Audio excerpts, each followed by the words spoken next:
There's not really another side of this debate right now. Okay, so there's the Trump factor in the 2022 midterms, right? And Alexander, there was also the Biden factor in the 2022 midterms. The reason, again, I just want to toot your horns for a second, because the reason we're excited to have you both here is because you know this. You live this, you breathe this, you work this. These are your former colleagues. These are, in some instances, I'm sure your friends. Talk about what you're hearing.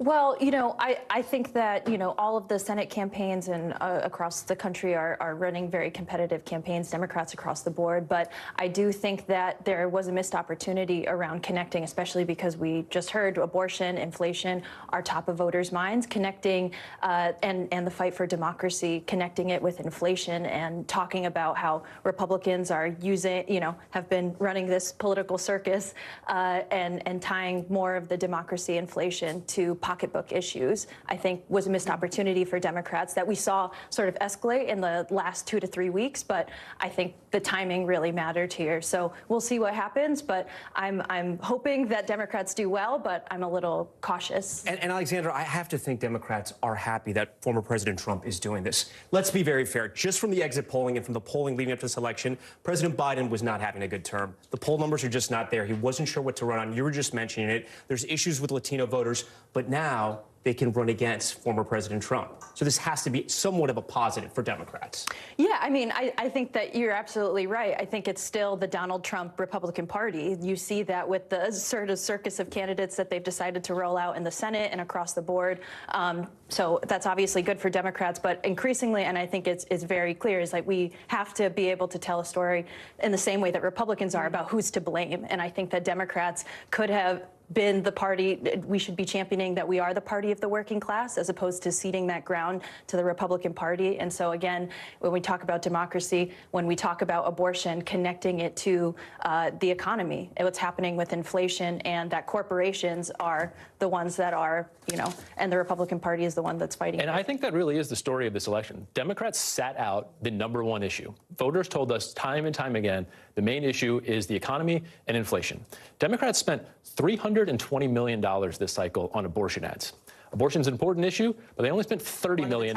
Based on the exit polls. But They only spent $30 million on inflation. It tells you that they tried to make this about abortion, and they did to for one reason. They needed to get their own voters engaged. For a long time, Democrats were not engaged. They had no interest in coming out and voting. So the Dobbs decision really helped them. The Kansas result that we saw, the constitutional amendment in Kansas where they actually defeated it, was really important to get Democrats engaged. But at some point, you got to realize that the economy is the issue, and you have to talk about that. Let me do a quick lightning round here with both of you, a viewer's guide, if you will, because in less than 20 minutes, in 19 minutes from now, we are going to see an important round of polls closing in Georgia, in Indiana, in Kentucky, in Florida, at least some of them, more to come. And we'll get a sense for our viewers where the vote is at this hour. Give me just real quick, what are the places you're watching? What is your, if you were the anchors telling viewers what to watch, what are you watching for? Alexandra, we'll start with you, then Brendan. Sure. I'm looking especially at Pennsylvania. I'm looking at Georgia. The Senate races, I think, are really critical, but I think that those two have run incredible campaigns, and we'll see if they come over the top. I think those are battleground states. So Indiana won, Gary, Indiana, a heavily black area. The potential for Republicans to knock off the Democrat there, I think, would be the sign of a big night. We obviously talked a lot about Virginia already. I'm looking at New York. New York is a place where you've got a lot of voter dissatisfaction in general, which I think is going to help Republicans. Sean Patrick Maloney, who is the chairman of the Democratic Campaign Committee, a Biden double-digit Biden seat where he could potentially lose. And if he loses, that's a really... New City, New York, that's his district. I want to ask you, though, do you think Hochul's in trouble? Do you think the governor of New York's in trouble as well? Are you watching that? This is a race that shouldn't be close, but it is. I think she'll probably win, but the issue of crime has been so devastating for Democrats that you could see it. Thematically here, we started this conversation talking about former President Trump live at Mar-a-Lago. Our Ryan Nobles talked with him. He has jumped in front of a camera. I think you probably had to unplug, go run over to grab the former president. Tom, you know how these gaggles go. We were you doing don't really that have to run. He sometimes the former president just runs to you. All right, well, you can tell us later if you moseyed or if you sprinted, Ryan. But fill us in. What did he tell you? What's going on?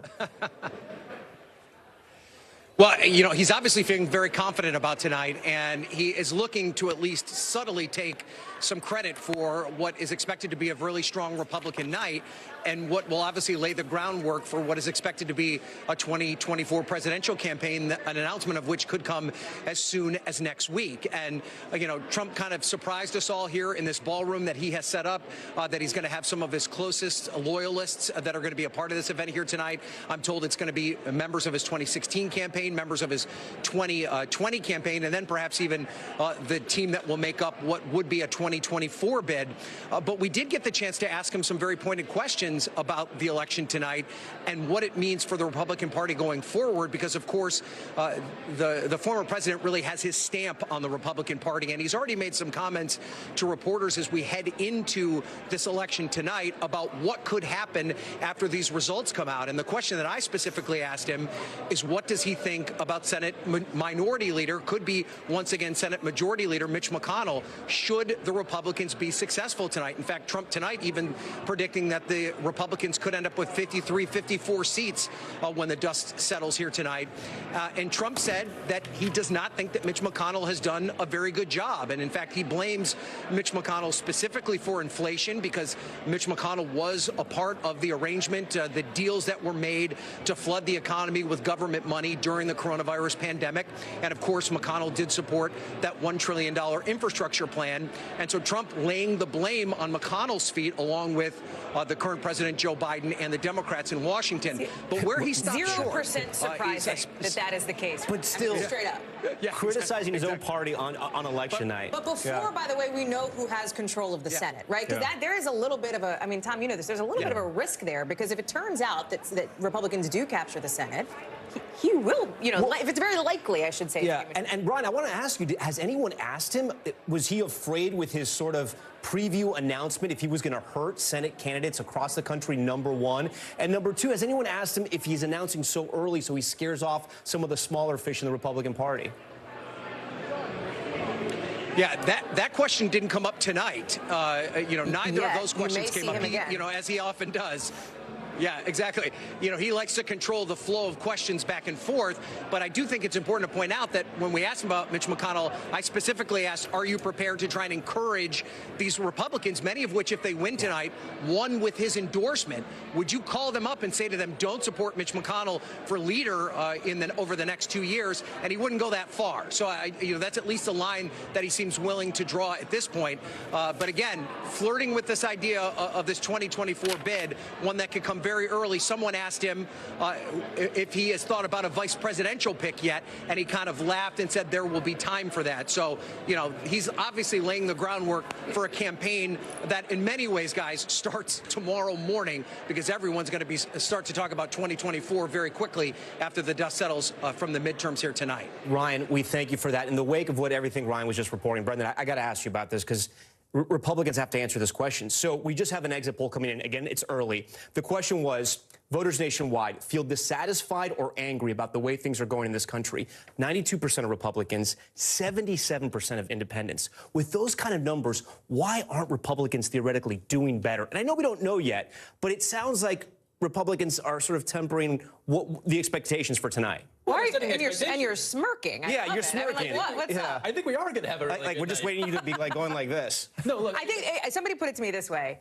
If you're looking at a football game and the prediction is you're going to win by 17 touchdowns and you win by 4, everyone's like, oh, what happened? Right. And it feels like that's some of the expectation setting. They're very likely they're still going to win the House. The No, question for is, what's the sure. margin, How big? right? Yeah. To your point, this should not be a close election. Right. And so for some of these Democrats, and your generic Democrat who's going to lose, they kind of had no choice, no chance, I should say. Talking about because of history, fundamentals. Because of history, the first midterm election after a new president, a president with approval ratings in the 40s, inflation at 8%. When 70% of the country says they don't think that the country is going in the right direction, that weighs over everything else. Nothing else really matters at that point.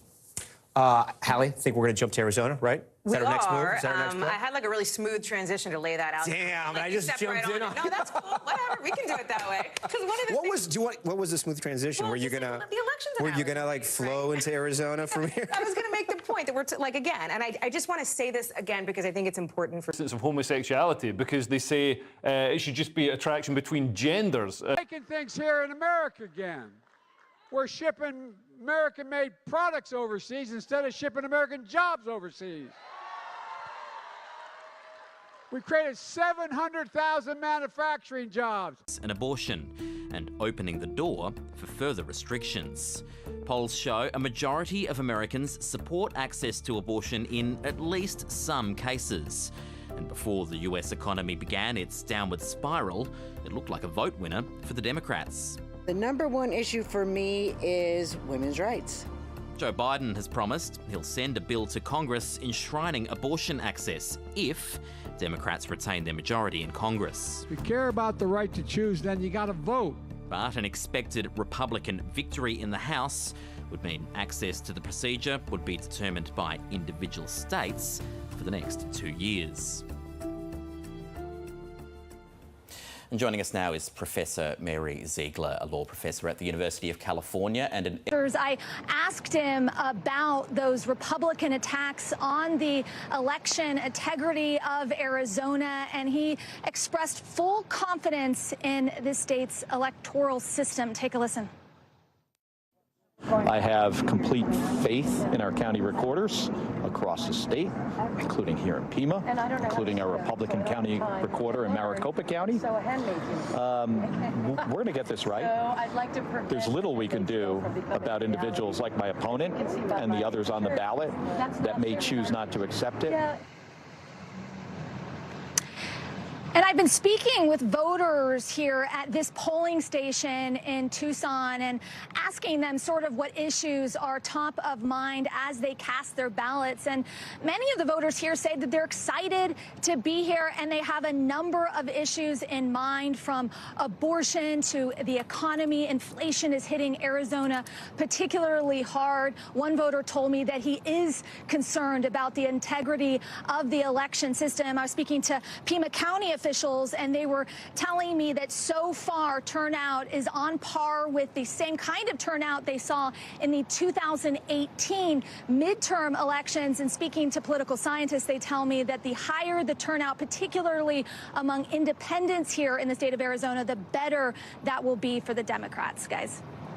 Okay, Aaron McLaughlin first, reporting from Arizona. Aaron, we appreciate that. Hallie, we just got another exit poll, and I want to talk to you about this one. Yeah. This one again, is we're on. Getting them in, as you we're getting them in, and we're actually reporting them faster than the graphics are coming out. But we just got this in, and this is on gas prices and inflation, but specifically with Latinos. So the question was, inflation caused severe hardship for white voters, 18%, black voters, 21%. Latino voters, 29%, the highest group. We were just talking about this. You were telling me this is what's affecting your family every single day. And so you're not surprised by any of this. That's right. I mean, rent has increased by 7.2%. When you look at electricity prices, they've gone from 15.5%, groceries 13%, gas prices 18%. This is what's on top of voters' minds. And I think that it's a huge opportunity for Democrats to really reclaim that we are the party of the working class. What was that conversation like, though, with your Democratic colleagues when you're saying, hey, listen, my family's experiencing this. Okay, this is the real issue here. We need to start talking about this more. Was there pushback? Or? Well, I mean, you know, I'm a young person, right? I'm 27 years old. A lot of the colleagues that we speak to are sort of the progressive flank, the Justice Democrats that are in Congress, like Alexandria Ocasio-Cortez or Ayanna Pressley, Ilhan Omar, all of the sort of the squad that's in Congress, and they have been championing this issue. I think that in the final 3 weeks, Democratic leadership has sort of stepped it up, talking about abortion, talking about democracy. And I think that we have an opportunity to connect that fight for democracy, the fight for abortion, with the rising costs of inflation and the fact that, you know, Republicans are doing the circus, using divide and conquer politics to really pit Americans against each other, while corporations have jacked up the prices on groceries, on rent, on all of these other things. And so I think that our Democratic colleagues are hearing it. But again, the sort of timing has been really critical in these final 2 or 3 weeks. We'll see if it's too little or too late. The same exit poll talks about not just gas prices, Tom, as it relates to Latinos, but also just inflation overall. Latino voters twice as likely, more likely to say that inflation caused them a severe hardship. Nearly twice as likely to say this as white voters here.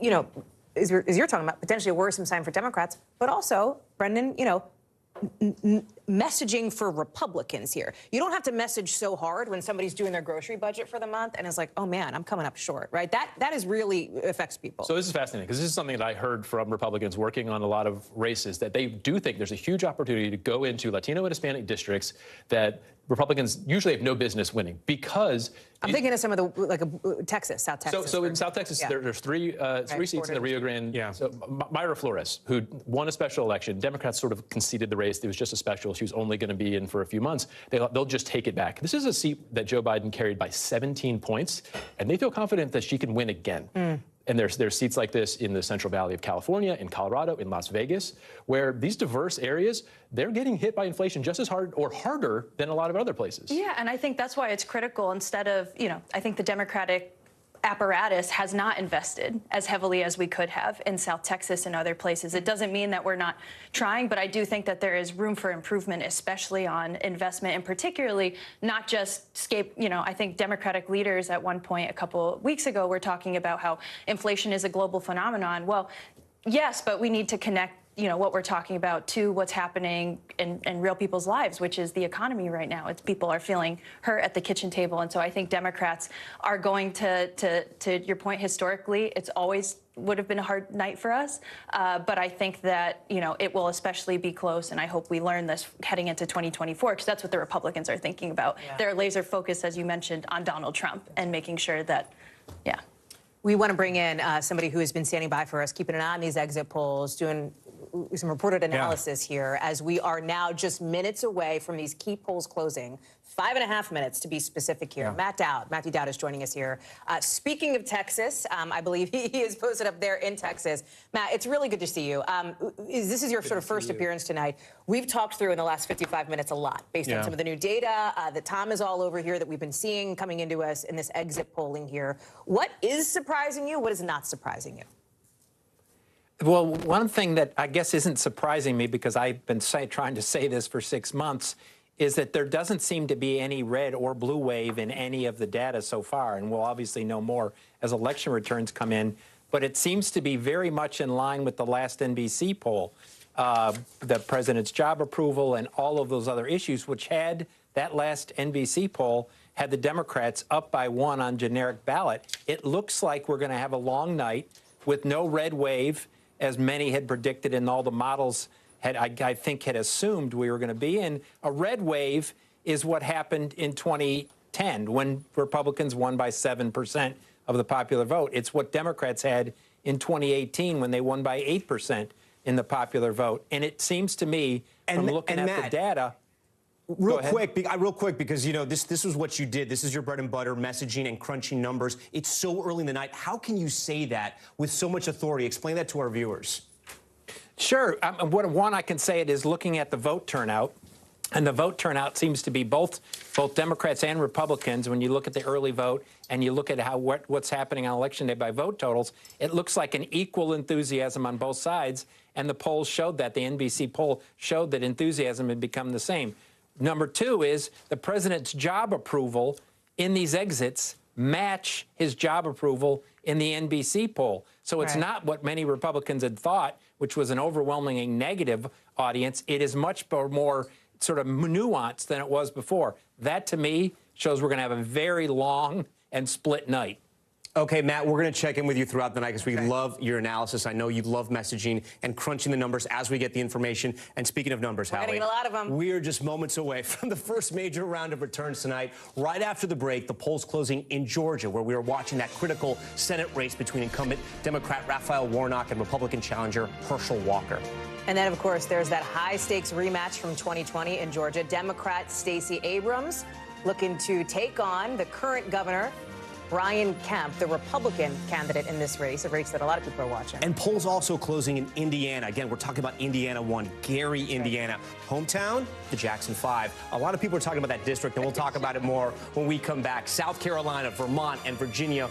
Virginia, another one we're going to talk about. How I know you know this one inside and out, where we could see our first projections. We're talking projections already? Did you do like a trivia quiz that you know the Jackson 5 men? We got to go to break. We're getting in trouble. Stay with us.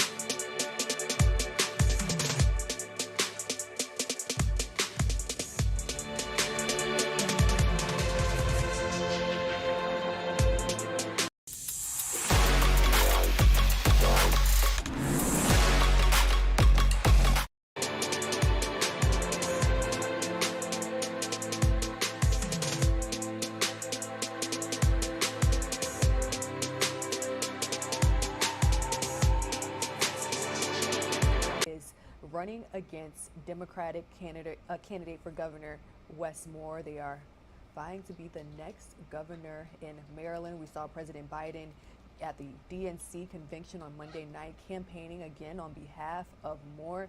And Dan Cox has also been making his final pitch to voters. So we're making sure that we're covering both sides of the aisle here and bringing you all key issues and top concerns for both candidates and voters before you head to the polls today.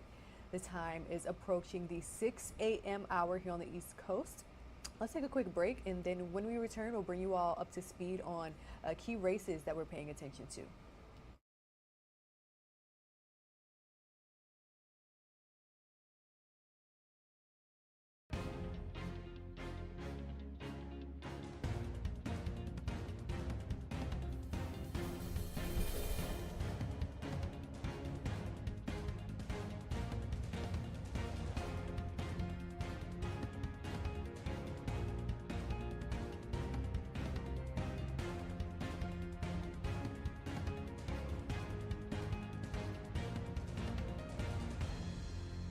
Good evening. We're live from Arizona this evening, one of the key states in today's midterms.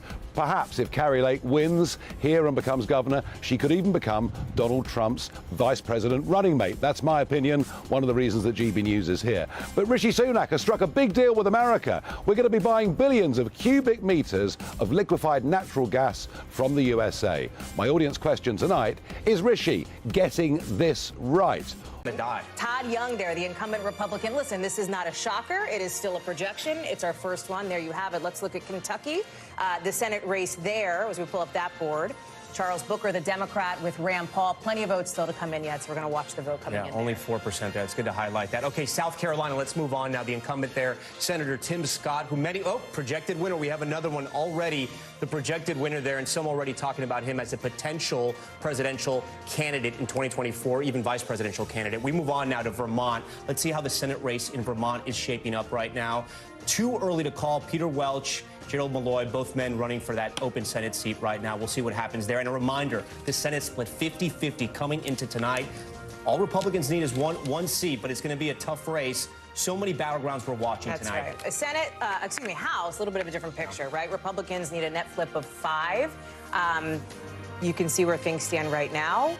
We will see how the night goes. We're especially going to be looking at a couple of races in Virginia, including Virginia 2, where Democratic incumbent Elaine Luria is up against Jen Kiggins. This is one that is considered a bit of a bellwether here, right? Two veterans going up against each other. That's right. And remember, Abigail Spanberger, the Democratic incumbent, another one who came in on that blue wave in 2018. She is in a tough fight against Yesli Vega, who has seen big guns in the Republican Party come in and campaign for her in a race that Republicans think they have a real shot at. And Tom, again, big-time bellwether here. If it turns out we're seeing Yesli Vega do really well, maybe that tells us Republicans are going to have a big night. And then there's Indiana, too. You love Gary, Indiana. Here's another one. Yeah, that's right. Rudy Yakim and Paul Sturry here in Indiana, too, are watching. But I think we should take a minute and say the reason why we're watching Virginia, also suburbs and excerpts, and a lot of people like Chuck Todd, who we're about to hear from, are saying this race, especially the House races, are going to be decided in those suburbs and excerpts. So we'll be watching them closely. Here we go. This is a big one that we're watching here. The race for governor in Georgia. Way too early to call. Only 1% in. You can see Stacey Abrams with a massive lead, but it's because 1% is in, and that's probably just a very blue district where she's winning. So we're talking Georgia. Let's take you there because Gabe Gutierrez is there live. It's a state that's pulled headlines in these races. We just ran through them, right? Governor, Senate, etc. Gabe, walk us through. Polls are closing now. You know, can I just tell people, I watched you 12 hours ago live in the Today Show. You had a line of people streaming into that polling place behind you. Now it's closed, right? No more. Yeah, that's right, Hallie. So the polls just closed a few moments ago. As you've been reporting, we had seen a steady stream of voters to this location and others really throughout the day. But Hallie, yes, across the street, different groups and the Democrats have been really blaring music, holding signs, trying to get voters to these polls last minute. Now, Hallie, I can tell you, these exit polls are very interesting in what we're seeing, including in the race for Senate here in Georgia. And what I found interesting is that 2 in 3 Georgians, according to NBC News exit polls, 2 in 3 said that Herschel Walker lacked good judgment. Of course, we don't know whether that means whether they're going to end up voting for him or not, because I did did speak with several Republican voters over the last day or so that said even though they disagreed with Walker's actions, of course, the allegations that he paid for 2 women's abortion, which he has denied, they said they were going to vote for him anyway. So it's possible they could think he lacks good judgment, but still, because of policy, and many Republicans talking with me cited the economy as their top concern. But then something else, Tom and Hallie, that I saw in this exit poll is that 44% of Georgians viewed as Raphael Warnock as, quote, too extreme. And that does signal that at least some of Herschel Walker's ads may be really, influencing, may have hit home for some of these voters, as they do view him then more extreme than Herschel Walker. So the big question will be how this plays out over the coming hours. Again, polls just closing here in Georgia in this critical Senate race that could hold the key to the control of the Senate. And this is one where we have to say it, Gabe, because it's important. We may not call it tonight. We may not know the results tonight, because this thing could go to a runoff, right? And I think one thing that is a real factor there, first of all, you talk about ad spending. Boy, bonkers, right? Tons of money that is spent there. As we now have vote in, and this race officially here, look at this. Too early to call. Not a shocker with 1% of the vote in, but still important to show you as these boards are coming up live here. And a reminder that matched Stacey Abrams when we did the governor's race. Yeah, sure. Almost exactly. We're going to get Chuck in here to kind of go through this and tell us what counties we're looking at here, because that matters. The other piece to this is voter fatigue, right? Because if this does go to a runoff, I talked to one voter in Georgia who was like, voted for Herschel Walker, who told me, I hope it doesn't go to a runoff because I'm sick of seeing the ads, no matter whose side it is. Gabe. Oh, of course. You're just bombarded with the ads, guys, here in Georgia. And Hallie, as you know, you're not the only one. And speaking with voters here, they were definitely not thrilled with the idea of having to listen to these ads for the next couple of weeks, hearing these candidates on the stump day after day. And the candidates themselves realize this. Herschel Walker and Raphael Warnock, both in the last day or so, really making that final case and saying that they want to win this tonight. But yes, as you said, Hallie, because of Georgia state law, if these candidates don't get 50% of the vote, because there's a third-party libertarian candidate here, we could see a runoff in a month. All right, Gabe Gutierrez, and we should say in the hours to come, we have exit polling data on Georgia. We asked the question, when did you make your decision on the vote? We'll see if those Raphael Warnock ads and also those 2 women coming forward, how they affected Herschel Walker. We want to head to another big battleground state, the state of Florida, the great state of Florida, where the heartbeat of the Republican Party is getting stronger and stronger. It's a battleground, Haley, but it has definitely changed. It's getting more and more red than purple. Yeah, definitely. Polls have just closed for the majority of the House races, but it's the governor's race that could give us clues into who's on tap for the 2024 presidential field. Ali Vitale, one of our good friends from our Trump campaign days in 2016. Right. She's in Tampa at the Ron DeSantis watch party. And, Ali, I'm sort of fascinated by the DeSantis world and who's at that party, because people who initially started loving Ron DeSantis, it's because they loved President Trump. And now they're sort of rivals. We'll know in a week or two if they're rivals. What are you hearing? We know that Governor DeSantis was on firm footing when it came to his race. Look, maybe we'll hear even sooner. But, okay, I'm just in the media hold room at this DeSantis election HQ. And just to give you a sense, it's clear there's a lot of people in here because of the larger landscape that's going on around 2024. A lot of interest here, not because the DeSantis gubernatorial race is tight. He has consistently been polling ahead, in some cases by double digits, which you guys know, a state like Florida, this is a state where 2 or 3 points is considered a massive margin. DeSantis has really opened up and sustained a lead here. So they're not here because it's competitive.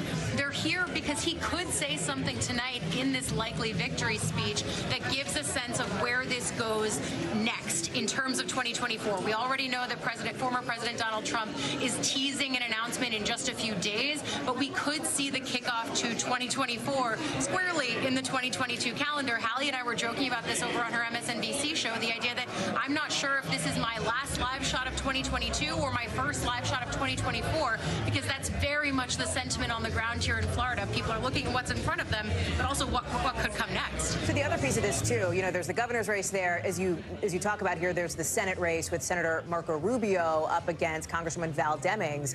Talk us through some of what you're seeing there before. By the way, I see Chuck Todd walking into the studio, getting over to the big board. We're going to swing to him after you, Allie. Yeah, the Senate race, too, is one where we're starting to see early spin. And frankly, my text messages started blowing up this morning with some early explanations for why tonight is probably going to be such a bad night for Democrats. People pointing me to the fact that if you look at how the national groups were spending in Florida compared to 2018, groups like the Democratic Senatorial Campaign Committee, they spent 10 times more in the 2018 race when Senator Bill Nelson was on the ballot than they did here to back up Val Demings. The same is true in the governor's race, with national groups not coming in to Charlie Crist's aid. So some folks on the ground here trying to make an argument that they just didn't get enough national air support and cash flow. Others, though, saying that this is a problem systemically in Florida, that the Democratic infrastructure just fell apart. So I've been talking to the Demings campaigns, the Rubio campaigns. Both of them feel good, but at the same time, again, in the same way that DeSantis has had a consistent lead, Rubio has had a consistent lead here. And it all speaks to the larger trend that Florida is looking much, much more red, and solidly so. Tom, you know this. You know Florida well. Miami-Dade. Everyone's going to be watching that tonight. Yeah, to see if they turn that trend. Okay, Ali Vitale, one of our campaign warriors and also an author. We love all of her reporting. Ali, we thank you. We want to get to Chuck Todd now. Chuck, if we can start in Georgia. Again, we only have 1% reporting in Georgia. We have. But I was looking, it's Atlanta, it's Fulton County, where it looks like a lot of those votes are coming in from. Of course. Look, the thing that I care about right now is that number. Yeah. Right? Yeah. What's Mr. Oliver getting, right? That's a pretty low number, okay? Sitting there at just 1%, which means the potential for somebody to get to 50 is there. You know, if this were in the 2 to 3 situation, you know, I would have questioned that a little bit. And here's something else I want us to show here is that I want to go back and forth between the governor's race and the Senate race a little bit here. Okay. So the Brian Kemp ticket splitting. Exactly. Brian Kemp raw number is at 109,554. The Herschel Walker number is at 93,170. Okay? You see what I'm doing there? Oh, yeah. It's early, but you can see it. It's you can early, see it. but you start to see it. Look, again, little too early to be, I get it. coordinating I get that. it. But the fact that that is already a bit of a gap, those are probably folks that are skipping the race because that number is not accounting for the entire gap. Wait, Chuck, explain that. Like skipping the Senate race? Just skipping over the Senate race. And I think that that's like turned off going to be one of, you know, I did not expect as many ticket splitters as ticket skippers, if you will. And I think ticket skippers is something particularly to watch for in Pennsylvania and in Georgia in particular. Talk about Florida. Well, I want to go to Florida here. I want to do a couple things in Florida because there's actually one key House race that can tell us something. Look, the Florida, this is going to, you know, this is going to flip. This is setting up to be a big night for Republicans in general. All right, because the early vote is always very heavy Democratic. Right. This is what we've seen so far, and it, you know, Democrats normally, when it's a very competitive race, lead. Have a much bigger lead at this point in time and usually hold their lead until, you know, 70–80% in. So this isn't a good sign. But let me take you to one key House race that I'm watching in Florida that I care about. It's the 13th district here. Look, this has got a lot in already. Okay. This is, Anna Luna's sort of been somebody that, this is a district that leans Republican, but she's a bit of, you know, some people wondered, is she a little too Trumpy for this district?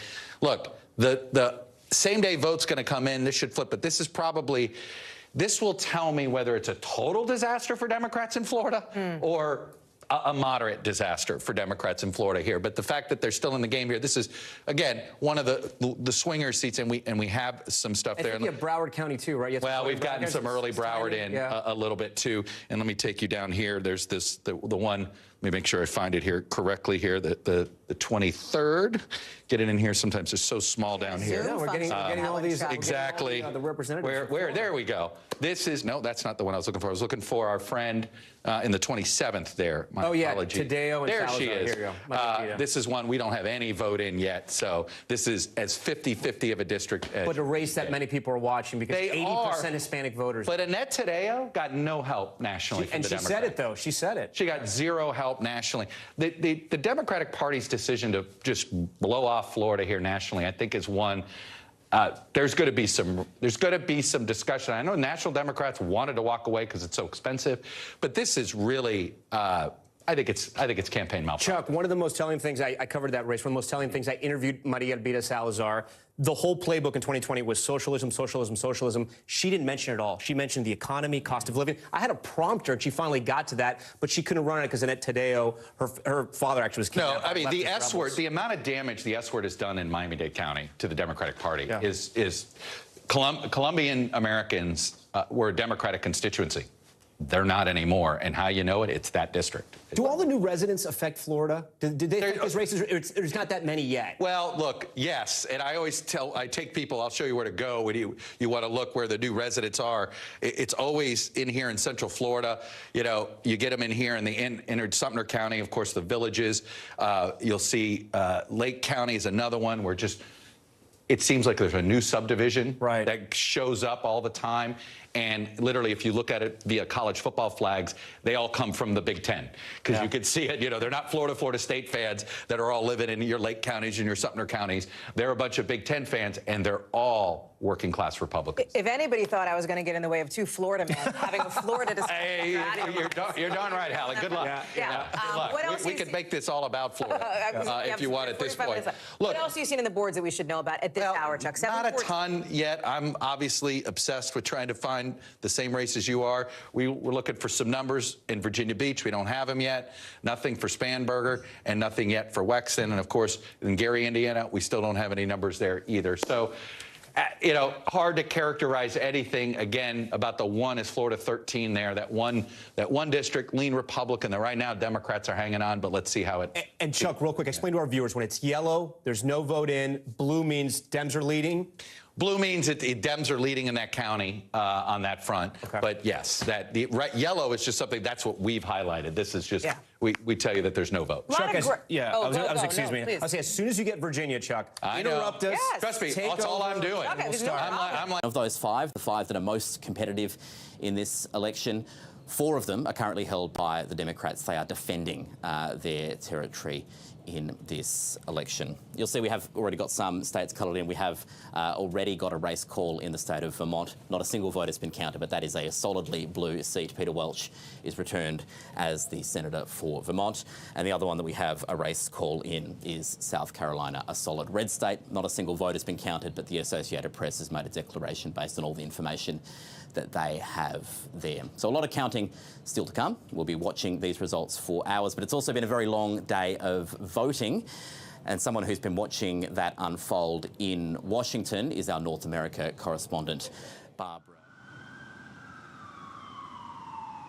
G'day, Barbara. It's a long day and a long night ahead. How's voting been going through the day?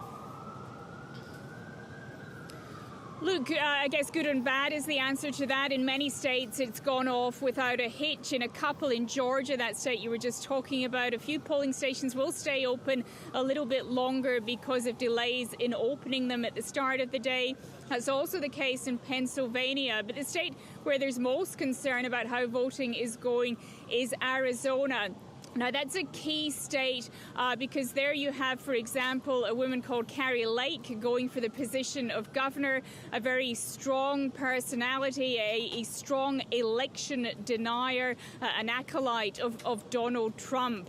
Now, she has honed in on the fact that in Maricopa County, that's the most populous county in Arizona, they had some issues with vote tabulation machines, and they were offering voters alternatives to try and assure them that their vote would be counted while they sorted out those issues. That led to some long lines at some polling stations. And of course, that's been seized upon by people who are very ready to see that there is perhaps going to be what they consider something inappropriate happening in these elections. This is the first time we've had major elections in the U.S. since 2020, since the storming of the Capitol behind me on January 6, 2021. So that is of concern in Arizona.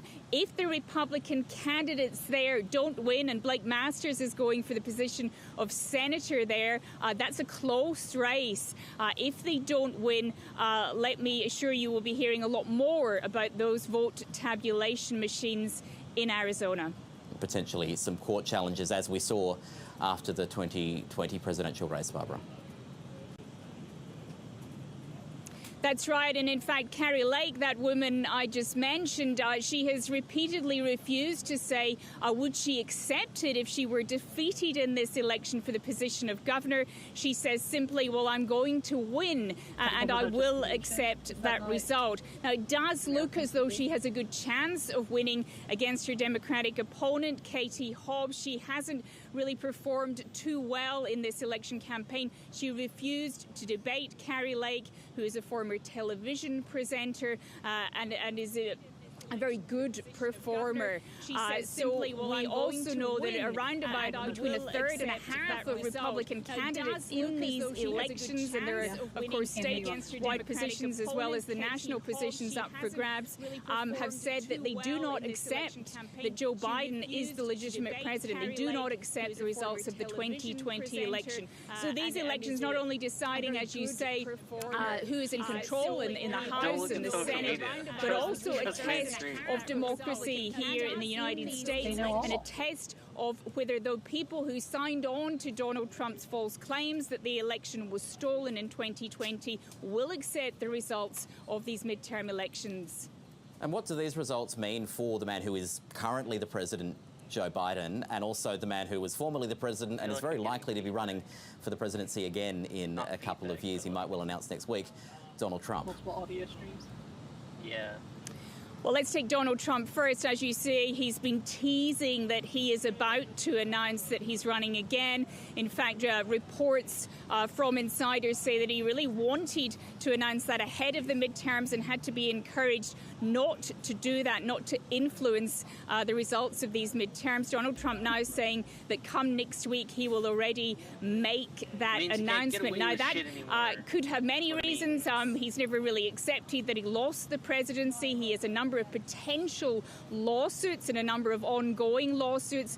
We're still waiting to find out whether the Department of Justice, for example, might indict him over the Mar-a-Lago document saga or over the events of January 6th.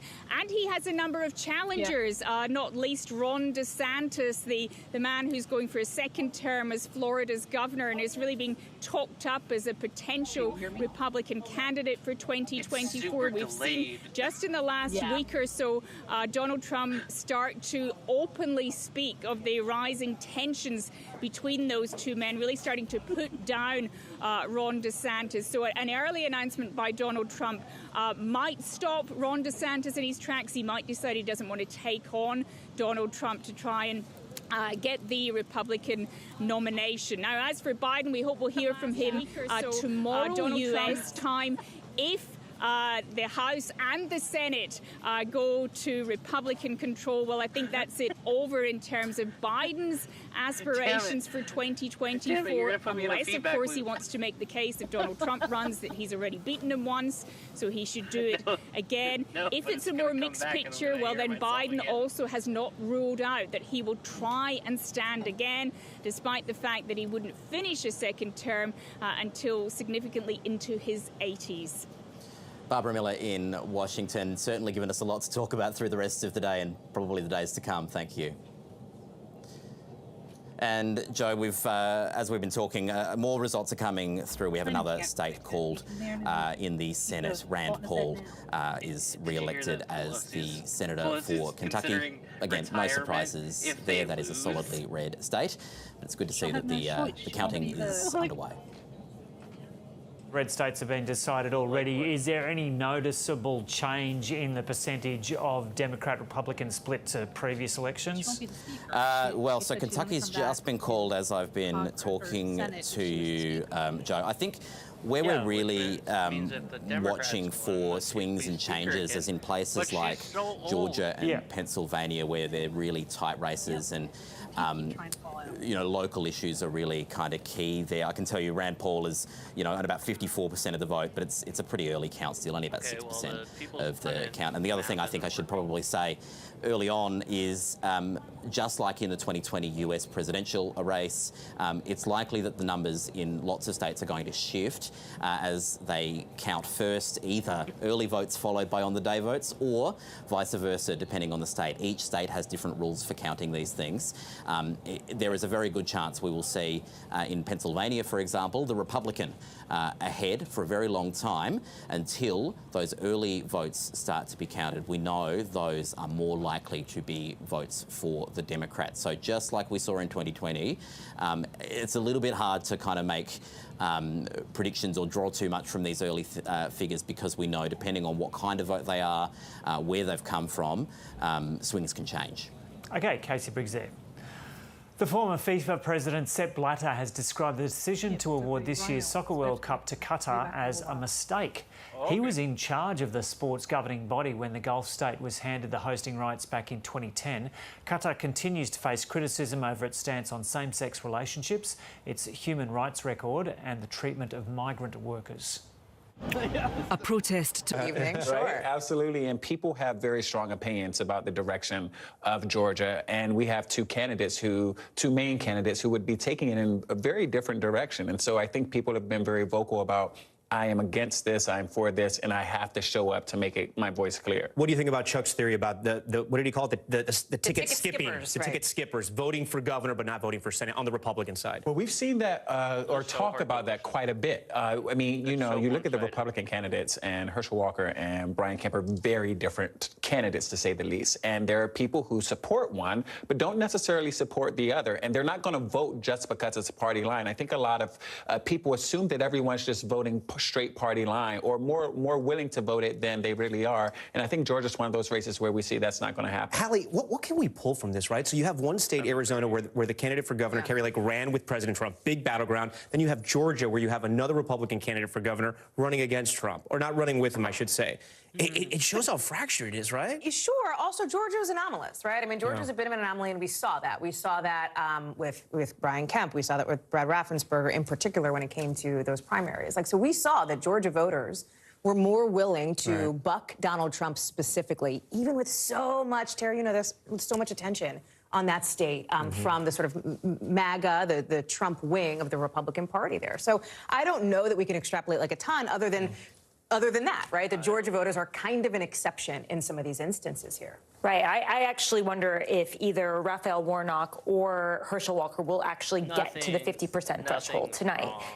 We may be following Georgia until December 6th, because I think that's very unlikely, although I think that the early returns show that that independent on the ticket is getting very low. 1%, that's Chuck pointed out. Yeah, so that's actually a good sign for the, if you know, you don't want... For people who don't want to run off. Yeah, for people who don't want to run off. But it does seem increasingly likely, and I personally think that if there is a runoff and Herschel Walker isn't brought along by Brian Kemp, who is an incumbent governor who's very popular, I think there's a really good possibility that Warnock could actually win and keep his seat without having Stacey Abrams on the ticket with him. And then, of course, we're still looking to see what's going down in the critical state of Virginia as it relates to the House, Eugene. Which would be a shocker, too, because Stacey Abrams was such a superstar in the Democratic Party. Democrats loved her. She decided not to run for Senate, wanted to run again for governor. And it's interesting where she goes from here. Yeah, I mean, that was actually a main criticism of Stacey. A lot of people were wondering why she didn't want to do it, yeah. Not just on the right, though. There have been some Democrats who wondered if she was so focused on things beyond Georgia, if she'd be the best person to represent and lead the state. Right? What does she do next? What does Beto do next? Can he run again if he doesn't win in Texas? There are so many. There are so many of these superstars in these battleground states the Democrats have. And it's like, what did they do? You wonder if they run for president. You know what we're doing again right now, guys? We're talking about 2024 again on the election night 2022. It's okay. We got to go there sometimes. Eugene, Tara, thank you. Stick around a little longer because we are now just minutes away from our next round of really important poll closings here on the East Coast. We're looking at a couple of critical states, including Ohio, right? Republicans want to keep control of the governor's mansion. They also want a seat in the Senate. By the way, with one sort of Trumpy now Republican up against a not-so-Democratic Democrat, right? And so we're going to talk about that race in a second. And in North Carolina, the Senate race is anyone's game as well. Those poll closings we have. No information yet, but we're waiting on some information to come in shortly in less than 3 minutes. Stay with us. You're watching NBC News Now.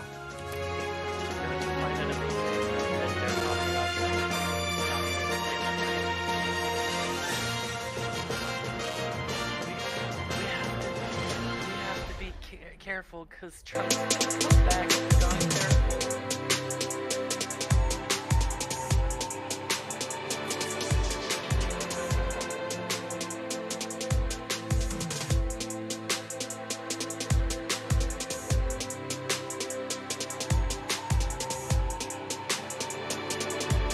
Take care of both emergencies and everyday home maintenance and repairs from start to finish.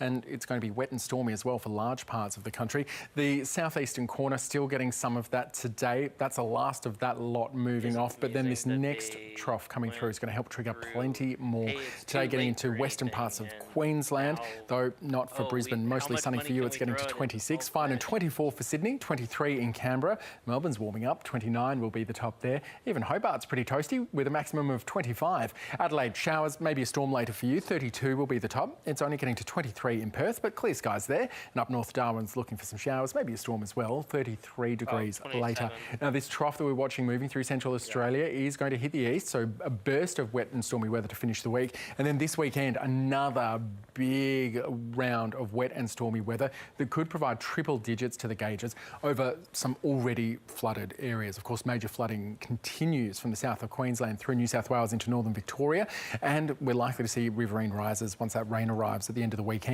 For your Thursday, though, it's looking like a wet one through the southeastern corner. The eastern capitals, though, still staying fine. Perth's got some wet weather moving in, and up top Darwin, more showers and storms for you, a top of 33.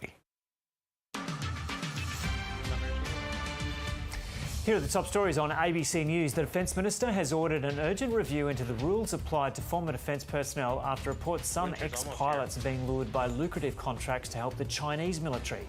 Last month, the UK's Ministry of Defence announced it would take immediate steps to deter and penalise former British pilots now training China's People's Liberation Army. A detailed investigation will now take place in Australia. Medibank has confirmed that the hacker responsible for stealing customer information has released some of it on the dark web. The company says the data appears to be a sample that it earlier determined had been accessed. It includes names, addresses, dates of birth, phone numbers and Medicare numbers for AHM customers, excluding expiry dates. The first polls have closed in the US midterm elections to determine who controls Congress. The Republicans are predicted to take the House, according to most polls, while the battle for the Senate is too close to call. The results of some seats might not be known for days or possibly weeks.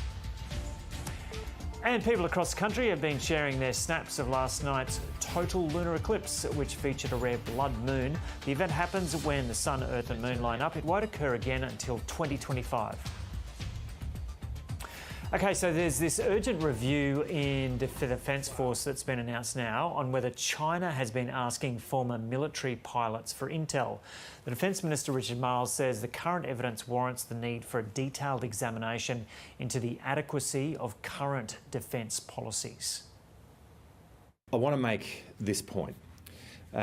For those who do come into possession of our nation's secrets, either through service in the Australian Defence Force or indeed service in any other part of the Commonwealth, there is an enduring obligation to maintain those secrets for as long as they are secrets, which persists well after their engagement with the Commonwealth, and to breach that obligation is a very serious crime, and that is clear and unambiguous. Having said that, it's really important that we have the most robust framework possible that is in place to protect Australia's information and protect our secrets. And so as Defence undertakes this examination, which it is doing right now, if there are any weaknesses in the policies and procedures that do currently apply in respect of our former defence personnel, then the Albanese Labor government is absolutely committed to fixing those weaknesses so as to keep Australia safe. Richard Marles speaking there this morning. Neil James is the Executive Director of the Australia Defence Association, and he joins us now from Canberra.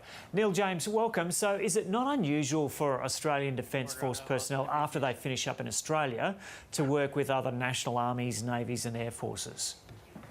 And Tim Ryan, of course, congressman who's running for the Senate seat, has been really taking a different tack, really focusing on inflation, economy. I mean, the most moderate of the moderate Democrat, right, is Tim Ryan here. And keeping it a little closer than I think people expected. So the governor's race, interesting. You know who knows a lot about it is Jesse Kirsch, who's in Ohio. Yeah, talk to us about this, Jesse, with this projection here for Governor DeWine in Ohio to keep the governor's mansion. Yeah, and I think that's so interesting to see, right, with none of the vote essentially counted a projection already, which just tells you about the landslide that it looks like we're seeing in the governor's race, and the fact that that stands in such stark contrast to what we're seeing in this Senate contest. And you just mentioned there, Hallie, the things Tim Ryan is doing that are different from other Democrats. He's not highlighting abortion or election integrity as his main issues. His number one thing has been jobs, workers. That's something we've seen a lot from him. He also is a Democrat who will brag about agreeing with former President Donald Trump on some issues. So that is the context of what we've been seeing in this Senate race. And you talked about the money issue. I talked to Tim Ryan about this over the weekend and asked him if he thinks the National Party didn't do enough for him. And he thinks it's a strategic mistake because going back to the summer, he had ads all over the airwaves, and J.D. Vance was pretty much silent. It was crickets out of the Republican camp. And that allowed Ryan to steer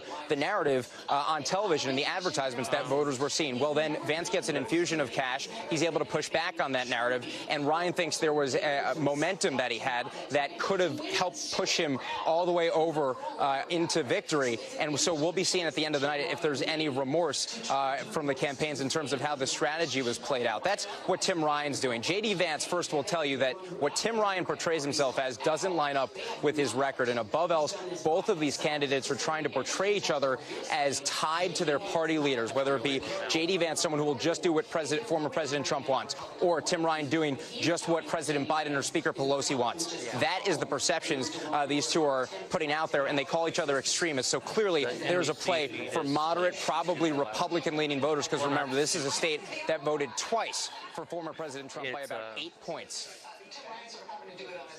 Jesse, there in Youngstown, Ohio for us there. Tell me more about what you're hearing from some of the sources that you're talking to, because I think our viewers know this is your home turf. You know what I mean? Like, you live and breathe this quite obviously literally, but this is your bread and butter here. Here we are, 7:35 Eastern time. We've already got the gubernatorial projection, and as you say, a lot of people are hanging on what's going to happen for this Ohio race as far as some signals for the night. Yeah, and by the way, Youngstown is at the heart of Tim Ryan's congressional district. So these are the people, the voters, who have known him for a long time and know him really well. One thing that stuck out to me from someone we interviewed earlier outside of a polling location, I asked him what he thinks of when he thinks of Tim Ryan. He said his parents always think of Ryan as pro-union, so that plays right into what Ryan has talked about in terms of being an advocate for workers. But he also said Ryan is someone who he sees as a flip-flopper, and that is something that Vance has tried to tie him to. Now, this voter did vote for Tim Ryan. Again, we are in a Democratic leading area. We are in Tim Ryan's district, so that's not surprising at all. But I think that's interesting that one voter had both of those perceptions. And, of course, Ryan would point to Vance being a flip-flopper on something such as support for former President Donald Trump, someone that Vance spoke out against before becoming a fan of and getting his endorsement in the primary here. Now that the polls have closed, I want to just flag for people something we're going to start to see. Early voting, obviously, as well as some absentee voting will be counted. The Secretary of State's office tells us that we are going to have Democrats and Republicans opening absentee ballots together, reviewing the signature, making sure it's a legitimate vote, flattening and scanning those ballots. And that had been going on as those absentee ballots were coming in even before the polls closed. So all of that was processed as it was coming in addition to the early vote, ready to start being counted as soon as those polls closed about 6 minutes ago. So that first tabulation we're going to start seeing is mostly going to be early and absentee that has been processed. And the Secretary of State's office says that unlike in years past, we are not expected to see that vote skew as heavily Democratic as it might have in years past, with Republicans warming up to those methods of voting in recent years. So just complicates further, right, the way we interpret those early numbers. It looks like we've at this point, we're just going to be watching closely, glued to our computers and TVs. The good news is we don't have to do much interpretation, right, for much longer, because we're going to start to see the results. Jesse Kirsch live for us there in Ohio. Jesse, thank you so much. It is great to see you, as I know you have a lot on your plate, too. Thank you, Jesse. Appreciate it. I have now the sincere privilege of being able to toss to my co-anchor here, Tom Yamas, who has made his way to his post. A bit of a preview, Tom, to what folks will see in just about 20 minutes from now when in Studio 1A you will be working the exit polls for us. We've been talking about the economy in Ohio being such a huge issue. That is also the case for people all across the country. And Hallie, I want to remind our viewers, because some people may just be tuning into NBC News now, and they're catching up right now just after 7:30. So when we ask voters coming out, and again, this is the first wave of exit polling data we have, what was the most important issue? 32% said inflation, 27% said abortion, and 11% of voters said crime. We should mention, though, as it gets later in the night, we're going to be able to dig in a little deeper into these numbers and see how they broke down within party. It's still too early for that, but we have some other questions. Voters nationwide on the issue of abortion. We asked abortion should be. 60% said legal. 36% said illegal. And we talked about this, Hallie, how Democrats ran on this issue, how important it was for them. We also have another one when it comes to abortion. This is voters nationwide. Who do you trust more to handle abortion? 52% said the Democratic Party. 43% said the Republican Party. No real surprises there, Hallie, but these are the kind of numbers that Democrats hope will hold throughout the night, so it's not a devastating night for them as well. What else is standing out to you in the exit poll? They are so crazy on this we have some like polling now on inflation finally, and we've talked about this a little bit. Even though this is not great information for the Democrats, it's somewhat positive. The only reason why I'll say that is because a moderate hardship at 60% for inflation versus a severe hardship. But you get 80% saying it's some type of hardship versus no hardship at all. Obviously, that's why Republicans wanted to run so tight on the issue of inflation. And then nationwide, this is really interesting. We talked about this earlier, Holly, but now we have the graphic for it. And this is the number we have to focus on those tight battleground races, Latino voters. And I love what Jose Diaz-Balart, our colleague, says about this. He says there's not a Latino vote, there's just Latino voters. I think that's such a good point. It is true. And places like Nevada, Florida, Arizona, Texas, 29% says inflation caused severe hardship more than white voters and more than black voters. Tom Yamas, at the big board. Getting warmed up for the night. I know, man. I love to see it. Thank you. So listen, one of the races that we talked about was in North Carolina, specifically North Carolina 13, where you have Bo Hines here looking to, in many ways, distance himself from the person who held the seat before him, of course, was this controversial Republican Congressman Madison Cawthorn. Antonia Hilton is in Raleigh, North Carolina now. We showed the boards earlier. We're waiting on vote. 10 minutes that the polls have been closed in North Carolina, so we can't extrapolate much, Antonia, but talk to me about, based on the reporting that you're doing in the last few hours here, what your expectation is for the evening, what you might see, what you might hear. So polls have closed in most spots around the state, but actually in a couple precincts, polls are still open. So in some cases till 7:55 and others until 8:30 due to logistical issues that different counties have been dealing with throughout the day. Nothing to do with any real irregularities in voting, just simple logistical challenges those counties have had. But, the 13th district where I spent most of the day today is a lot of what I'm keeping my eye on right now, both at the Senate level between Democrat Sherry Beasley and Republican Ted Budd, but also with Democrat Wiley Nickel and Republican Bo Hines. And that race is really interesting. It has been really, really tight.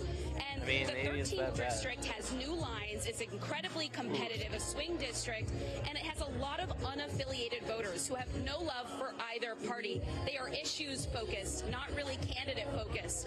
And so they came there talking about issues from abortion to the economy to crime, but many of them were also split ticket voters, they told me. So it's going to be interesting to see, do Wiley and Beasley, for example, kind of move down the ballot together, or what happens there.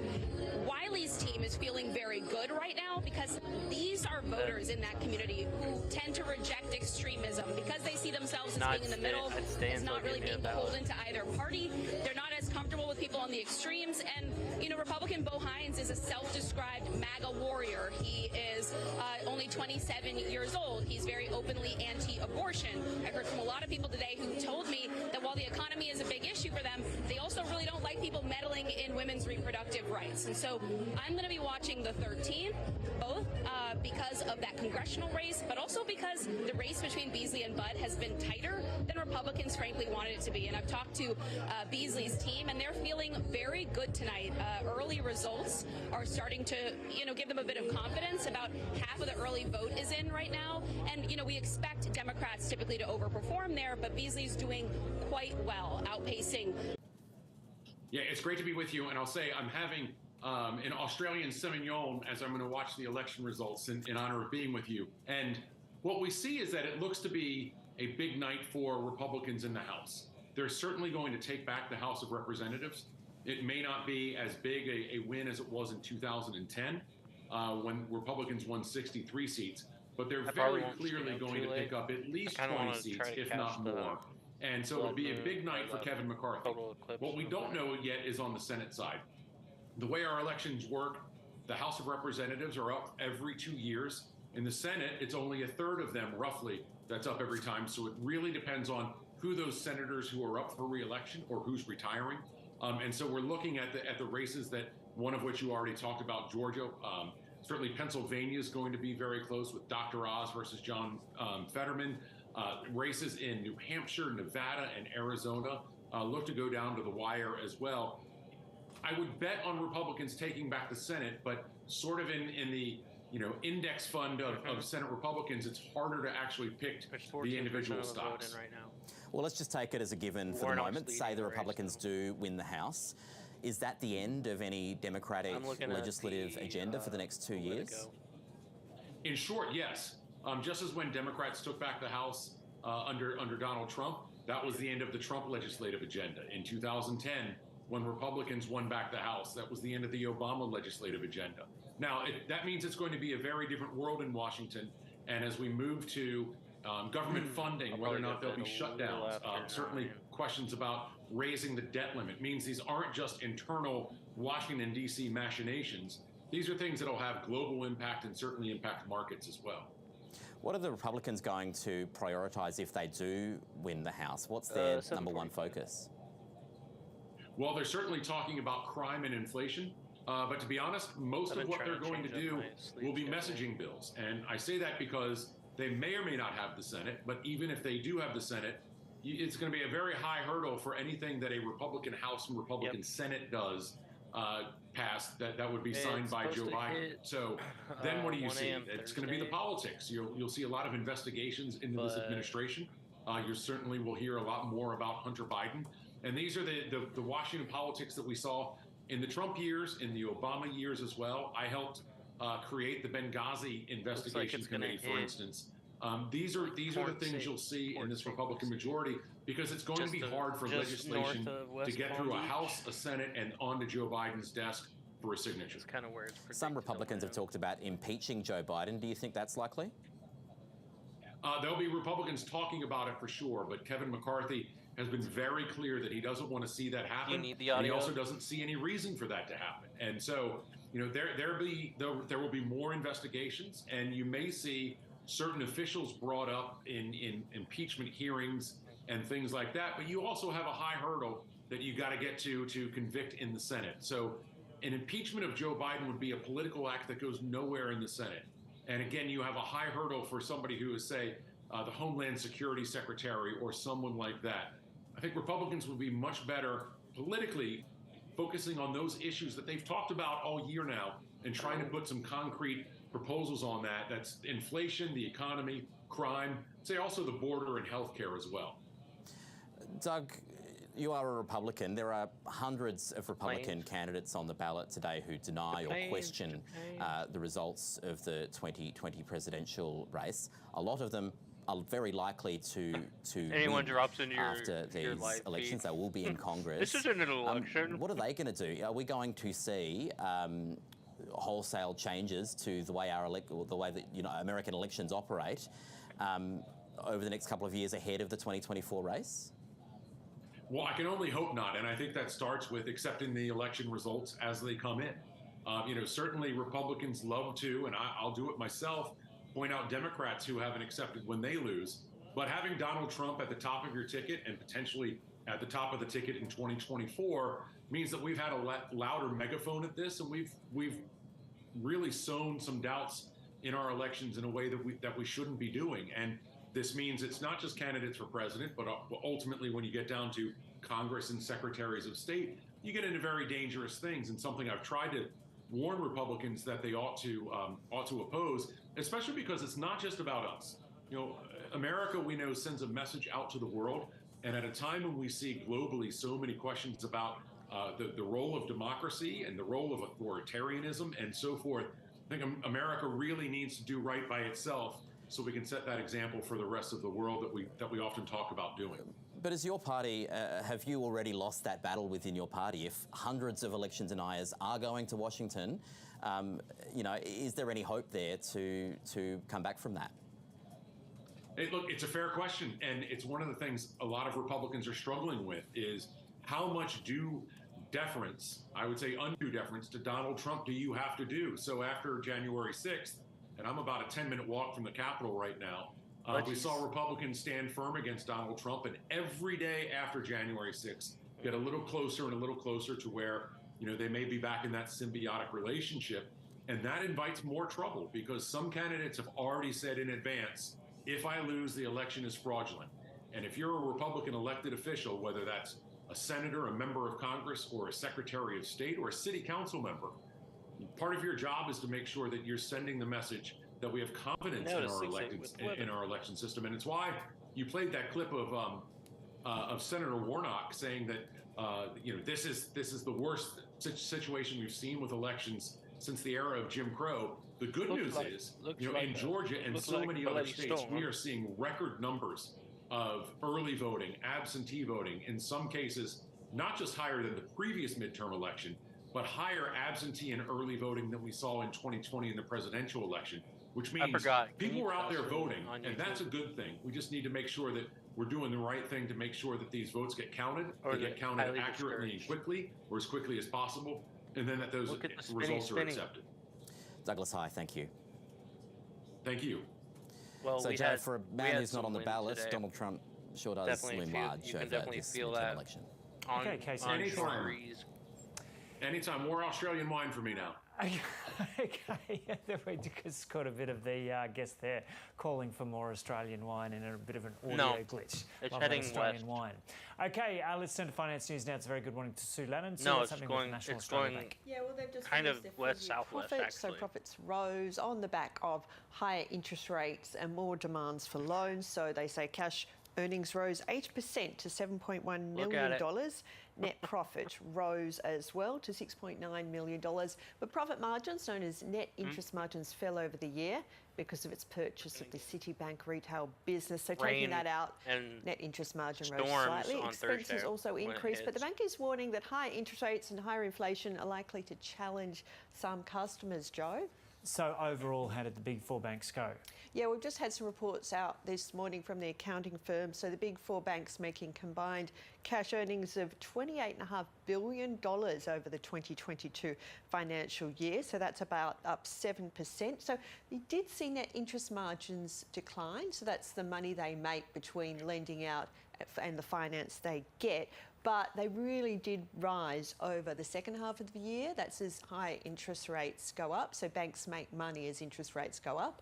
That's because they're charging more for borrowers to borrow money, but they're not paying as much out, say, for example, on their savings accounts. However, there are warnings they will face a more challenging environment. We heard that this morning also from the National Australia Bank, because demand for loans will fall because interest rates are rising. Also, there's a chance of more people defaulting and not being able to pay back their loans and force sales. So the banks are going to have to put aside more provisions to cope with that rise in bad debts.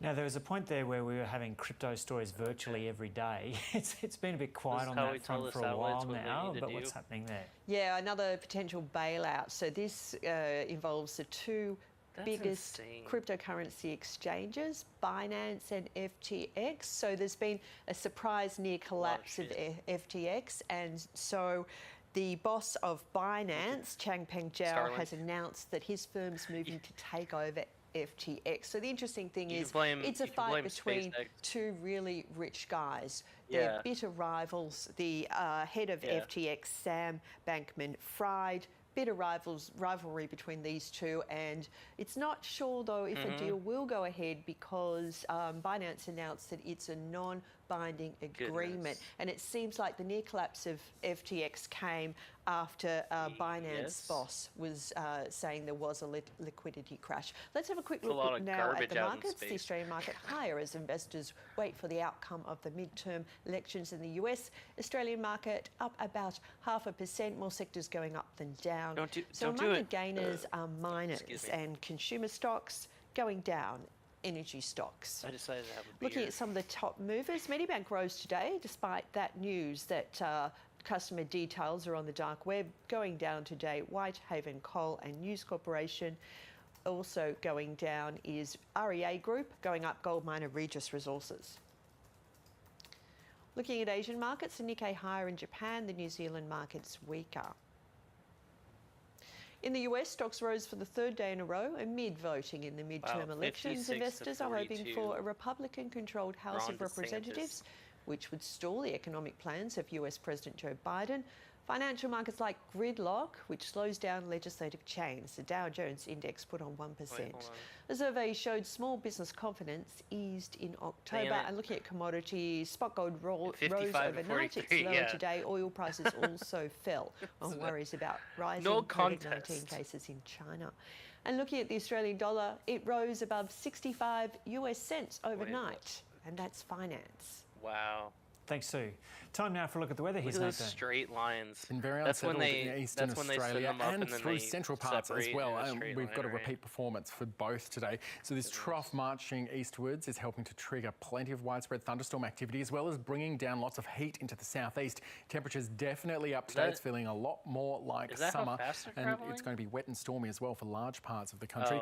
The southeastern corner still getting some of that today. That's the last of that lot moving off, but then this next trough coming through is going to help trigger plenty more today, getting into western parts of Queensland, though not for Brisbane. Mostly sunny for you. It's getting to 26, fine, and 24 for Sydney, 23 in Canberra. Melbourne's warming up, 29 will be the top there. Even Hobart's pretty toasty with a maximum of 25. Adelaide showers, maybe a storm later for you, 32 will be the top. It's only getting to 23 in Perth, but clear skies there. And up north, Darwin's looking for some showers, maybe a storm as well. There goes. 33 degrees later.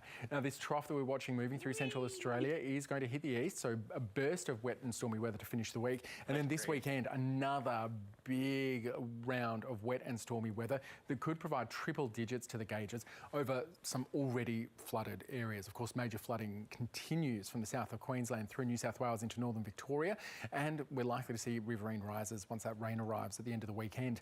For your Thursday, though, it's looking like a wet one through the southeastern corner. The eastern capitals, though, still staying fine. Perth's got some wet weather moving in, and up top Darwin, more showers and storms for you, a top of 33.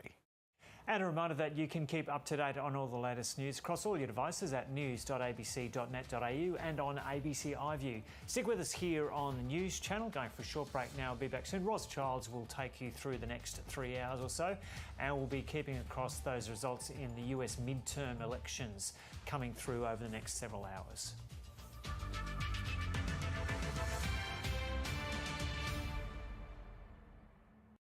Achievement, 90 years. Like, you know, when we go to the beach and we always like point out the grandmas that are still in their little bikinis and they're going for a swim and we're like, yeah, you go girls. You've got goals. I'm Shay. And I'm Taryn. And we're 29 years young. You look at paper for ballots, Tom. That's right. Might be shocking. A lot of local officials we talked to are shocked by this, but that did happen for about 4 hours at least in several of these polling places. Voters couldn't get those ballots printed out, couldn't submit the ballots, and so those hours have been extended. It's going to be a long night here. Not likely to get results out of Luzerne County, not likely to get results out of Philadelphia. We're going to be waiting a while here, Tom. Okay, Dasha Burns with phenomenal and incredible reporting. Dasha, I know it's going to be a late night, maybe a late week for you as well. We appreciate it. Guys, we have about 2 minutes left before we have to go to a break and before we start our coverage at 8 o'clock. Tara Palmieri from Puck, your thoughts almost as we approach 8 o'clock. What surprised you tonight so far?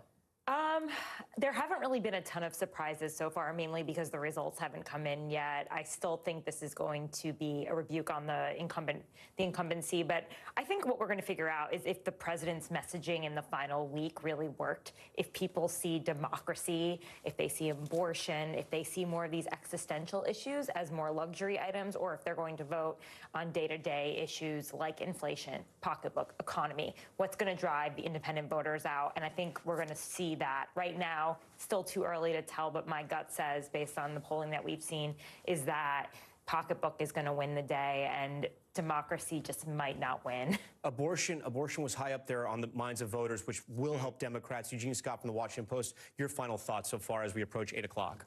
I think I've been most surprised so far by turnout being pretty significant in some places that people thought it perhaps would not be. There have been quite a few polls that said voter enthusiasm, how enthusiastic are you about voting? And it hasn't been as high as it has been in maybe some of the more recent elections. But I think it's important that people realize that for some demographics, being enthusiastic about voting doesn't determine whether or not you're actually going to vote. And so I think we've seen that in some of these states. We've been able to call some Senate races so far. We've been able to call a big governor's race in Ohio. We're still waiting on a lot of data. It's still a very early night. And we've even seen former President Trump live at Mar-a-Lago talking to reporters in an attempt possibly to also make this night partially about him. He announced yesterday that he has a big announcement coming up. We are coming up on those critical 8 p.m. poll closings. We're going to have so much politics for you tonight.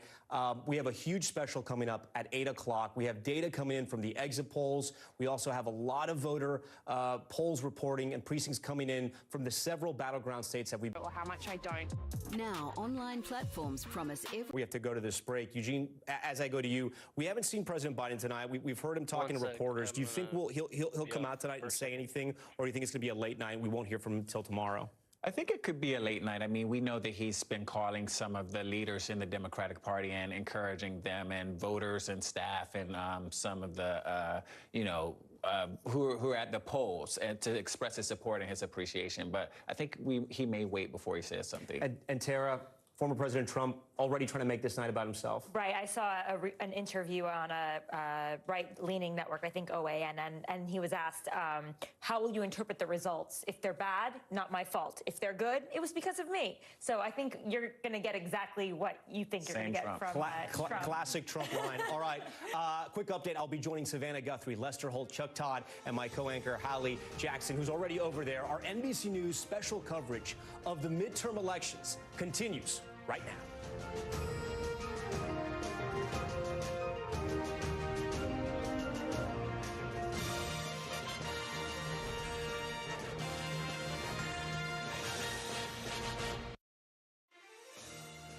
Good evening from NBC News election headquarters. Tonight, all eyes on which party will control Congress. Democrats clinging to razor-thin margins in both chambers with the entire House and dozens of Senate seats on the ballot and many Americans unhappy with the state of the economy. Republicans may be poised to regain power tonight. Election night 2022. Millions of Americans voting at the polls and by mail. The question to be answered tonight, who will control Congress? Democrats trying to cling to a razor-thin margin of control in both the Senate and the House. I'm going to stand up for the best in the American spirit. Democracy is on the ballot this year. Republicans on offense, aiming to seize the upper hand once again. They're fleeing these failed states because these states don't work. With the influence of the former president looming large. President Trump taught us how to fight, and I took a few notes.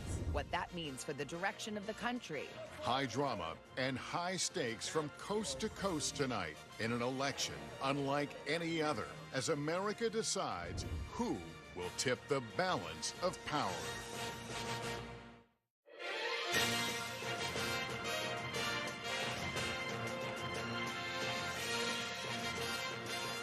From NBC News, Decision 2022, The Balance of Power. Here now are Lester Holt and Savannah Guthrie. Hi, it's 8 o'clock on the East Coast, and the polls have just closed in 16 states, including the closely watched Senate races in Pennsylvania and Florida. Hi, everybody. I'm Savannah Guthrie here alongside Lester Holt, Chuck Todd, Andrew Mitchell, and Hallie Jackson. And it promises to be an exciting and a long night. Get comfortable. We'll be here a while. We have an extensive signature verification process that's handled by the recorder's office. That takes time. We want to get it right.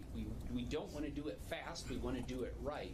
So that process, as they go through and they're comparing the signatures on the outside of the affidavit envelopes to the signatures that are in the records for voter registration, it takes time. They have expertise. They want to get it right. So that means that we will most likely, we're not going to know in some of these races. We may not know who the winners are on election night. We may not know for several days. What we're telling people is that we anticipate somewhere between 95 and 99% of the votes will be counted by Friday of election night.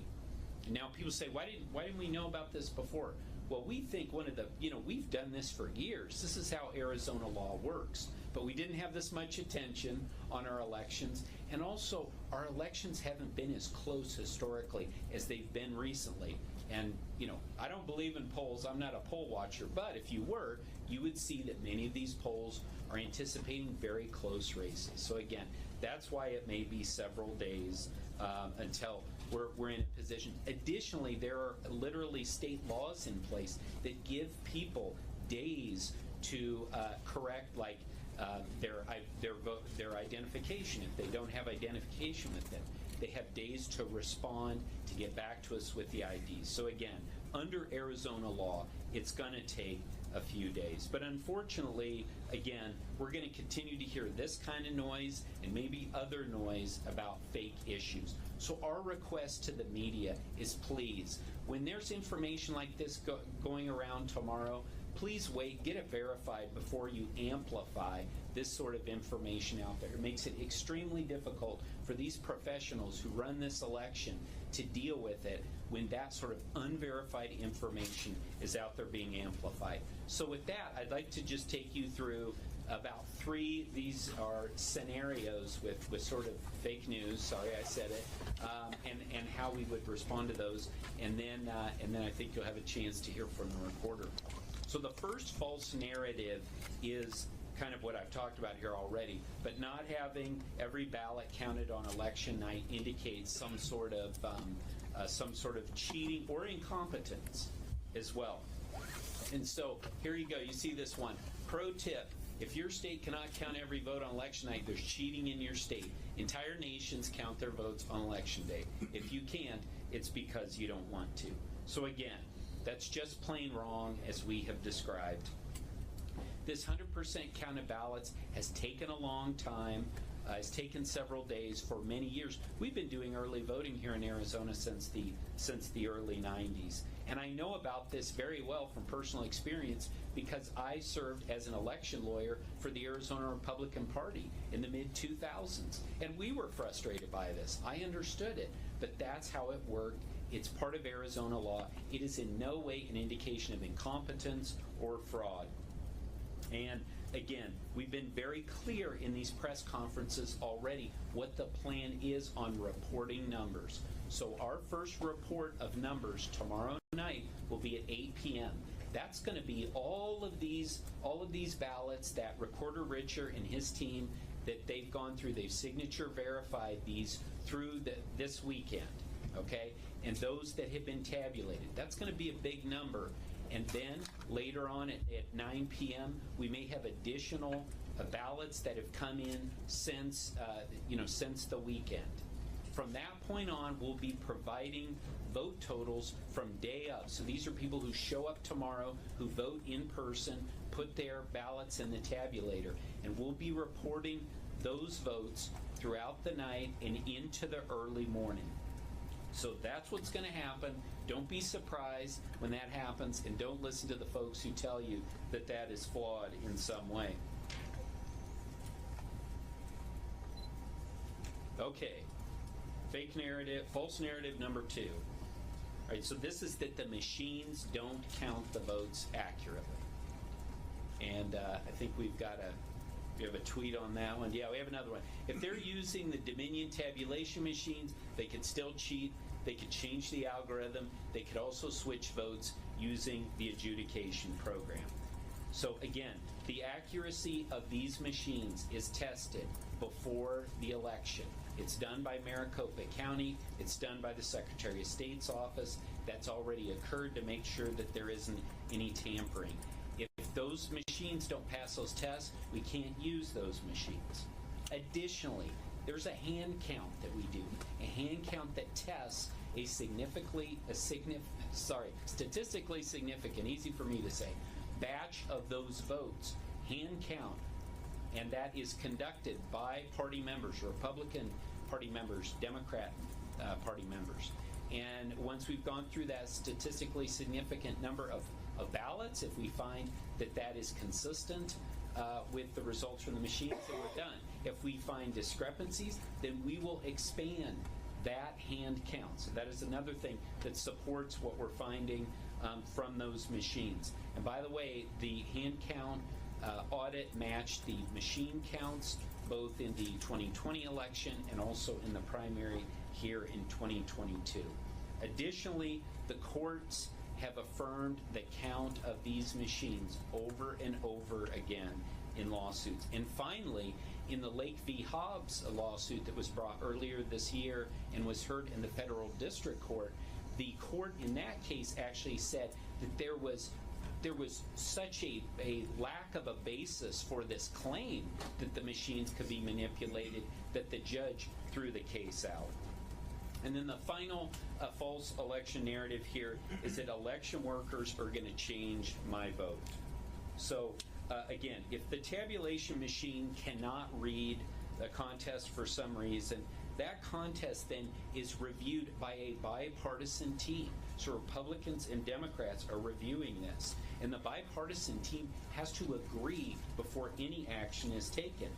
And also what's very important is that throughout that process, every action that is taken, it is audited. There's an audit trail that people can look to and supports the decision that was being made. And let me be very clear about this one. There's no AI used in this process at all, despite what you may have heard. There are only humans that are used to review these contests. The best advice that we can give voters on this particular point is make sure that you're very careful about how you fill out that ballot. Make sure that you're using fast-drying pens. We don't want pens that are smudging the process. And if we do that, then the tabulators will be able to reach your ballot. So again, thank you for your time here. Thanks for your attention to this important issue. And with that, I'll turn it back to Fields Mosley. Thank you very much, Chairman Gates. And save your questions, please, for the end if you have any questions on this subject. Reporter Richer has a number of issues to cover as well, and including some other false narratives that he's saying. Great. Hello, everyone. Again, Stephen Richer, Maricopa County Recorder. Thank you for being here. What is this, number 5? 5? 4? 5? 5? Well, thanks for being back. Some of this is doom and gloom, so I want to start the day on a happier note. I went to 15 different voting locations today, and people were happy. The workers were happy, the voters were happy, and so I hope that we can take a sense of sort of the magnitude and the beauty of the situation as well while we're talking about misinformation, disinformation, security practices, and all of that. Just that Arizona and really Maricopa County is at the center of the universe in terms of the democracy, the democratic process that makes this country so beautiful. And so I'm very proud of what we have done as a team, and I'm very proud that there were a lot of people out there voting today, and I'm very proud of the close to 3,000 workers that are part of the Maricopa County family in administering this election. Additionally, some numbers. As of 11:30 this morning, we had received back 974,760 early voting packets. And as of this morning as well, we had signature verified and scanned in and barcode scanned and made sure that it came from a valid voter of 965,000 of those. So those will be part of the number of ballots that are available to release at 8 p.m. on Election Day. As of 1 p.m., we had already had 6,000 in-person voters, early voters today, so that was exciting. That's a big day, and it will continue to grow. Regarding communications, as mentioned, we have done everything within our power to make sure that we are communicating to voters and making sure that we are answering voters' questions. Last week, we received 3,102 emails to our voter info inbox. We have continued our pace of responding on average within 30 minutes if sent during the business day. 25% of those relate to early voting, 16% relate to voter registration, 16% relate to election day, 11% relate to ballot status. That takes us to approximately 39,000 emails that we have received to our general voter info inbox during the course of this election. Last week, we received 8,734 election calls to our election call center. That brings us to over 40,000 calls to the election call center for the course of the election. The average speed to answer last week was 32 seconds, and the percentage of questions within 30 seconds that were answered was 84%. And for anyone who has been in the call center business before, those are very excellent numbers that we are proud of. Now, a few reminders. If you have an early ballot, please do not mail it back via USPS today. It will not get to us by 7 p.m. on election night. And in fact, that's one of the things that actually assists in our tabulation process, because Arizona is not like many of our Western neighbors, where we are a receipt state, meaning it must be in our possession by 7 p.m. on election night. So if you still have an early ballot and it's in that green affidavit envelope, please take it to one of the voting locations or to one of our drop boxes. Some of our Western neighbors, including Utah, make it such that it is a postmark date, so that you just have to have mailed it by a certain date, and they might not even get it until 3 or 4 days after the election. But if we get it 3 days after the election, then we're not able to move it forward, and we don't want that to happen. All right, we're going to go to topics that need to be addressed in terms of misdis and malinformation. So let's see, number one. All right. The fact that they stopped counting in Maricopa County is concerning, to say the least. Hopefully lots of pairs of eyes will be on them. So lots of pairs of eyes are on us, and it's really wonderful. And if you come down to Maricopa County's tabulation center, you would see that at no point are we tabulating without the participation of the political parties. So the political parties actually have a role in this. We cannot even begin to start tabulating. We go through this state, through Pennsylvania, punctuating what has been a long and chaotic campaign, and it's going to continue to be a bit longer because there have been some voting issues throughout this state over the course of the day. Go to Luzerne County, that's in the northeast part of the state, and there it's notable that a county that Donald Trump won twice has been having some issues because they've now extended voting there for an additional 2 hours because many of the polling places had a paper shortage. And then you go to Philadelphia, which is the Democratic stronghold in this state. There, it's likely that it's going to take even longer for them to count the votes because just today they reinstated a process to make sure that there are no double votes, which is to say people that cast a mail-in ballot and then showed up at the polls to vote as well today. Beyond that, because so many people in the state vote by mail, they don't begin counting those votes till today. The Secretary of State here, acting position right now, says it could be a few days before we know which way things go here. Savannah and Lester? We've heard that from another number of races. It's going to be, as we say, a long night, a long week. Patience is going to be key. Absolutely. Let's go to Gabe Gutierrez. He's in Atlanta. He is at the Raphael Warnock campaign headquarters, and we just saw Chuck talking about potentially a positive sign in some of these early results, but we got a long way to go, Gabe. Yeah, that's exactly right, Savannah. The polls here in Georgia closed a little over an hour ago, and those results are starting to come in. But interest in this race, in these races, have been extremely high here in Georgia. Of course, more than 2.5 million people voting in these midterms early in Georgia. That is a record, and some $250 million, $250 million coming in to this Senate race. Of course, as you mentioned, could hold the key to the balance of power in the Senate. Now, we are starting to get some of those NBC News exit polls, and the key race, the marquee race here, of course, between incumbent Senator Raphael Warnock and football legend Herschel Walker. And what's interesting in these exit polls is that nearly 2 in 3 Georgia voters say that the Republican Senate candidate Walker lacks good judgment. Now, the question will be, will that prevent them from actually voting for Herschel Walker? And I've spoken with voters over the past several days that say they may not like Walker's judgment. They may have problems with the allegations that he paid for abortions for women, allegations he's denied. So they may have reluctantly voted for him, but they did so because of the economy. And that's something I've been hearing over and over again. Another NBC News exit poll, though, shows that about 44% of respondents said that. Right, DeSantis was the candidate who was leading in the polls by as many as 10 points over Charlie Crist, the Democrat, also, by the way, a former governor. But DeSantis isn't just popular in Florida right now. He is the heir apparent. If Donald Trump does not run for president, DeSantis is considered the man to beat for the Republican nomination for president in 2024. And that is why he won't commit to complete his entire gubernatorial term. Okay, John Hendren, thanks very much for bringing us the latest there from a very noisy site in Georgia. Let's go live now to rather quieter Washington, D.C., and that's where our correspondent Patty Culhane is hosting a panel of guests to get into the real nitty-gritty of tonight's vote. Well, thank you so much, and welcome to Washington, D.C., where we will be joining you throughout our coverage with excellent guests to break everything down. And it is... Remind people, the majority of this vote so far, and we've got a nice little tool here to show this, is basically early vote. 65% of the vote so far is early vote. Just 3% is election day vote. And we know there's a big difference in how the two parties vote on that. So I want to get that out of the way, that caveat out of the way. But I want to show you something. It hasn't mattered if we were in a red county or a blue county. I want to do Chattooga. This is on our county to county. This is Marjorie Taylor Greene's district. Obviously, this is going to be a big Walker County.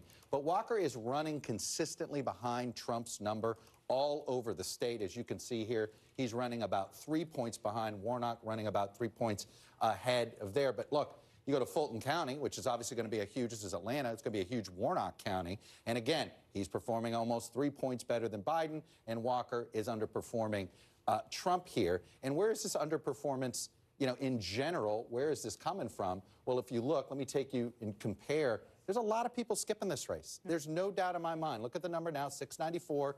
And let me take you to the governor's race.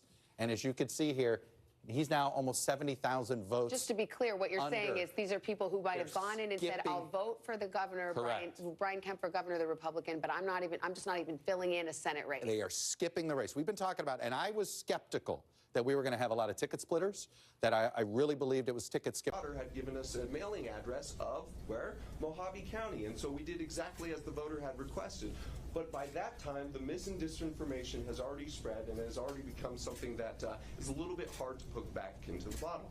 But that being said, we do look at every single one of these, and we do our best to both pre-bunk and debunk. And is the goal of the county, after having done this for 2 years, that because of the positive information that we have put out and because of our continued insistence upon addressing these claims and finding that not one has been accurate, that people will have confidence in this process, but we'll continue to do that. So thanks very much.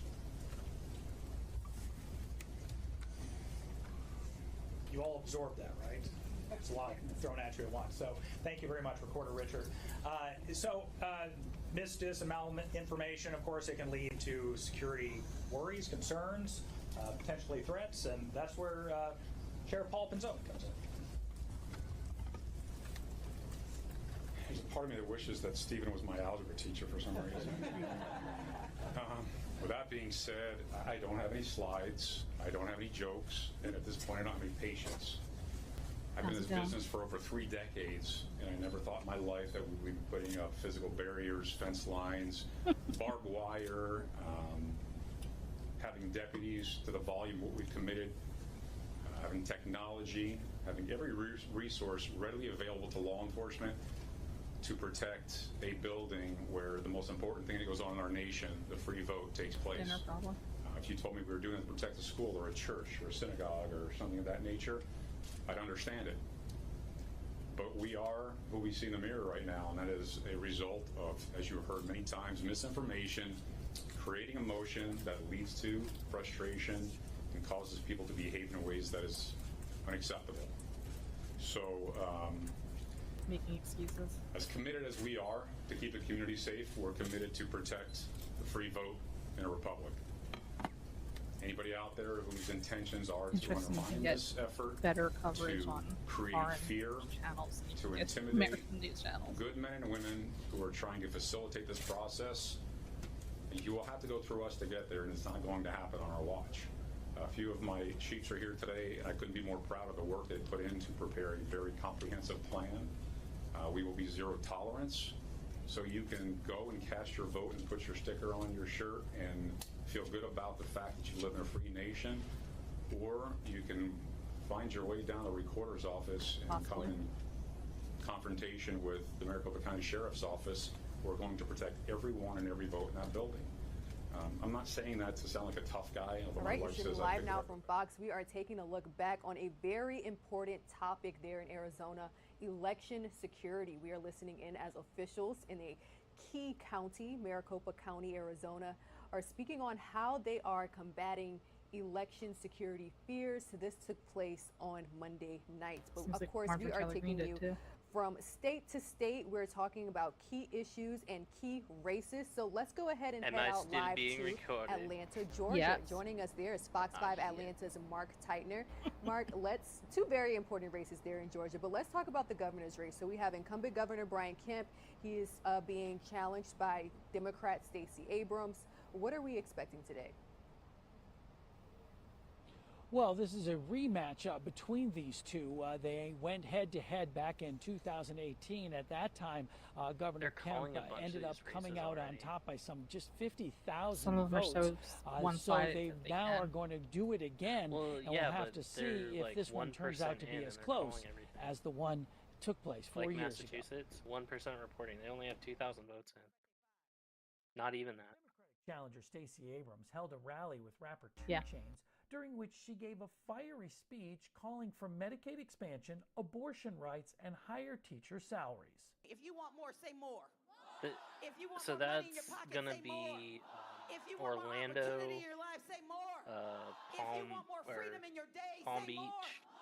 Republican Governor Brian Kemp took a fly-around tour of the state, kicking off at the Fulton County Airport, where he touted Georgia's historically low unemployment and big state budget surplus. Yeah, Orlando, Citizens have West economic Palm Beach, opportunity and prosperity, no matter their neighborhood or their zip code.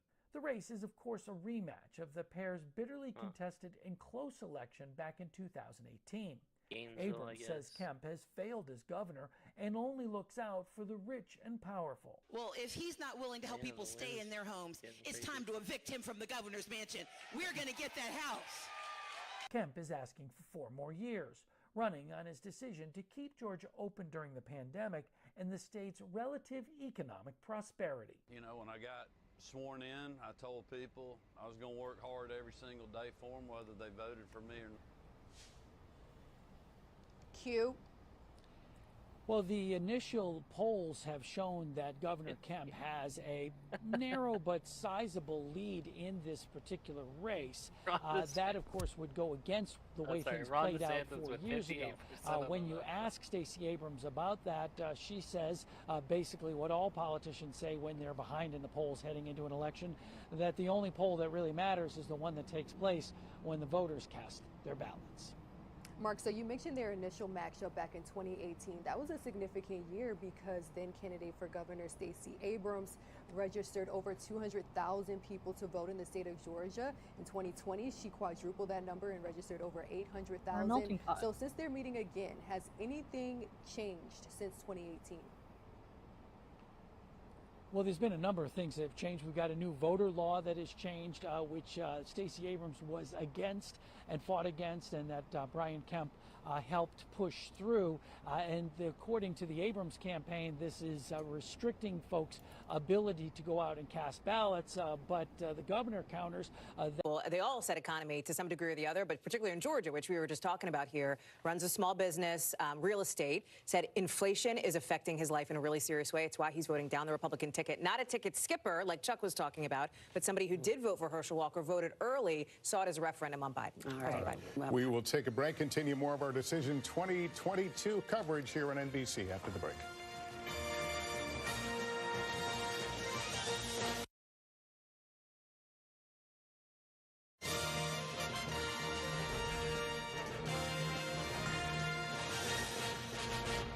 And good evening. I'm Tom Costello in Washington, D.C., where we continue our Special Decision 2022 coverage. Polls are now closed in more than a dozen states, and votes are being counted as we speak, including in the closely watched Senate race in Georgia, which is too early to call at this hour. Republican Herschel Walker trying to take the Senate seat away from Democrat Raphael Warnock. Walker, of course, has been navigating allegations that he paid for 2 women to have abortions, accusations that he has denied. And at this hour, as you can see, 41% in, and Warnock is holding a slight lead over Walker.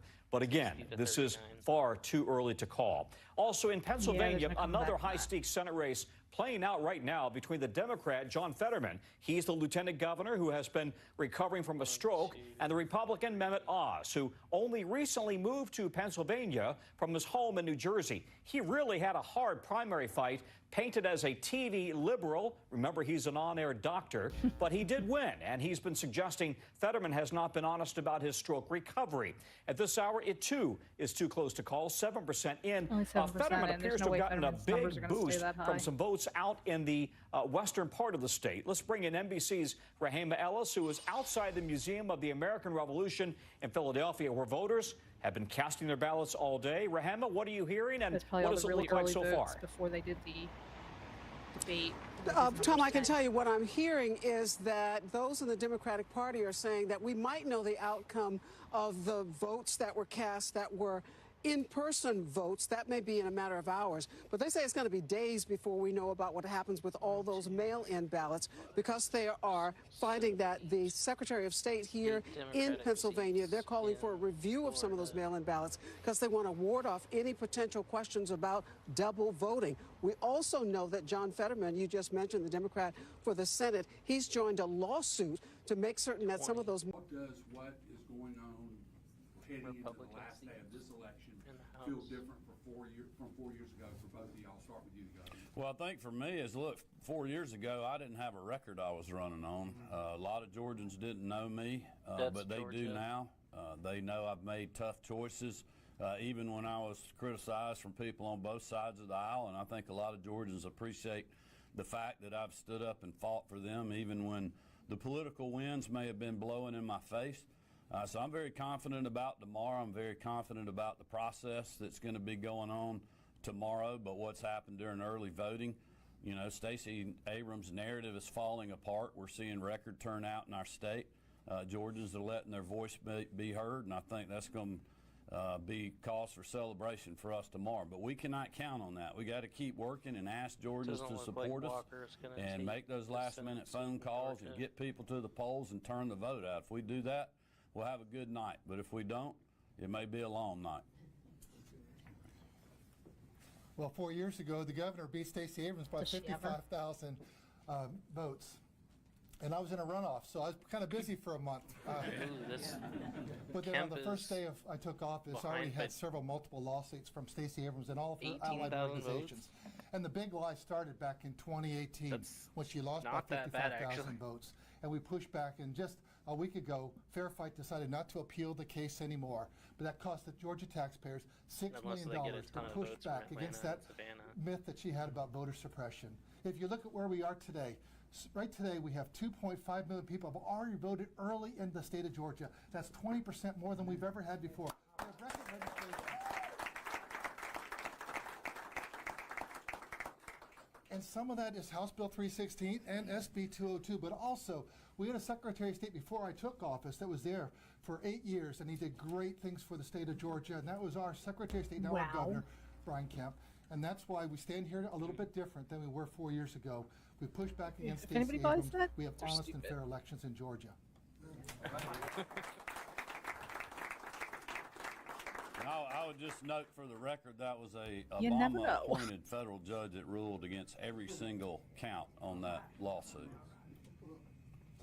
All right. I think we'll wrap it up. All right. Thank you, guys.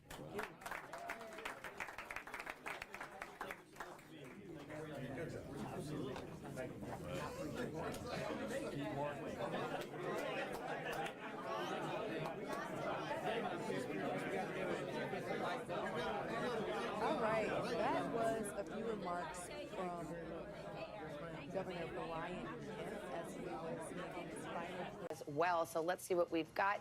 Democrats 37 seats. The Republicans have 36. As you know, it's a 50-50 split right now. So Republicans need to net just one seat tonight to gain control of the United States Senate. We, of course, are following some big governor's races here tonight. Let's take a look at Arkansas Governor Chris Jones out in front, but it's too early to call there in Arkansas. Yes, Sarah Huckabee Sanders is leading it this hour in Arkansas. And in Massachusetts, we've got a projected winner, Maura Healey. That is a pickup for the Democrats, the Republican Charlie Baker retiring. And I think it's what we have for right now in terms of the calls in the governor's race. Let's go to Jacob Soboroff. He's at a polling location in Henderson, Nevada. Nevada's got a lot of tight races tonight. Jacob, what are you seeing? Particularly, Savannah, and good evening to you, particularly the senatorial race between Senator Cortez Masto and Adam Laxalt. As we talk about everywhere, all across the country, this is going to come down to a game of turnout. And there was a lot of worry. In fact, John Ralston, the dean of the Nevada Press Corps, has said that turnout is depressed, but that's not what we're seeing here at all in this mall called the Galleria inside of Henderson. This is what's known as a vote center. Let me show you. I think we got to look from above as well. If we give you that shot from above, you can look down. I'm over here in your bottom right-hand corner waving to you from the American flag. These are 30 different polling places inside this one particular location. There's 128 of these all throughout Clark County, Nevada. It's actually a pretty novel concept. There's 914 precincts in Clark County, Nevada, but you can show up at any of the 128 different voting centers just like this, and they have said that the lines are extraordinary, actually, in terms of this time of year. So follow me. Let me show you, actually, as a matter of fact. Come check this out. So this is where everybody is going to vote. But over here, and by the way, Merry Early Christmas, as happens sometimes in shopping malls. Election Day is kind of like Christmas for some of us who are believers in democracy, and this is really democracy in action. Look at this over here.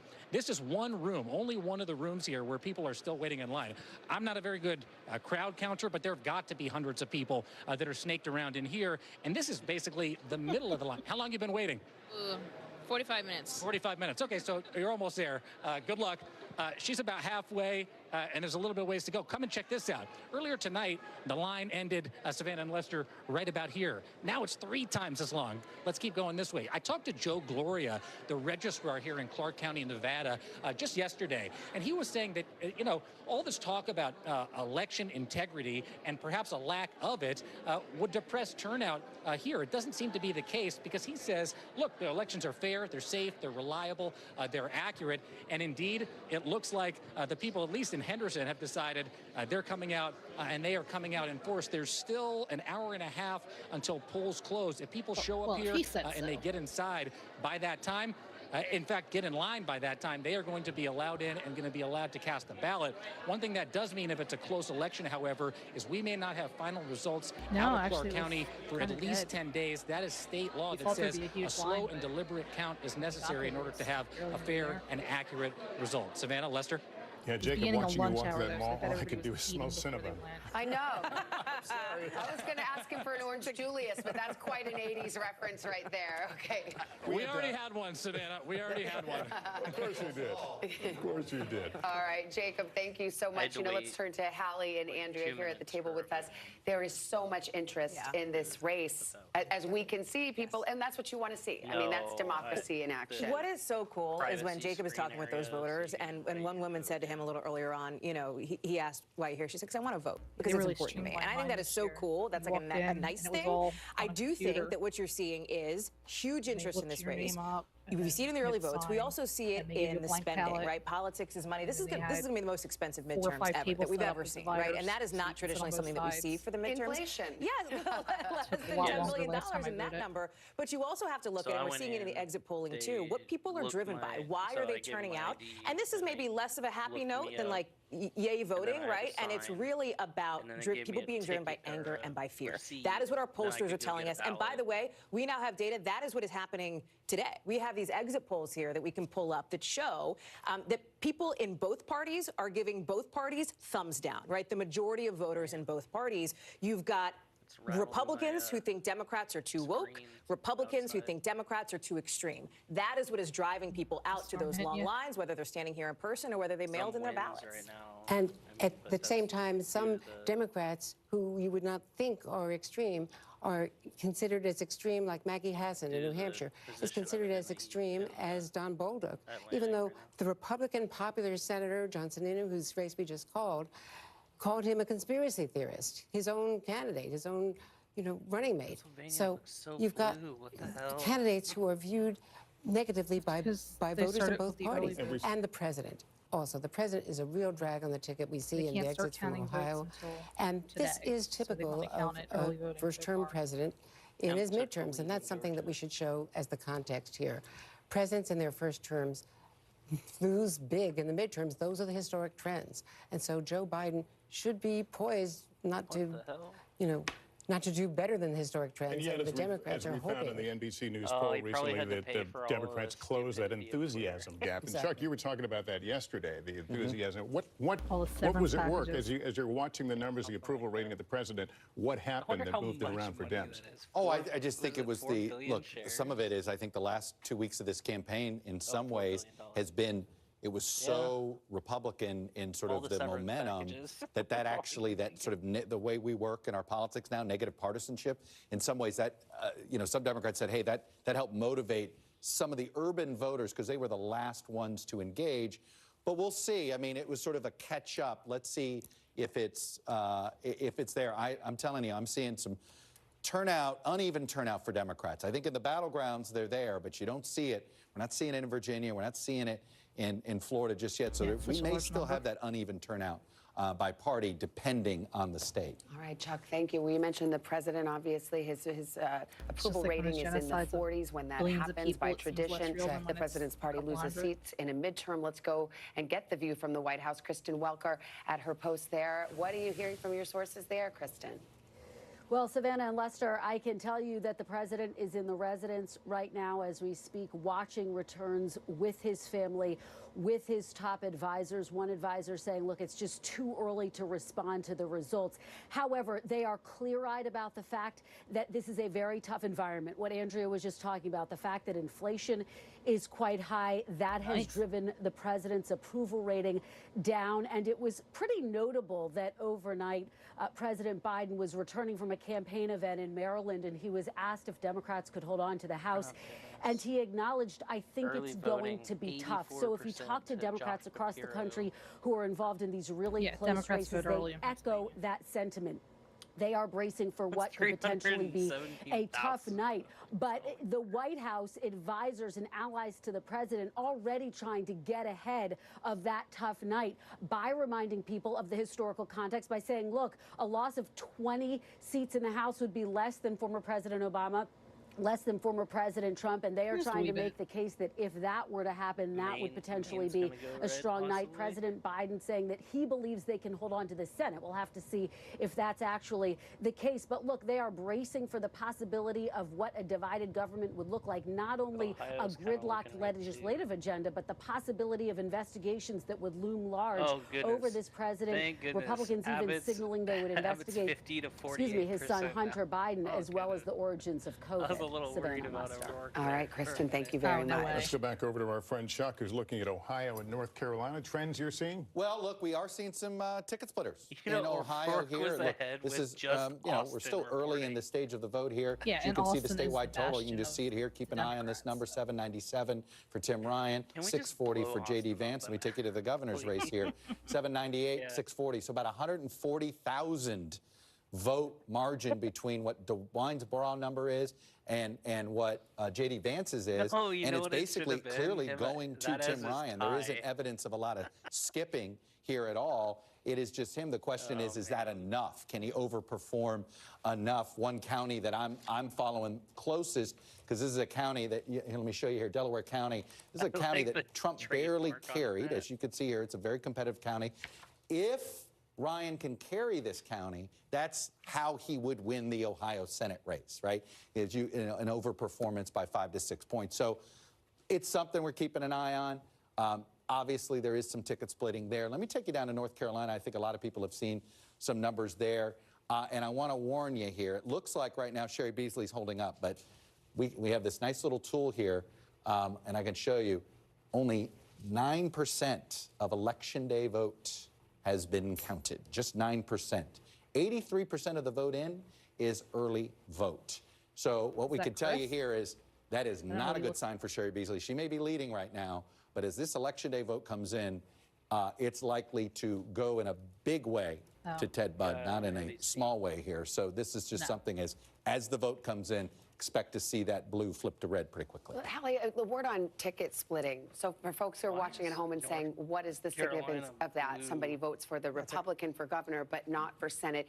It's key in some of these states like in Ohio or New Hampshire or Georgia because of, let's say, some of the scandals or some of the controversies that have dogged certain candidates. Can you kind of flesh that out? Look at what's happening. So, yes, look at what's happening in Georgia, right? I think people know, I think this is sort of in the ether here, what Herschel Walker has faced. These allegations that he paid for at least 2 abortions. He has denied vigorously those allegations. But let me tell you, I was with Senator Warnock on the campaign trail just a couple weeks before Election Day, along with Senator Ossoff. They were there canvassing, trying to get out the vote.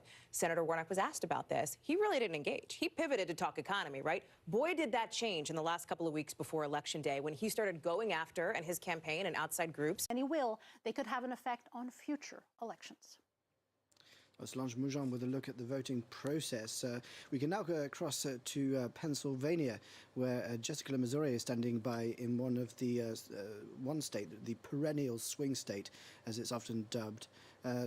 Jessica, talk us through why that state is so important. Well, it's so important because the Senate seat that is up for grabs here in Pennsylvania provides a golden opportunity for the Democrats to keep control, to maintain their majority, albeit slim, in the upper house. The incumbent, Pat Toomey, who's a Republican, is retiring after 18 years. And so now there is a race between the Republican candidate, the celebrity, TV celebrity, doctor, former heart surgeon, Dr. Oz, and the former mayor of Braddock, gritty steel town here, who was once dubbed America's coolest mayor, John Fetterman, are running head-to-head for that Senate seat. It is a very close race and a very important one, as I mentioned, because it could help the Democrats keep control of the Senate. And what are some of the issues that the voters there care about most? The honor, and they need to be able to, but they can still mute him. Well, people here are in. I'm actually just outside of Philadelphia at the moment, and Philadelphia in urban areas, we largely find Democratic voters, progressive voters. They are concerned about democracy, about voting rights. They are keen to make sure that those deniers do not get elected into office here. They are also concerned about women having a choice. They are pro-abortion, and they want to make sure that the Democrats can codify that into federal law. They also are extremely concerned about inflation, but they say that democracy to them is more important when it comes to voting, and they are confident that the Democrats can do what is necessary in order to tackle inflation, rising gas prices, etc. Now, if you go into more rural areas here in Pennsylvania, you will find many more Christian nationalists, and they are, on the whole, going to be voting Republican. Well, the polls have closed now. One can expect that they will have been voting Republican. They are extremely concerned about the state of the economy. They say that the Democrats in Washington, D.C. have been spending far too much. They're not happy about climate policies. They are also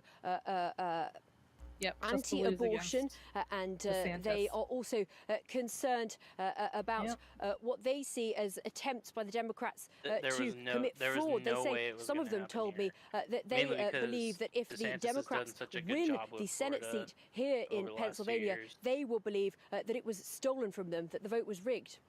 I mean, and Joe Biden runs into a bit of a problem when it comes to Pennsylvania, doesn't he? Because when he goes to somewhere like California and he's talking about his green policies and getting rid of fossil fuels, that doesn't play so well among the rural voters there.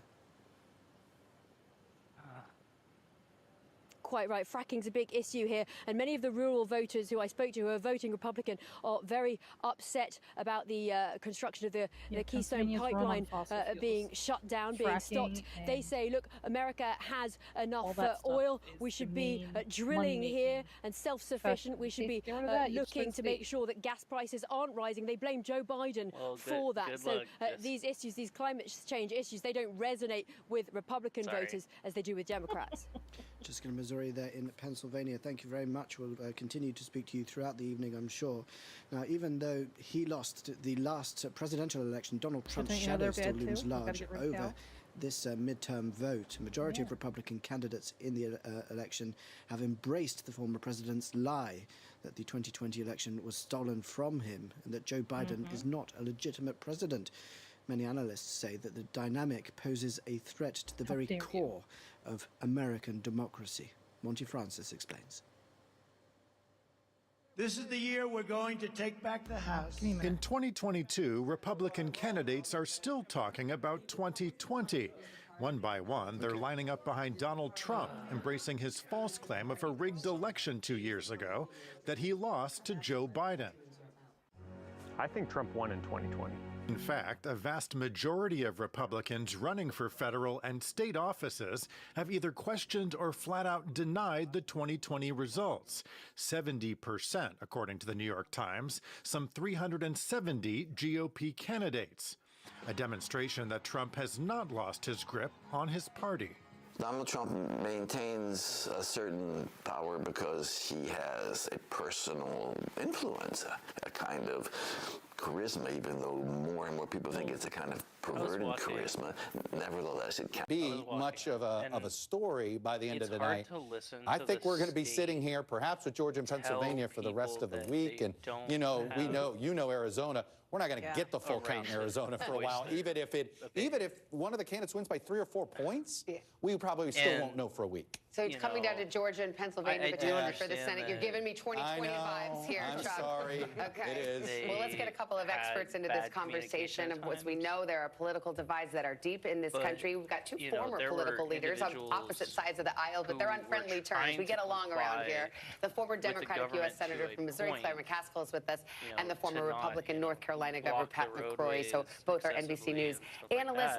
Let me talk to you, Senator McCaskill. First, we just heard Chuck reading the tea leaves. Some are saying perhaps New Hampshire, Maggie Hassan, your former colleague, potentially could hold on. Yeah, if it was going to be a red wave, if it was going to be what the Republicans were trying to sell the last 3 or 4 weeks of this election cycle, Maggie would be in real trouble tonight because the Republican polling had it closing to even. So if she holds on and wins by a comfortable margin, then I do think it's going to be what Chuck just outlined. It's going to come down to the big four: Georgia, Nevada, Pennsylvania, and Arizona. But let's remember, we're having some really good news in governor's races tonight for the Democratic Party. The Midwest is doing very well, electing governors, flipping seats from Republican to Democrat, whether it's Massachusetts or we're looking at Gretchen Whitmer holding on in Michigan. If we pick up 4 or 5 governor's seats tonight, that should tell Democrats that we need to get away from a national narrative and try to stay more local. And Governor, let me turn to you. Chuck has been noting some interesting ticket splitting. What's the other word you use? Skippers. Some ticket skippers, but it looks like fewer of them now in Georgia. For what it's worth. C11 in Georgia. Is that Chuck's something you would have come expected? up with new terms. You know, what can I say? It'll be a T-shirt by midnight. Do I sound better? I tell you what I think. First of all, I anticipate a bud to come through in North Carolina. North Carolina elections, as y'all know, always the Republican starts behind went out to the store, got a new headset, and then catch up and exceed. I got most one of for the Christmas time. last year. I've just So been I waiting to put it anticipate on North until that one Carolina to broke. go red.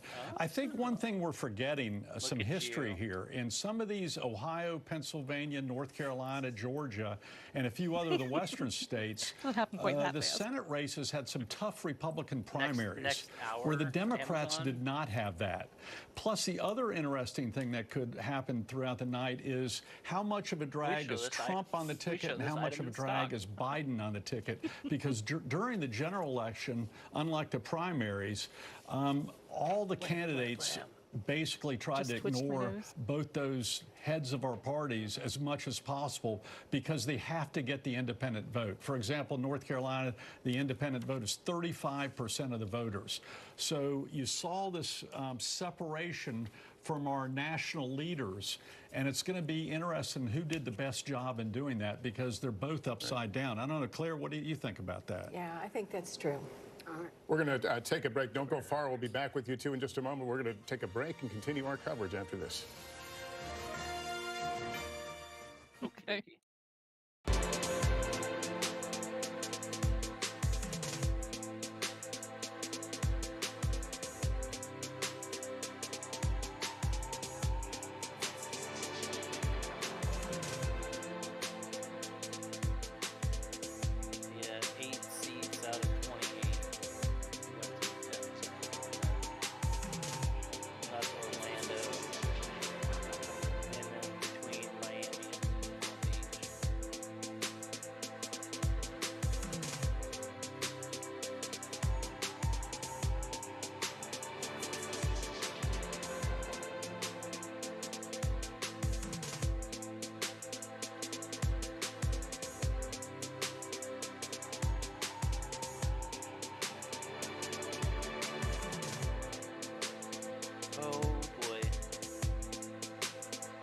What happened?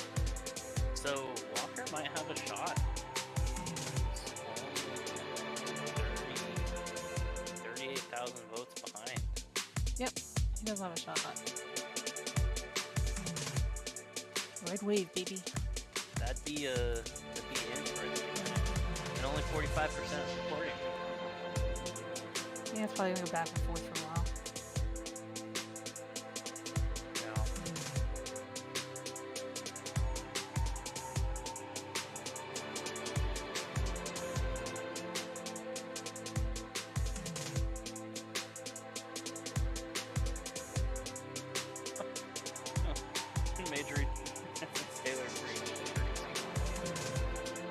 Yep, like instantly.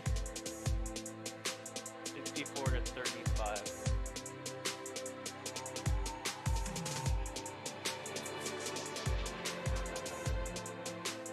Some of these are crazy though, like the day's biggest political like stories with Dem trusted areas insight and expert like analysis. 80%. A daily look at the politics behind the headlines. Meet the Press Now, streaming weekdays at 4 p.m. on NBC News Now. People who are not the same mindset out.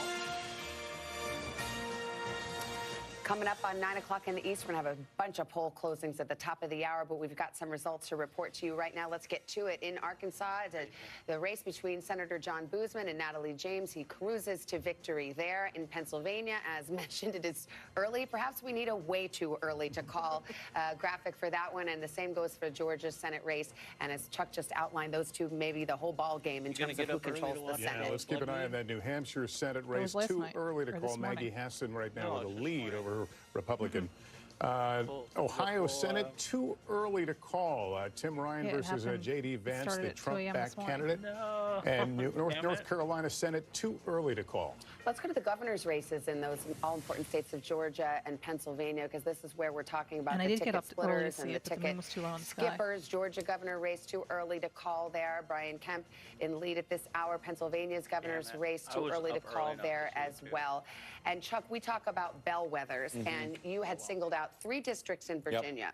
And the 3 districts, your argument was it will show us a small, medium, or large wave. It's kind of like going to McDonald's and ordering your French fries. Right. Are you going to supersizing the wave? And we were just trying to get some indication. Well, I was just going to say, we've been watching this all night. This does not look good for Elaine Luria. We haven't called it, but as you can see, she's down 20,000 votes total, down double digits. We only think there's about 55,000 votes left. She was the most vulnerable of always the most vulnerable. This was what I call table stakes, if you will, on that front for the Republicans. They weren't going to win the majority without Virginia 2. Virginia 7 is the one, and look at this, 99%, look, it's Prince William County, for those wondering, in the Northern Virginia area that has remaining vote. I also want to remind you, keep an eye on this number. So if Spanberger's underperforming Biden by about 4 points, is that a pattern we see all night in these swing house races? It's certainly something I'm looking for here. But just to give you an idea, our estimated vote only says about 2,800 left.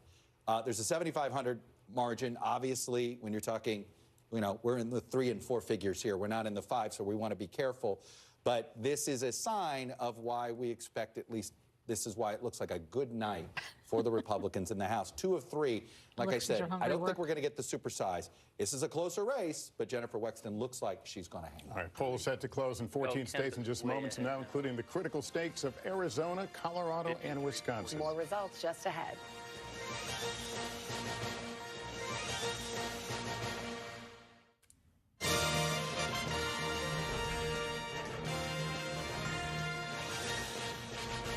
And we continue our coverage here on News Now. I'm Tom Costello in Washington, picking up our nightly coverage. We're keeping an eye on races from battleground states across the country. One of those, a Senate race in New Hampshire. Right now, too early to call at this hour, between the Democrat incumbent, that's Maggie Hassan, and the Republican challenger, Donald Bolduc. Democrats also trying to hold on and keep the line in many gubernatorial races, including this one in Michigan, where the Democratic governor, Gretchen Whitmer, is trying to hold on to her seat. It's a high-stakes fight against the Republican, Tudor Dixon. Important to note, not all of the polls have closed in Michigan at this hour, and you can see at the moment, Gretchen Whitmer has a bit of an advantage over Tudor Dixon. Joining us now from Michigan, NBC News correspondent Yamiche Alcindor. Yamiche, what are the top issues that seem to be driving voters there in Michigan in the governor's race? Tennessee's also turning. Well, I've been talking to voters here in Michigan all day and really in the last few days, and there are 2 issues that have really been coming up. If you're a Democrat, I've been hearing about abortion because on the ballot here, there's Proposal 3. It would enshrine abortion rights into the Michigan state constitution.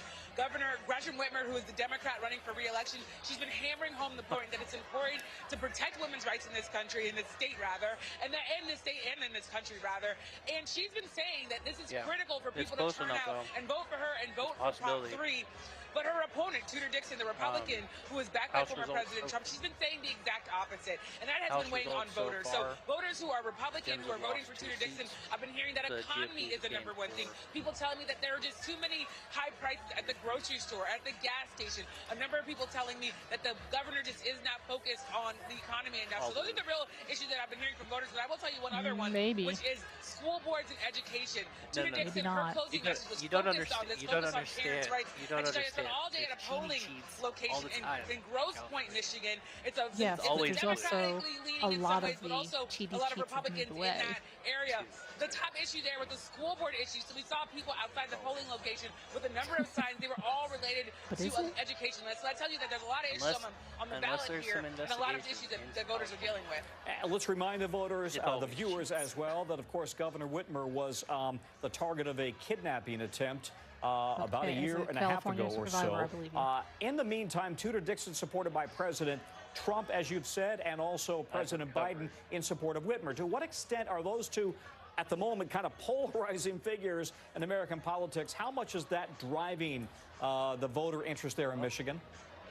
Young Indiana. It's a great question, and really it didn't even answer that question because here in Michigan, what we're seeing Michigan officials say is higher than expected turnout. We even have the Michigan Secretary of State, who's also running for re-election, say that this state could actually hit a historic record for voter turnout as it relates to midterms. And a lot of that, I think, is about the fact that you're hearing the name Trump a lot. Either Democrats saying we don't like anyone who's backed by Trump, or Republicans saying we're very excited by him. And the former president, he's talking about Michigan today. He was tweeting, or he was posting online and the social media site that he owns. He was saying that there were absentee ballot voting issues in Detroit. The Michigan Secretary of State quickly refuted that and said absolutely not, that's not true. She told him stop spreading lies and please don't have anybody thinking about political violence here in the state. So a lot here. Yamiche, thank you very much. We'll have much more real-time results and analysis through the night. We pause now to rejoin NBC special coverage. This map Decision is 2022. So red with some splotches of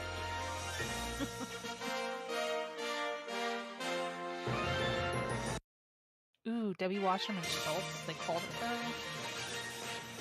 For what? Right. Welcome back to our live coverage of the 2022 midterm elections. It's 9 p.m. here on the East Coast, and the polls have just closed in 14 states all across the country. Okay, so let's get to it. We've got a lot of results to read to you, and we'll start Florida, the Arizona 25th. Senate race. This is a very tight race, and stop me if you've heard this before. It is too early to call. We will keep an eye on that. Same story in Wisconsin, a Senate race. Ron Johnson trying to hold on. Mandela 25th. Barnes, the challenger there, too early to call. We'll continue with the theme, too early to call, in Colorado. Right now in the Senate race there, Michael Bennett, the Democrat, over Joe O'Dea. In Iowa Senate, too early to call. Chuck Grassley against the Democrat Michael Franken. Was that like Let's go to Kansas, and we can project that Jerry Moran will return to the United States Senate. There's a big governor's race going on there in Kansas. We don't have any results there yet to report. And in Louisiana, too early to call. They've got the 50% rule here, so we'll keep an eye on that one. John Kennedy trying to hang on to his Senate seat. In the New York Senate race, NBC projects that Charles Schumer, Chuck Schumer, the majority leader, will retain his seat. And let's look at North Dakota numbers. Too early to call out of North Dakota. South Dakota, we do have a projected winner. Senator John Thune returns to office. And let's see where we stack up in the Senate at this hour. It's a 50-50 split. And right now we can report Democrats have 38 seats. Republicans have 39. We'll continue to keep our eye on the big picture there. Let's move over to the governor's races now, starting in Arizona. Too early to call that hard-fought race between Democrat Katie Hobbs and Carrie Lake, the former news anchor. In Kansas, too early to call, but you can see the Democratic incumbent way out in front right now. Michigan's governor's race, too early to call. Wisconsin governor's race, too early to call right now. Tony Evers, the incumbent, up against Tim Michaels. In Colorado, it's too early as well. Jared Polis looking for another term against Heidi Ganahl. And we'll go to Minnesota. Oh, governor of Iowa, sorry. Kim Reynolds, too early to call. She's the incumbent there. And Minnesota, too early to call that race between incumbent Tim Walz, Democrat, and Scott Jensen. And we're looking at the Nebraska, too early to call. This is Nebraska governor's race. Carol Blood, the Democrat, versus Jim Pillen. Too early to call in that race. New Mexico governor, also too early to call. Let's go to New York. This is a race that tightened up in the late stages. We'll see. It's too early to call right now whether Kathy Hochul can get her first full term as governor. In South Dakota, the governor's race, too early to call, but Kristi Noem, that has become a national Republican. Some talk about her as a potential presidential candidate. She is leading at this hour. In Texas, it is too early to call, but Greg Abbott is leading at this hour, looking to get another term there. In the Wyoming governor's race, too early to call. Mark Gordon, the Republican incumbent, right now in front. Rhode Island governor, projected winner Daniel McKee, the Democratic incumbent, will win another term. Yep. And the Vermont governor's race, Phil Scott, the Republican, the projected winner over Brenda Siegel, he handedly defeats her. Whatever. Okay, so we have talked a lot about some of the issues driving this election. The economy, rising prices, inflation. Those are clearly top of mind for so many voters. We're going to talk to Stephanie Wool. She's NBC's senior business analyst, host of the 11th Hour on MSNBC. Steph, I have to say, one of the key indicators, consumer confidence.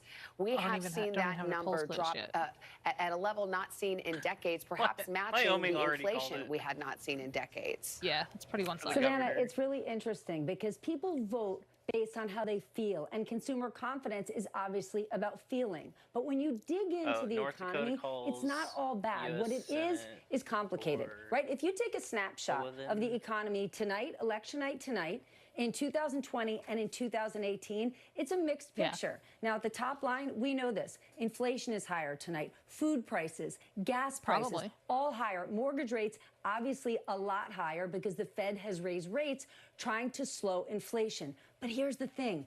That's not the whole picture. We know that unemployment today is very low. We're back to pre-pandemic levels. Huge positive. If you want a job, there is one available in this country. But for Democrats, that's really difficult to message, right? You can't fit. Inflation's bad, but it's much worse in other countries. on a bumper sticker. Were you so watching? while Democrats haven't said much, Republicans have been disciplined and relentless, hammering their economic message over and over. They outspent Democrats 5-1 on economic ads. And so when you factor all of that in, that people are talking about economic woes at their kitchen tables, Republicans are filling the airwaves with their messaging, and Democrats not saying much or not saying enough soon enough, it's no surprise that this is a big vulnerability for them. Stephanie, have Republicans, though, laid out a plan, or have they just been effective in going after the bad economy and Democrats? They have not laid out a plan at all, and that's actually what President Obama has kind of hammered home in his closing message, saying, hold on a second, they're not offering you something on the other side, and many of your social services, your Social Security, your Medicare, your Medicaid might get cut. But it was late for Democrats to message that, and it really goes back to the complication. You know, Hallie mentioned it in the last hour. She was talking to a small business owner in Georgia struggling.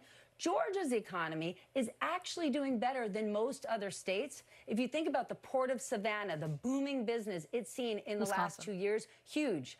But that business owner she talked to was in the real estate business, the mortgage business. And we know real estate has gotten more difficult given mortgage rates. So it's just a tough message to get across, and easy for the party that's not in power to say, are you struggling? Is this difficult? And it is. You see it every time you go to the grocery store. Very close. All right, Stephanie, thanks. It reminds me of the 1992 campaign of the Clinton War Room with the famous sign, Andrea, it's the economy, stupid.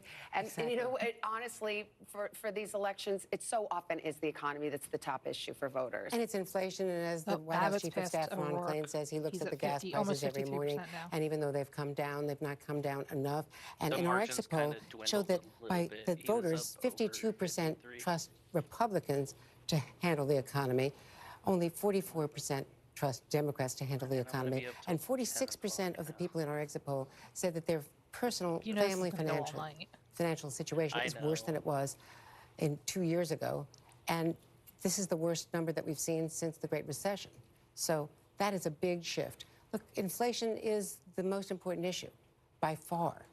And abortion, less so, but higher than we expected, at least according to the exit polls. Crime, much less so. But the Republicans have just been hammering Joe Biden on inflation, and Democrats are being punished for it. Well, Hallie, I mean, a lot of analysts have said that Democrats didn't sufficiently answer the charges on the economy or on crime, that it's sort of a deer in the headlights in terms of the crime attack, which has tightened up races in these last few weeks, where they thought they weren't going to be as competitive. Let me tell you, what I've heard from Democrats was exactly that issue, Savannah, when they were talking about places where they were nervous, feeling like Democrats were really put on defense by Republicans on the issue of crime kind of late in the game, and in key places like, for example, Pennsylvania. Look at Wisconsin, where that's been another key issue too. So yeah, crime right there sitting at number 3, by the way, tied for gun policy on issues that are important to voters. You know, inflation and crime, what they have in common, they're really tangible to people. Sometimes, like, you know, 3 of us live in Washington. People sit there in the Beltway and they talk about things that are sort of esoteric. Everybody puts together a grocery budget, right? Everybody walks out of their home to go to their car or to school or whatever. You feel these issues in a really tangible way. You look at where Democrats are right now, more voters say President Biden's policies are hurting this country than helping, right? These are the headwinds that Democrats are facing, and we're seeing it in races across the country. Savannah, I know you're interested in the Kansas governor's race, which was too early to call right now, which makes sense, but you look at the Republican there, Derek Schmidt. He has tried to tie the incumbent governor, Laura Kelly, to President Biden in a big way. That's been a big issue in that race in a state that Donald Trump won by double digits. That is a reflection of what we're seeing in other key states around the country, too. Well, governor's mansions could be switching hands in more than 30 states tonight, but one place where that won't happen is in New Hampshire, where incumbent Republican Governor Chris Sununu has been reelected, and he joins us now live. Governor, congratulations. Well, thank you. Although I have to correct you, we don't have a governor's mansion in New Hampshire, but I appreciate the thought. We're having a great time here. That is duly They said Biden's well, Governor, I know you've been obviously... Maybe they want to throw it in the budget. Yeah, obviously you've been focused on your race tonight, and again, congratulations. But have you drawn anything from what you have seen so far on any of these races? Yeah, well, first and foremost, the turnout has been absolutely unbelievable. We're definitely going to break records for a midterm turnout here in New Hampshire. And as you guys have been discussing, that's economically driven. Folks are feeling a pinch at their homes when they're balancing a checkbook, trying to just pay a mortgage. And especially in New England, where energy prices are so high, fuel prices are high, it's getting colder. People are really feeling that double pinch, that double whammy, and they want to change. And you can't ask Washington to change and yet keep sending the same people back. So I think, again, a lot of these races are still too close to call on the federal side, but I think there's going to be a very positive red wave as the night goes along, not just here in New Hampshire, but across the country. Well, you know, we have to ask you about the Senate race going on in your state. You know, this state backwards and forwards, having just campaigned there. How do you feel about what's going to happen tonight? Do you think that General Don Bolduc, the Republican, will be able to defeat Maggie Hassan? I think so. I mean, it is going to be a neck-and-neck race, probably not called late until the night. You're going to have a lot of the larger towns, the more conservative towns come in very late, just because that's just the way it is. But they will count their votes, and we will get a winner. But it probably will be late into the night. And again, because that turnout was so high, we have same-day voter registration, which is actually works as a decent process here in New Hampshire. So there's just a lot to tabulate and compile. But that's going to be neck-and-neck. And considering you have a General Bolduc who really spent very little money, was outspent 10-1 or something like that, but introduced himself to the state as an alternative, as an option, as someone who's going to fight for New Hampshire. That gives, I think, a lot of folks, a lot of Republicans hope that he's going to bring it home. Well, Governor, thanks for being with us. Good luck on that mansion. He's at a bowling alley right now. Is that right, Governor? You're at a bowling alley? It's like, I mean... We're doing it New Hampshire style. We're axe throwing. We got a bowling alley. We got an arcade. We got horseshoes a little later on. We're going to be having a lot of fun. Very New Hampshire style. I know you guys are stuck in New York, and as usual, New Hampshire's having a lot more fun than New York. But you know, can we get the games here? Well, enjoy. Everybody's jealous. I guess it's a good time when your race gets called early and you're victorious. Governor Chris Sununu, thank you so much. Interesting to hear him talk about the New Hampshire Senate race, which of course has not been called yet, and that's a key issue. In fact, Chris Sununu did not endorse General Bolduc in the primary, Andrea. He did not want him to win. He wanted the other candidate to win. And Democrats poured a lot of money in the primary into advertising, negative ads, trying to take down Bolduc. I mean, they were just going, they really made him a bigger deal than he was. You know, calling him too extreme, but people did not think that he was extreme. It's an interesting dynamic, and when we have another moment, we should talk about it because it's happened across the country where you have Democrats in these primaries often spending money and trying to prop up the more extreme candidate, hoping it would make for a better general election candidate for the Democrats to beat. Will it backfire? That question will be answered tonight. Coming up, we're going to dig into the race for the U.S. Senate in Pennsylvania and what voters think about the health challenges for Democratic candidate John Fetterman, who suffered a stroke right after the primary. We're back after this. Maybe.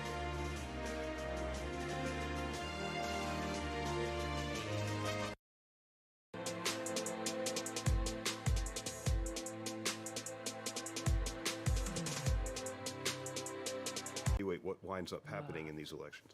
And Doug, you've been looking at part of the fear-mongering in the run-up to the campaign, and also I think he should have withdrawn as the voter being cast. As the voter being cast, look, here's the elephant in the room. The elephant in the room is, as you said, this is the first election, big election in America, since a pro-Trump mob attacked the U.S. Capitol January 6 last year.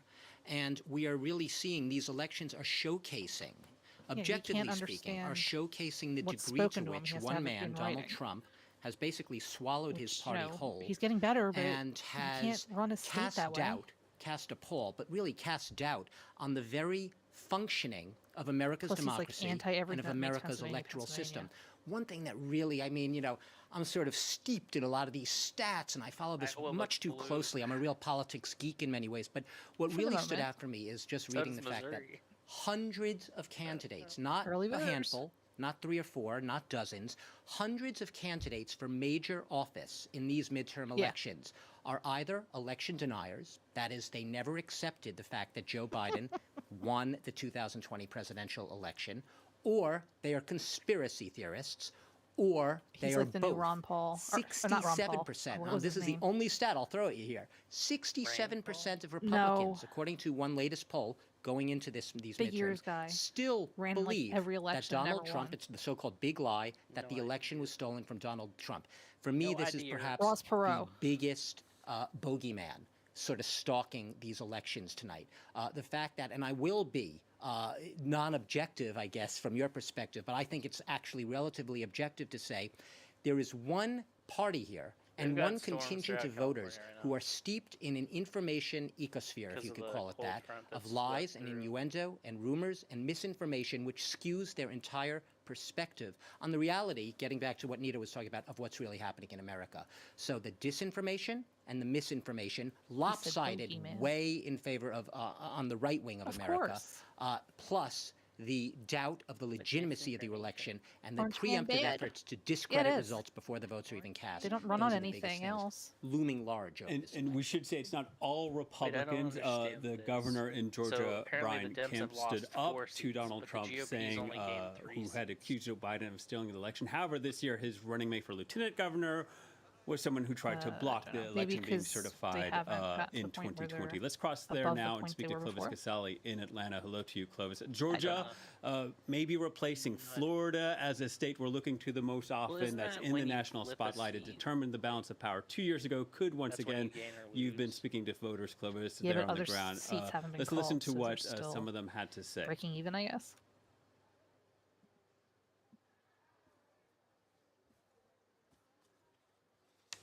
Well, I'm all optimistic. Some out of Pennsylvania, a closely watched race, and for good reason. Tom, what are you seeing? Yeah, a lot of interesting information. So voters in Pennsylvania had some real issues with their Senate candidates. That race, of course, the most expensive Senate race in the country, more than $145 million spent in ads there to define each candidate, and a lot of news coverage. As we know, a lot of that coverage was on John Fetterman's health. And so we asked voters coming out, voting here in these midterms, was John Fetterman in good enough health to serve? Look at these numbers, 50% so far. And again, it's early, saying yes, 47% saying no. So the other question we asked was about Dr. Oz, because the attack on him was that he was a carpetbagger. He just moved to Pennsylvania 2 years ago. He had lived for decades in New Jersey. We asked voters, did Dr. Oz live in Pennsylvania long enough to effectively serve? 56% said no, while 42% said yes. Again, this is early exit polling data. We also wanted to find out what's the most important issue for voters. In Pennsylvania, at this hour, 36% saying abortion, 28% saying inflation.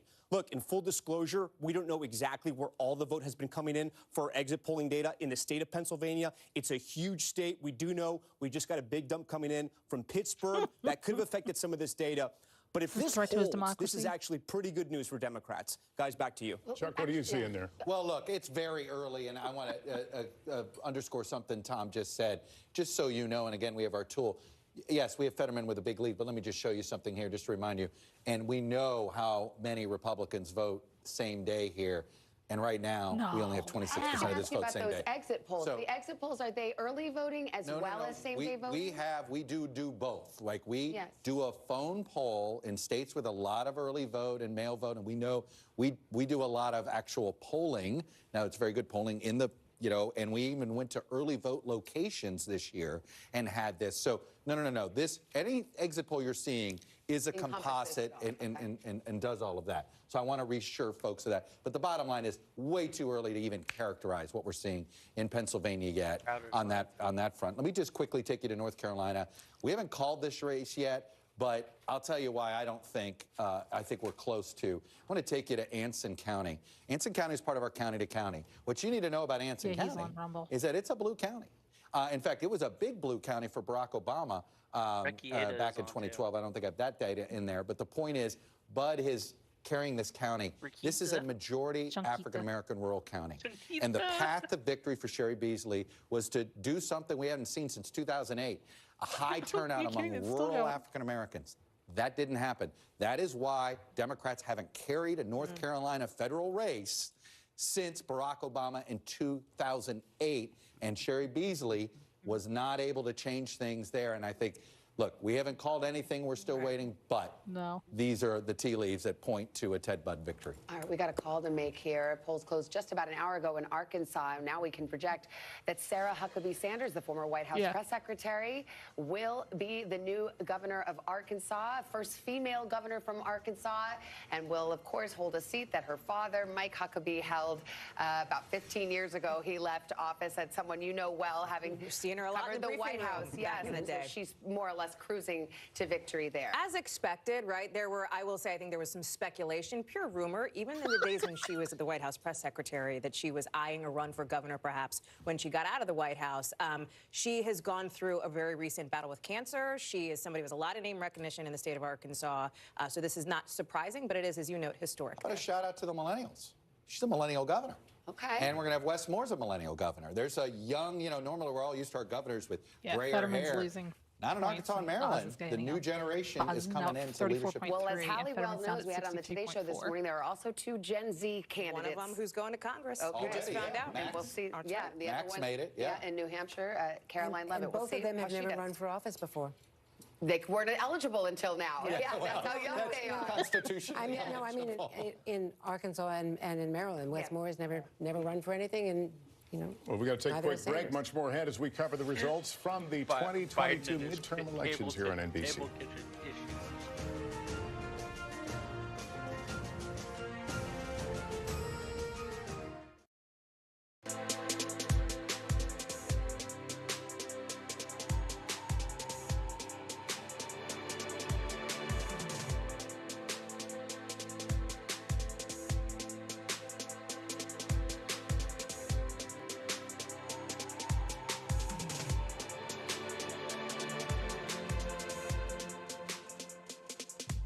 Well, looks like Fetterman's talking. I know they changed it.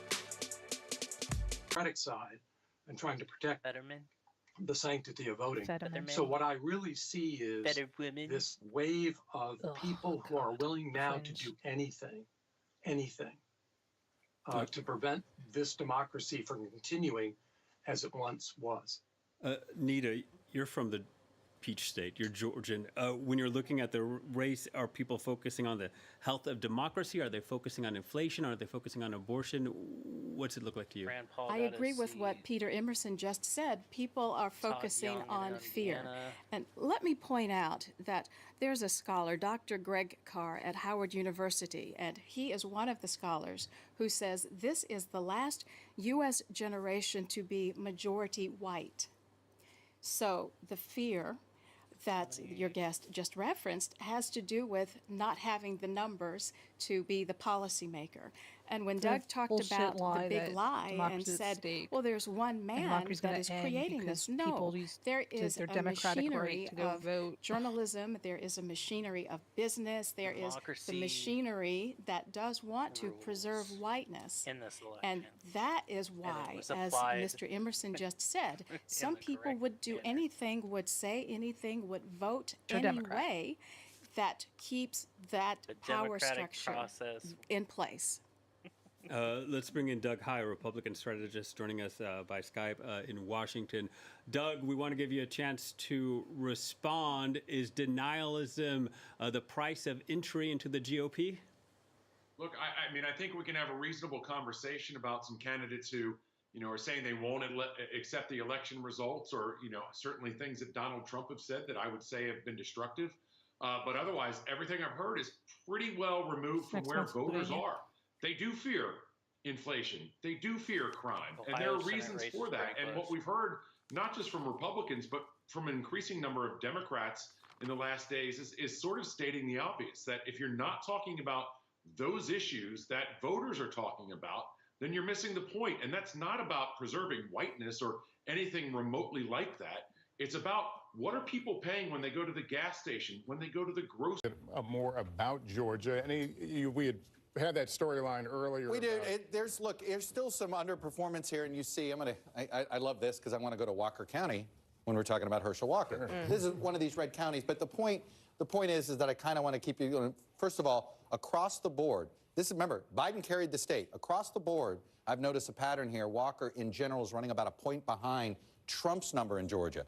Trump lost Georgia, so you don't want to run a point behind at this point on that front. And let me just show you how far behind he's running Kemp in all these counties, about 5 points. But in most of these cases now, as you could say, most of it is not skipping. You're seeing it in Warnock, and then about 1 out of 5 ticket splitters end up in the Libertarian column, I've noticed in many of these. But look, we still got a long way to go. I just wanted to go to a complete county to show you a county that we're close to being complete, just to show you what the pattern is. And let me just tell you what's still left to count so you know what we think is remaining. We still think there's more Election Day vote that's coming. That's advantage Walker, but we still think there's still a bunch of early vote to come too. And when you look around at what's left in here, there's still plenty of vote in the Atlanta suburbs that needs to come in for Warnock, and then there's all sorts of stuff here. So Georgia's going to be a long night.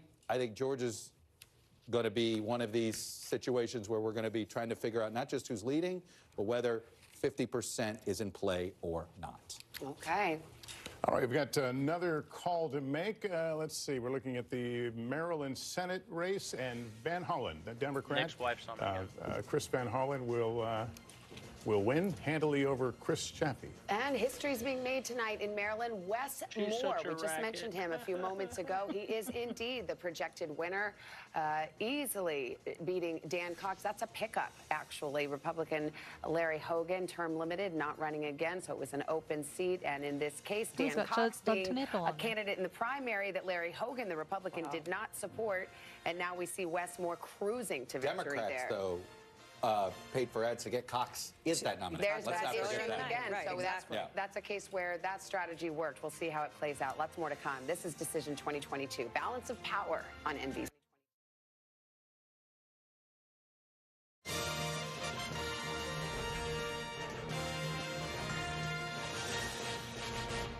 Focus on inflation and the economy, and perhaps they put all their chips on abortion after the Polls have now closed in Arizona, where 2 high-profile races are playing out. One for the governor between the Republican candidate, Kari Lake, she's a former local TV anchor, and Democrat Katie Hobbs. It's too early to call there. And the other one is for the Senate, of course, where the Democrat incumbent Mark Kelly, the former astronaut, is taking on Republican Blake Masters. Also too early to call at this hour.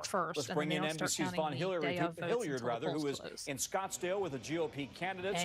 Vaughn, let's start with the governor's race. Kari Lake has pushed the stolen election lie, while Hobbs has pushed back hard on those lies. You're an Arizona native. What are the voters telling you tonight? Michigan needs to get rid of Whitmer. Right, the Democratic Katie Hobbs, in fact, is the Arizona Secretary of State who oversaw the 2020 election in which Donald Trump narrowly lost to Joe Biden. When you're looking here at this race, this is the question at play. It's a longtime conservative state, but folks in the state, especially independents and conservatives reticent to Donald Trump and his allies, showed that they were willing to vote for Democrats. In 2018, Kyrsten Sinema. In 2020, Democrat Mark Kelly and Joe Biden. The question is, are they willing to do it again in 2022? And when you're looking at this governor's race as well as the Senate race here, the big question is, where do these independents lie? This is ground zero for election denialism. Up and down that slate of GOP candidates, you're looking at candidates who have called for the decertification of the 2020 election. Now the question is that a high enough priority for voters to push back against Republicans? The one you're allowed to carry. All right, well, let's talk about that Senate seat. It's Kelly versus Masters. Kelly won the special election after John McCain died. Has he managed to build the support over the past 2 years to put him over the hump this year? Right. Republican challenger Blake Masters has largely gone after Mark Kelly for voting almost in lockstep, essentially, with the Democratic White House and Democratic majorities in Congress. And contrasted that with Kyrsten Sinema, who took a little bit more of an approach in which she pushed back against some of the Democratic agenda items. But when you're looking at Mark Kelly, he is somebody who has garnered support here in the state, of course, the husband of Gabby Giffords, and he has tried to make the case on a myriad of issues that he has represented Arizona independently. Blake Masters is heavily focused on the border. And in fact, I was just down there when he was campaigning on Friday, really highlighting the record number of migrants that have made their way into the United States. And this year, he is trying to boost that GOP turnout. That's why you have seen him travel around the state here with the likes of Kari Lake and those other Republican contenders. We should note the polls closed a half hour ago. Tom, we're waiting for that first batch of ballots to come out a half hour from now, and these votes are going to heavily skew Democratic. So when you look at the results, Democrats want to be quite significantly up because the expectation, much like in 2020 when Donald Trump closed the gap and almost overtook Joe Biden, you should expect a very similar thing. But this first batch may be anywhere from 70 to even 75% of the total ballots here. So we could know a lot about this race just a half hour from now, Tom.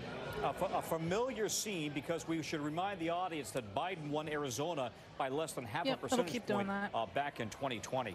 Vaughn, thank you very much. Vaughn Hilliard, who was there in Arizona. We're going to continue keeping a close eye on these races, much more throughout the night, and we're going to go back to NBC News special coverage. Decision 2022 and the balance of power. Stay with us.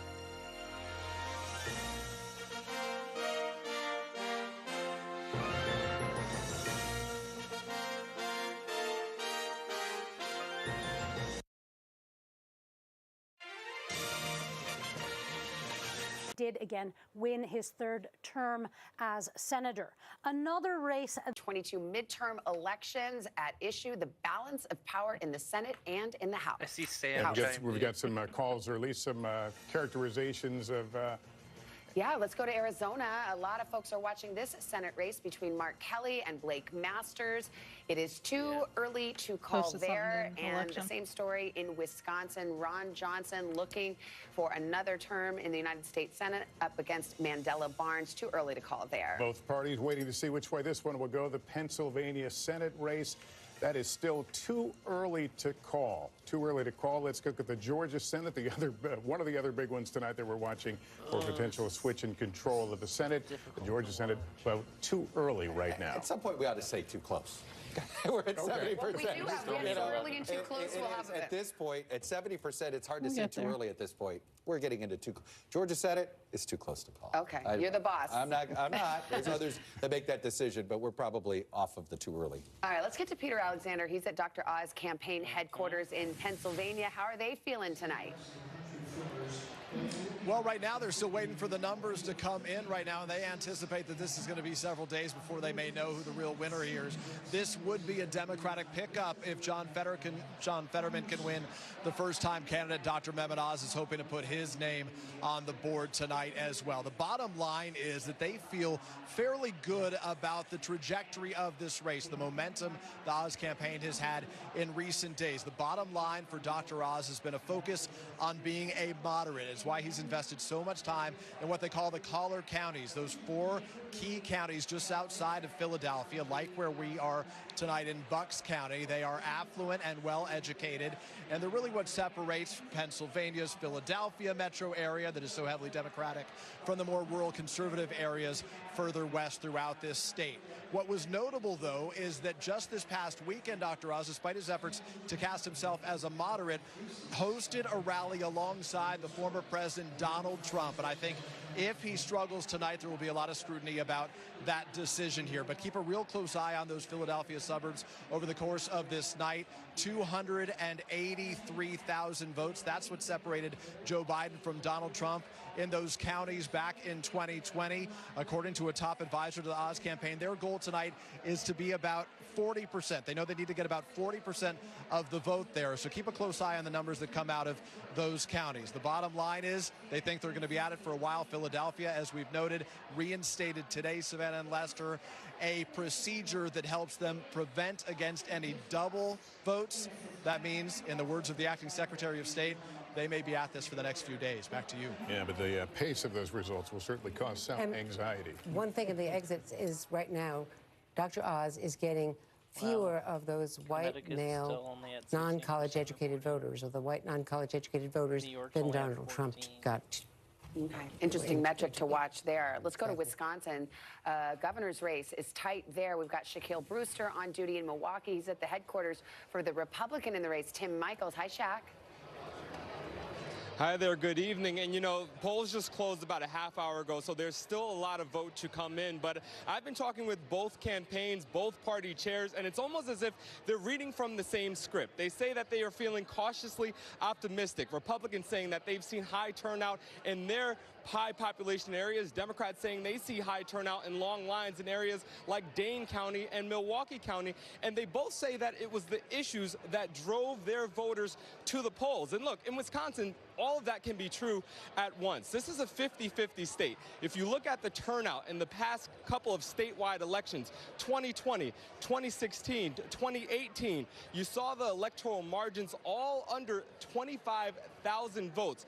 Both sides understand that this is going to come out to that election day turnout and who's able to edge out the other at the end of the day. And as we continue to watch these poll results come in, I want to give our viewers a warning in terms of what we see out of Milwaukee. I talked to the director of the Elections Commission there, and one thing that Milwaukee does is they collect all the absentee ballots at once, and then they... Quite the opposite. He views this election as a referendum on democracy. Your right to vote is on this ballot. Democracy is on this ballot. Our entire future's on this ballot. That's what's at stake. Because of what DeSantis has done to Florida is disgusting. Both candidates are ignoring the polls, which show the governor holding a commanding lead. Dr. Susan McManus, a longtime expert in Florida politics, says national politics are driving voter turnout this time, and that should help GOP candidates. Right now, people are faced with two big fears: the economy, their well-being, but secondly, their safety. That said, she believes Democratic leaders are hoping Crist can pull off a miracle. The reason that Democrats wanted so desperately to beat DeSantis in the governor's race was to pretty much end his career right here, because they see his kind of growing popularity across other states. Experts say a decisive DeSantis victory could almost immediately launch his 2024 presidential campaign.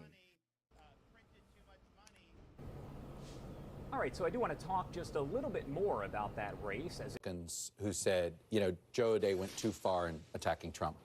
And he got Trump's attention. Trump attacked O'Dea. He went after him, right. Trump went after him, and that hurt some Republican support. Depressed the Trump vote. Suppressed the Trump vote. And he didn't regret it at all, right? He said he's his own man. That was his message. That was his key campaign message, that he was his own man here. And as Chuck points out, clearly that was a turnoff for some of the Republicans in that state. So which maybe leads us to a conversation about election deniers on the ballot. Since tonight. that was ceded from former President Trump in the 2020 race. This is a really important point that I think I'm glad we're talking about, because if you look at the races across the country, there are hundreds of people who are election deniers or election skeptics, including 17 candidates who are running for the Senate on the Republican side, who have questioned the legitimate results of the 2020 election. We'll not say affirmatively that President Joe Biden won that office legitimately. In the governor's races, you've got 17 governors on the Republican side who are running, who are election deniers or skeptics. Let's talk about the Secretary of State races. I know that's not something we would typically be sitting here at a desk talking about in a midterm cycle. So important, because these are the positions that do the administration of elections wherever you live, in your state, in most states, right, along with the attorneys general. 10 of those Secretary of State positions are election deniers or election skeptics who are running. And here's why this matters, and let me give you one example here. There are 3 states where all 3 statewide races, governor, Secretary of State, and attorney general, the Republican candidates are election deniers or skeptics. 2 of those states are Arizona and Michigan, which will be key in 2024. If these are the candidates who end up winning, and we don't know right now where those races are, that could have a major impact on counting votes come 2024, because these are people who make key decisions. Whatever happens with the economy and the inflation in 2 years, we don't know where we'll be. But these are the people who, if they win, will be in office the next cycle. Hey, can I glasses half full this? Do you know 3 out of 4 Republicans in our exit poll said that they have confidence that the vote's going to be counted fairly?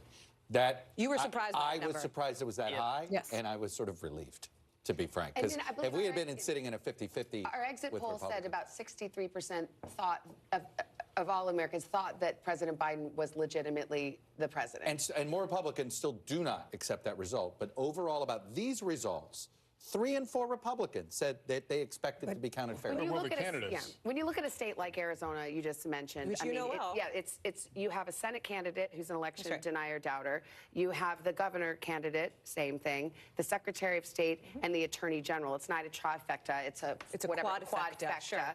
Potentially, if they sweep, and you're talking about a race in Arizona in 2020 that was decided by what, 11,000 votes. If you're talking about lawsuits, right, from, let's say, Democrats, if those Republican candidates do win, if you're talking about changes to voting law, for example, or discussions around, I mean, these are the people who are in those decision-making positions. That's why this matters.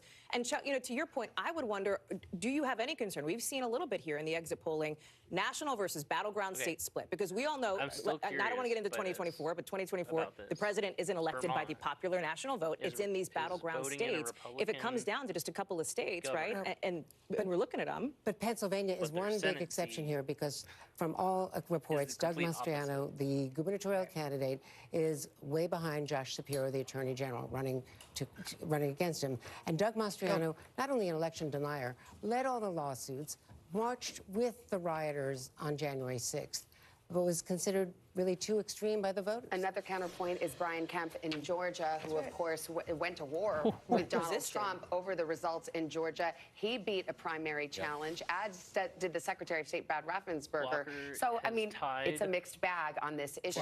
It is. Look, I want to do a little heat check on the House, because we've been, you used the W word, Savannah. It's only 63% almost reporting. Stopped right there. I'm like, you know what? We don't have evidence of the wave yet. That doesn't mean it might not happen. But let me show you. Remember, I did my small, medium, and large? Well, here's Virginia 10. We already called it. So we're not looking at a tsunami for Republicans. Virginia 7, Abigail Spanberger, obviously, is one that we've been very focused on here. Look at how close this is, just 3,000 votes. And we have some updated totals in here. We think there's still 22,000 votes. So this is one where we're going to wait till all the votes are counted before we call this race. But already, this tells you this may limit the size of the Republican gains, because, look, Florida may give them enough for the majority already. They picked up 4 seats in that state. But this tells you something. And let me take you over to Virginia 2 and explain why we haven't called Virginia 2 yet. Okay, here. And it's simply all of the remaining vote is early vote. Okay, and mail vote. So even though it looks like Kiggins has a big lead over Luria, we believe almost all the remaining vote is earlier absentee. And if that decidedly goes Democrats' way, that is why we haven't called that yet. And let me just take you to a few other places very quickly, just to show you my little heat check of where I'm looking at races. Rhode Island 2. This was a race that Republicans were really excited about. They had a great candidate in Alan Fung, and he really he was not your sort of traditional conservative Republican. This is one that it looks like it's trend. We haven't called it yet, but Magaziner, who is the son of Ira Magaziner, if you remember him during the Clinton administration, Asaph Magaziner, the state treasurer, now running for Congress. The point is, I'm not seeing wave yet. What about I'm not saying we won't 1? see it, but I'm not seeing wave. Let me get you some Indiana 1. Because that was one of your first early bellwethers. It was certainly an early bellwether. And, you know, we still got a lot to go here, so we got to wait. But there's not a lot of evidence that Mervan is going to lose this race. We shall see. But like I said, all of the House returns we've seen so far, outside of the state of Florida, and the state of Florida looks like it is a killing fields for the Democrats, but it didn't spill over outside the state of Florida so far. It's in the eye of the beholder, though. What is a wave? Oh, to me, a wave was anything over 20 to 20. In the House, right. If they pick up 20 House seats or north, because, you know, they picked up a bunch of House seats in 20 in their defense. They can get to 230 plus actual members of the House. I think you have to say there was at least a bit of a House wave, if you will, one step above Ripple. Well, you need 5 seats. The Republicans need 5 seats to retake control. They need a Ripple. They need 5 seats to retake control of the House. So, you know, we'll keep our eyes on it. Coming up, what does the vote tonight mean for President Biden? We'll talk to his former press secretary, Jen Psaki, right after this. So, I think she was Rhode Island.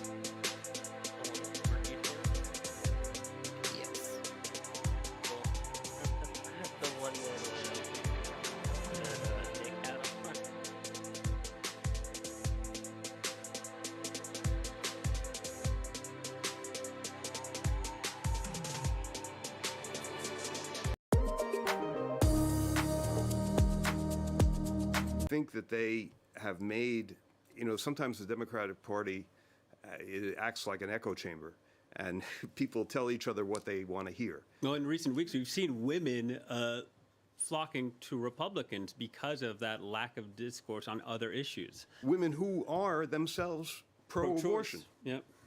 And that's a misperception, I think, that may be fundamental throughout the country in this cycle, and we'll see whether it has the dispositive impact that we think it may. Indeed. So inflation, abortion, two of the major issues, depending on who you ask. Some also say the ballot may include democracy itself. Well over 350 candidates, a vast majority of Republicans running, have questioned or outright denied the results of the 2020 also, election. a lot of college This towns. despite overwhelming evidence to the contrary. Why is this so important? Well, a bedrock principle of democracy is that candidates accept what the voters decide. This is the year we're going to take back the House. In 2022, Republican candidates are still talking about 2020. One by one, they're lining up behind Donald Trump, embracing his false claim of a rigged election 2 years ago that he lost to Joe Biden. I think Trump won in 2020. In fact, a vast majority of Republicans running for federal and state offices have either questioned or flat out denied the 2020 results. 70%, according to the New York Times, some 370 GOP candidates. A demonstration that Trump has not lost his grip on his party. Donald Trump maintains a certain power because he has a personal influence, a kind of charisma, even though more and more people think it's a kind of perverted charisma. Nevertheless, it counts. That's the new, there are already indications that Republican candidates will use. Republicans don't want to be seen to be helping a Democratic president, particularly when you will be less than 2 years away from a presidential election. You don't want to hand your opposition any big wins. Now, if things can get pushed through, they'll have to be done on a bipartisan basis. So it means that Joe Biden may have these very extensive ideas of what he would like to do in his final 2 years. But we know that the Republicans are going to reduce that quite significantly, especially when it comes to grounds of cost. They want to make sure government is small and cheap.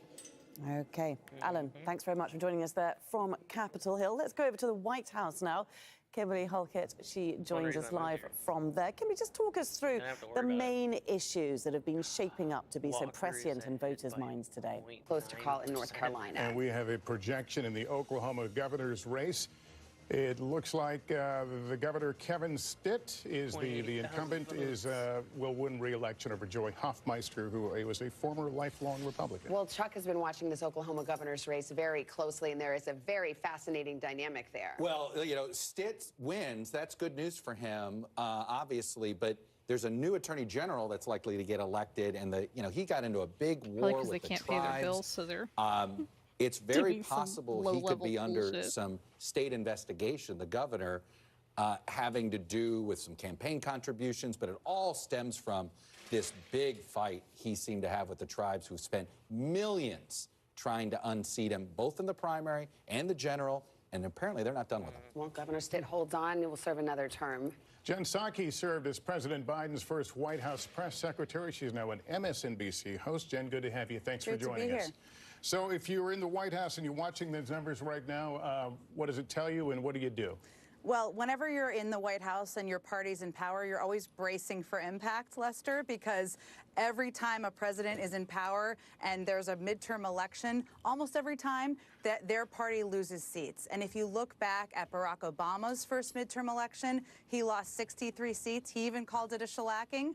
And if you look back at Bill Clinton, he lost 54 seats. So they're aware of that historic precedent. But I will tell you that, and I've been in touch with them, what they're watching right now is the fact that there are races that are turning to be Democratic, where Democrats are winning, that are good signs for them. And it's early. So they're also going to be watching as races start to come in the West Coast as well. Well, if they're watching the exit polls, Jen, your old boss, President Biden, cannot be happy about one of the results. 2/3 of voters in our exit polls said they do not want President Biden to run for re-election. That's true, Savannah. I did see that in the exit polls. And look, I think the president has to make a decision early, I think, over the next couple of months to decide if he's going to run for re-election. Now, I will tell you, from having worked for Barack Obama when he was president and he got beaten by a lot in the midterm elections, there were a lot of people calling for him not to run either. So President Biden has to make a decision. He has to decide if he's going to battle through this another time. But I would expect he'll do that with his family and not probably based on exit polls at this point. Will an announcement by Donald Trump force the president's hand? Make the call sooner rather than later? You know, Lester, I think it will definitely be a factor because Donald Trump getting in the race will mean that the president will feel like he's the only one who's beaten him before, which is true, and he's probably going to want to take him on again. He's been clear that he wants to run again. He's got to make that decision with his family, and I expect he's going to do that sooner rather than later because he knows time is of the essence, and if he doesn't, other Democrats are, of course, going to get in the race. I was going to ask you that, Jen, what the timeline is. I mean, obviously, it's a personal decision, a weighty decision. The president is looking at it, but he also, if he is not going to run, wants to leave a lot of running room for other Democratic candidates who might want to get in. What's the general timeline? You know, I think, Savannah, he knows that the stakes are very high, especially if former President Trump gets in the race. And I think he's going to have some time with his family over the holidays. He'll have those deep discussions. This is a little bit different from past midterms, though, because Democratic candidates were not running against his record. They were running against Barack Obama's record. They're running on his record in many cases, but he does have to make the decision about whether he's going to go through another election cycle at a time when Republicans have been clear that if they take power in the House, they're going to focus on investigations and impeachment. So it's a very personal decision, but I know he knows he needs to make it sooner rather than later, and we'll see. It's a personal one for him. All right, Jen Psaki, good to have you on. Great Thank to you. be here. Coming up, we're going to have more exit polling from Tom Yamas on how issues like crime and abortion played out in today's vote.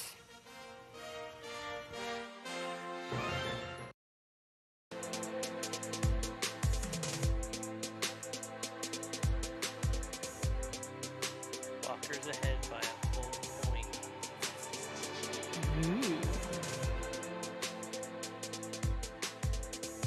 Make that 1.1%. Fat Come on. 3%. Gotta get there.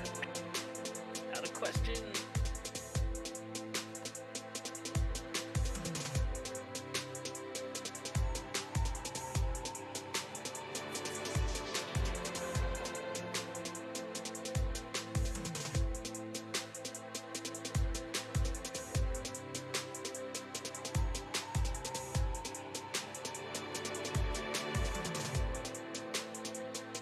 I don't know how they called Connecticut. The problem, but they didn't get very far, and their vote needs only to have be in 18% by in. tomorrow. Only thing you can do is come back tomorrow. We're open at 7 a.m. Voters turned away at the door of the Philadelphia Board of Elections office around 4:30 p.m. on Election Eve. The office officially closes at 5 p.m., and workers argue the line inside is lengthy. 2 hours. Everybody did, and it's just overwhelming, and we're doing our best. These voters say they either never received mail-in ballots I didn't get it in time.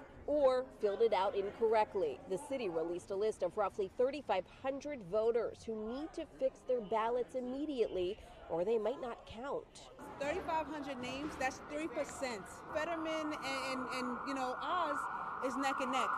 3%, that could turn the tide in either way. The concern, many might not know there's a problem or can't make it back out tomorrow. I'm too old to be standing out here in this crowd. They did the mail-in ballots because they did not want to have to come in person to vote, or they could not. If you've received the notification that your ballot is rejected, the first thing you should do is reach out to your Board of Elections to get instructions from them for how to best request a replacement ballot. Earlier today, Al Schmidt of the Committee of 70 stood with several city leaders to address Election Day security, saying threats of violence and intimidation have increased since 2020.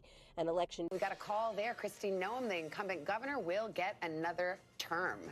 And we want to go to Tom Yamas now, who's been looking at the exit polls. And we know the big issues have been the economy, crime, abortion. What are you seeing in those exit polls, Tom? That's exactly right, Savannah. So the Republicans ran on inflation and crime, the Democrats running on threats to democracy and abortion rights. So let's start with inflation and the economy. How did the Republican messaging work here? This is a national exit poll, so all across the country.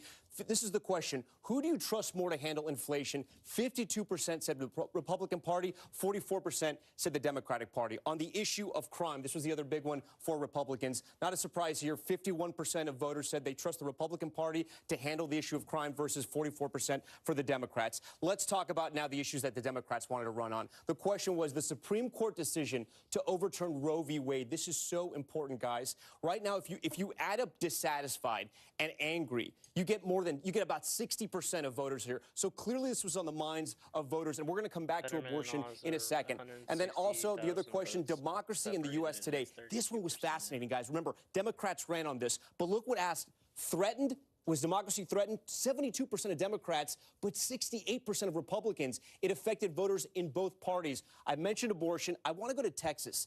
Look how interesting this is. And again, it's still early in the night. We always want to kind of preface that. But the two top issues in Texas, 28% inflation, 27% in abortion. So many people have talked about Texas maybe eventually becoming purple at some point, still a red state. But guys, with an issue like this, abortion, I know it's early in the night, but that high up in Texas, it could tell us a lot about what's going to happen as we move further out west. Guys, back to you. All right, Tom. Thank you. I mean, Hallie, does that match up with what we had been seeing in polls? I mean, I kind of remember crime and economy being higher and abortion not being as high on the list for what voters are saying they cared about. Yeah, I mean, they care about those three things. As Chuck well knows, what we saw from the exit polls and what we're seeing here really matched up with our last NBC News poll, right? So we have been seeing some of this in the polling. I will say, you know, we've all said it, right? Democrats had hoped that enthusiasm around the issue of abortion access was going to get people to turn out. But don't sleep on the crime issue, right? Although what we're seeing from the exits is that abortion does matter to people. I think that if you're a Republican and you're looking at this, you're going, okay, well, let's see how we're going to manage expectations for what they see. I think a lot of Republicans see as a potential House takeover, taking control of the House, given that it is a net flip of just 5 seats, which is not relatively a whole lot. But we've got to also see how it plays out in some of these other states, too, as the polls start to close out west. And Texas, excuse me, I was just going to say, Texas has the most extreme abortion laws and is the poster child for anti-abortion laws in the country. All right, we've got more poll closings in just a moment, including all-important Nevada. Hang in there. We'll be back. This is Decision 2022, Balance of Power on NBC. That's not.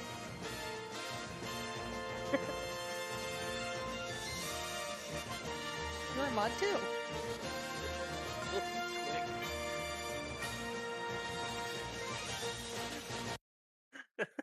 Mod? You were a mod. No. And we continue on NBC News Now. I'm Tom Costello in Washington, where we are watching the special decision throughout the night. Right now, we are paying very close attention to the balance of power in the House, where Republicans went into the night hoping to regain control. Some of the most interesting races playing out right now are in Virginia, just across the river from us. It may help tell us if we're looking at a red wave or a ripple, as we've heard throughout the night, from the people on NBC News. Good news for Democrats. NBC News projects incumbent Jennifer Wexton is the winner in Virginia's 10th district. A Wexton loss would have suggested that red wave we've been talking about. In Virginia's 7th district, a very tight race between the Republican, that's Yesli Vega, and the incumbent Democrat Abigail Spanberger. Very tight, and we are not calling that. Add another close one. Virginia's 2nd district between the Democrat Elaine Luria and the incumbent Jen Kiggins. Let's now go to NBC's senior Capitol Hill correspondent, Garrett Haig, who's watching all of this closely. Garrett, Republicans need just 5 House seats to flip the House, 1 Senate seat to flip the Senate. What's the mood like right now at the minority leader, Kevin McCarthy's headquarters? Tom, it's notable that only McCarthy is having an election night victory party here in D.C. tonight. They thought they would have a lot to celebrate, and I can tell you even now that the music's on and the bar is open, the celebration remains muted here tonight. This idea of a red wave, at least at this hour, has not materialized. You pointed out those Virginia races, the Spanberger race in particular, something of a bellwether for the night. It's one of the most expensive races on the House calendar tonight. And the fact that it's not called, with Spanberger leading at this hour, suggests Republican gains could be smaller than they had hoped for tonight, and indeed even the Democrats had anticipated. That said, they only need so few seats to take control of the House. There's a lot of counting left to be done tonight. Well, 60% of Americans have an election denier on the ballot, and those deniers seem poised to play a big role in the House if Republicans take the House. How would that influence the way that they govern? Well, Tom, those deniers may end up having a bigger impact in state-level races, in large part because the way we conduct our elections is driven by state lawmakers. State officials handle election returns in each individual state. In the House, they're going to be limited, especially if Democrats retain control of the Senate. But even if they don't, with Joe Biden's veto pen awaiting, a lot of what we're going to see from House Republicans in the majority would be messaging bills to make their base happy, but that won't become law, and a lot of investigations. And I think that's where you may see the impact of those election deniers, perhaps looking to investigate some of these issues that have animated the Republican, particularly the pro-Trump voters, really going back to the days right after the 2020 election when these election-denying candidates got their start. Garrett, not a lot of time left, but if they do decide to investigate, for example, Hunter Biden, and that really only has traction within the GOP, that doesn't seem to be a wide appeal issue for the rest of the country. We've seen this time to time historically, Tom. New majorities come in, they fire up investigations and oversight, and sometimes they overreach. It's the kind of thing that could swing the political winds back in Democrats' favor come 2024. Not that we want to start thinking about that just yet. Oh, but we can't help ourselves. Garrett, thank you. Garrett Haag. We are going to keep a close eye on all of this through the night. NBC News coverage continues right now. Special coverage, Decision 2022. GOP is half the country. What do you mean it's not? Ugh.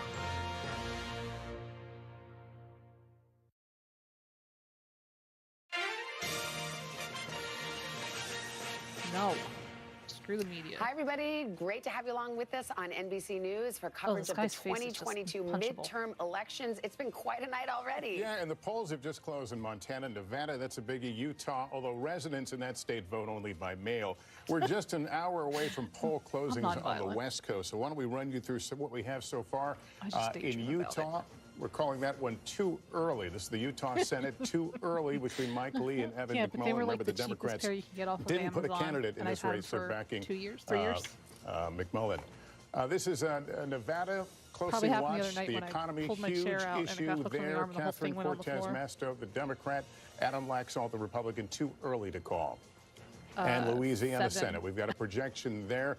John Kennedy will win easily re-election for Senate out of Louisiana. Let's go to North Carolina. This is developing in a fascinating way. We'll talk about it more in a moment, but it's too close to call between Ted Budd and Sherry Beasley for that open Republican seat. Let's talk about Georgia. Too early to call. We expect this to be a long night, long week, perhaps. Maybe we go into December of a runoff if nobody gets to 50%. And in Ohio, we're calling it too early to call right now. J.D. Vance versus Tim Ryan in that Senate race. All right, Pennsylvania Senate, that still remains too early to call. A fair amount of vote coming in there, but again, too early to call on that John Fetterman, Mehmet Oz showdown.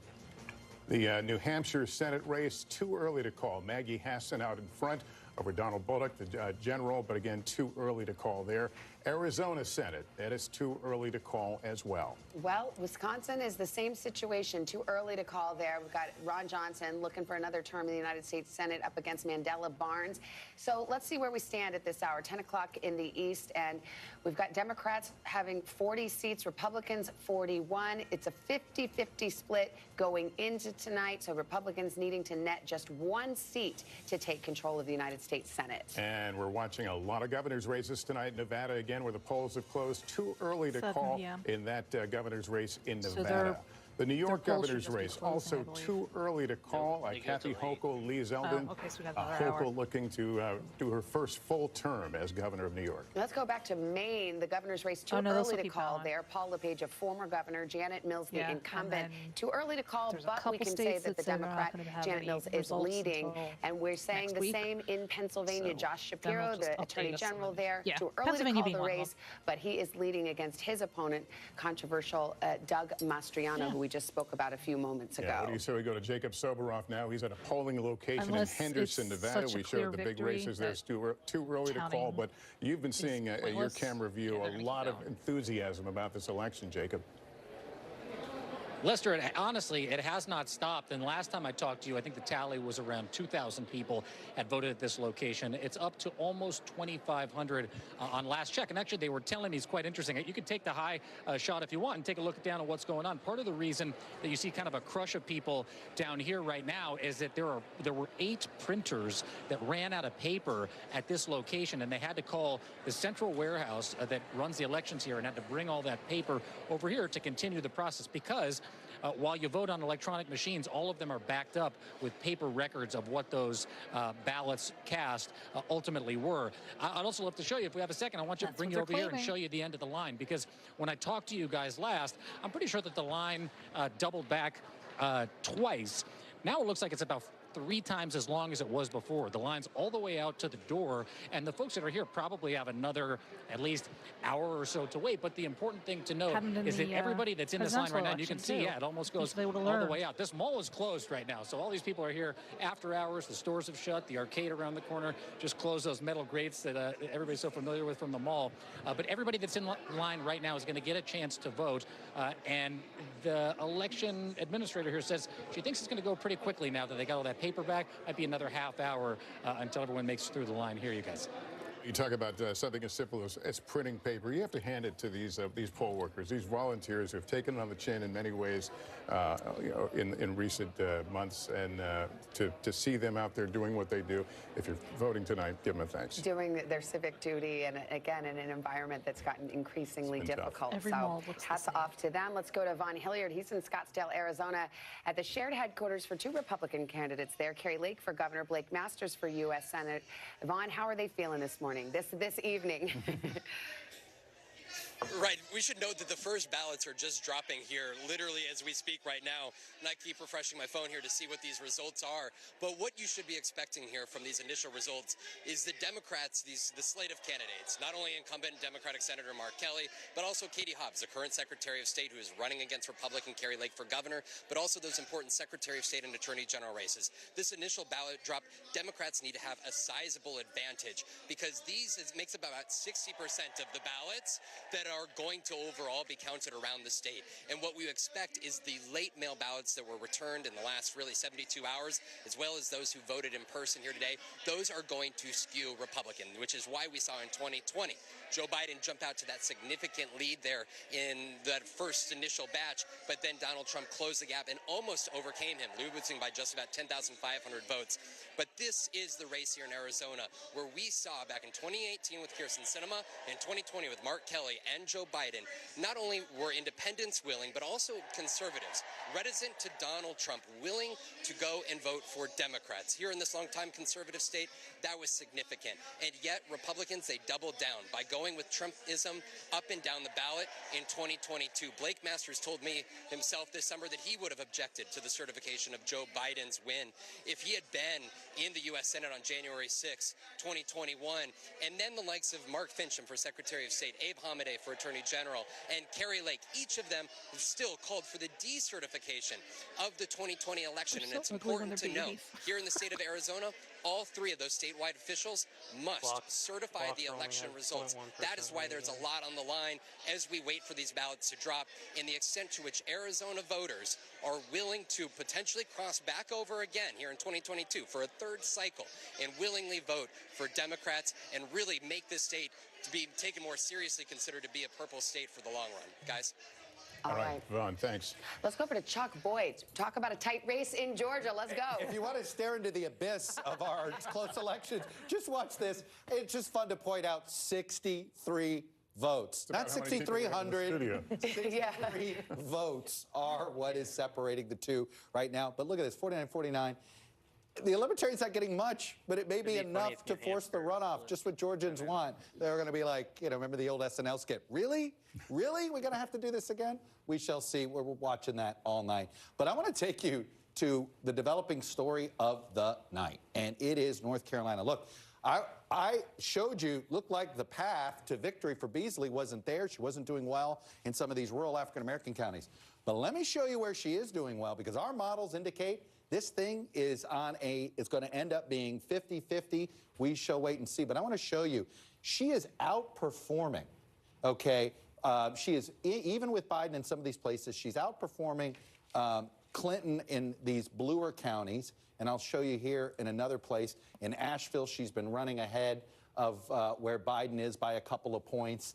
Here in Wake County and Raleigh, look at that. She's been outperforming him. The point is, the blue areas in North Carolina are just simply bluer. And let's see what happens. But I tell you, the pet theory I have is this little Democratic surge, because one of the reasons why our models at first thought, oh, this is going to be a little bit short, is we made an assumption on election day voters. And that's probably the early One of the votes, things we're seeing, at least on the East Coast so far, more Democrats voted today than any of the models expected. Some of that could be a little bit of pandemic changing. Some of that simply could have been, oh, maybe I will vote. We're seeing that youth turnout, it looks like it's picking up, at least in the college towns. I'll tell you, I have one name to put out there. Donald Trump had disappeared for the month of October, but this last weekend was all about Trump, Trump, Trump. Single best Democratic get out the vote person in America is Donald Trump. Hey, Chuck, can you go back to Georgia Senate for a moment? How much of the vote is in? Oh, well, we still got about 20, I believe it was something like 76%. Yeah, 70. We still got a long way to go, and a long way to get there. Not even a short time to get there. Okay. No, we got a long way, and I've been watching this. It bounces back and forth. Right now, the difference is 2,300. It's just sporadic stuff coming in all over. There's no real pattern. This is going to be one where we have to basically see two things. One, will anybody be at 50 or more? But I think this feels like we know where this is headed. Well, can we talk about Pennsylvania Senate while you're there? Yeah, we can. We don't have a lot of numbers for it, but we can. Okay. This is a little slower coming in because I want to show you. So far, it appears we don't have as much. Let's see how much election day vote. Okay, we're starting to get more election day vote. Fetterman's holding his lead, but again, I'm reticent to draw any conclusions in any of these places just yet because we're not even at 50% reporting. I don't want to mislead. And don't forget, we already know Philadelphia's going to take forever to report the vote because of that Republican lawsuit. Okay, a couple of results to report to you right now. In Wyoming, we've got a call. The governor there is going to get another term, Mark Gordon, against his opponent, Teresa Livingston. That was not a close race. All right, let's move over to Nebraska. The governor's race projected winner, Jim Pilon. And in New Hampshire, it is too early to call, but now we can say that there is the Democrat leading, Maggie Hassan. Many Democrats very anxious about this race, so they'll be happy to see that at this hour. Let's go to Kristen Welker, who is at the White House. Kristen, what are you hearing from your folks there? Well, Savannah, they're watching what's happening in New Hampshire for one, and they are encouraged by that. And I can tell you the overall mood here right now at this hour seems to be moderately encouraged by some of what they are seeing. Yeah. President Biden reaching out to some of the winners. Let me tick through who those are. Democratic Governor-elect Maura Healey of Massachusetts, Senator-elect Peter Welch of Vermont, and Governor Jared Polis of Colorado. The other thing that is giving them some measured optimism, Philly, I stress, corruption is the only reason we have measured optimism, are some of the early exit polling, what Tom has been ticking through around the issue of abortion. So they point to that as a potential bright spot when it comes to turnout. It's still obviously very early, so they're not drawing any broader conclusions at this hour. But again, this is a slight shift in tone in terms of the allies of the president that I've been talking to. They say, we're not seeing a blowout. No clear red wave yet. So that is the tone here, and that is the mood here at this hour at the White House. All right, Kristen, thanks very much. Well, let's talk about it. I mean, we've got Pennsylvania, we've got Georgia. We are waiting with bated breath. We talked about this. Spanberger took the lead. Okay, just so you know, I mean, even in the House too. This is developing into a very competitive. Okay, that's what I was going to say. Virginia's Abigail Spanberger, who is a Democrat who was considered to be endangered. Liz Cheney actually endorsed her. But is there a possibility we don't know who controls the House by the end of tonight? Everything I'm looking at, and I've been through a lot, and everything we've been looking at, I'd be surprised if we felt comfortable being able to project a definite Republican take over the House tonight, because we just don't have all these West Coast races in fairness. That doesn't mean they couldn't end up gaining we saw it took us 3 weeks to get to 40 seats in 2018.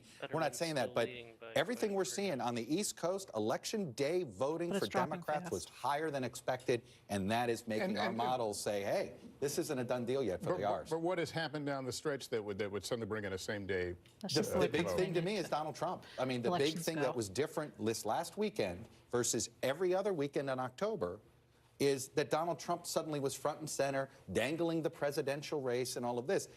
Again, what else moved? Nothing else was moving Democrats. For Marco, the night before, with the heaviest rain I've ever been involved with. I was up there. It was beautiful, everything. This is the tropics, right, Florida? It was so beautiful. It was the most beautiful night, and all of a sudden it turned deadly dark, and it was like you had massive pails of water that just fell on top of me. We went through the worst storm, but we gutted it out. I had no teleprompters. We had 45,000 people out there. We had no teleprompter. And I said, I wonder what Biden would do right now. But we gutted it out, and it was amazing. But Marco had a fantastic evening at 58 to 41. That's really tremendous. That's as of this moment.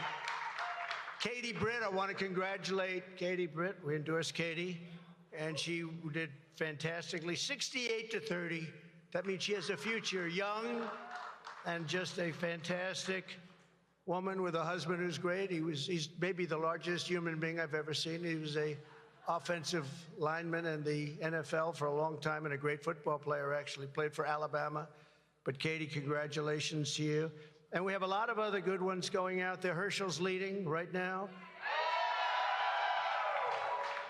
So we have a lot of big races going on right now. So enjoy that, enjoy the food, and enjoy everything. And really, in all fairness, it is a great honor to have the media with us, and we hope you enjoy yourself. And we're going to leave former President Donald Trump speaking at Mar-a-Lago in Florida. Let's bring in John Hendren. He's live in Atlanta, in Georgia. I made the little gaffe there, calling him president. Of course, we're all expecting him to announce a run for the 2024 president. Trump speaking right now, actually, at an event in Mar-a-Lago, taking the stage.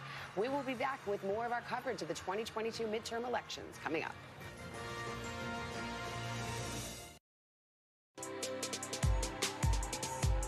As well as he says they are outside of Florida.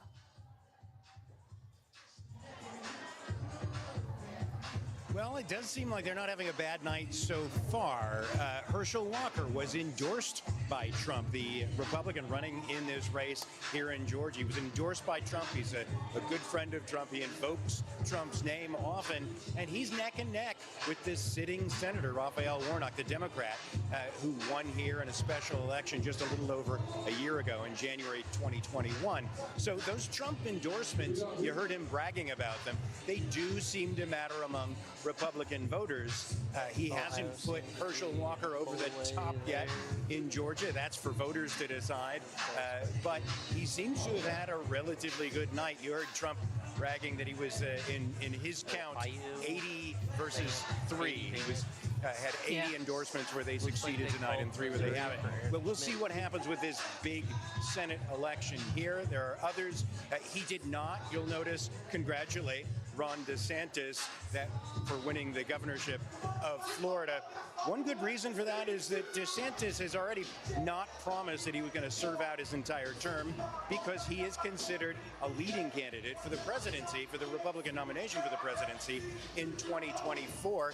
And that would mean if Trump announces that he will run, his main rival at this point anyway would seem to be Ron DeSantis. So hard to say what will happen with that, but it's notable that Trump didn't congratulate him.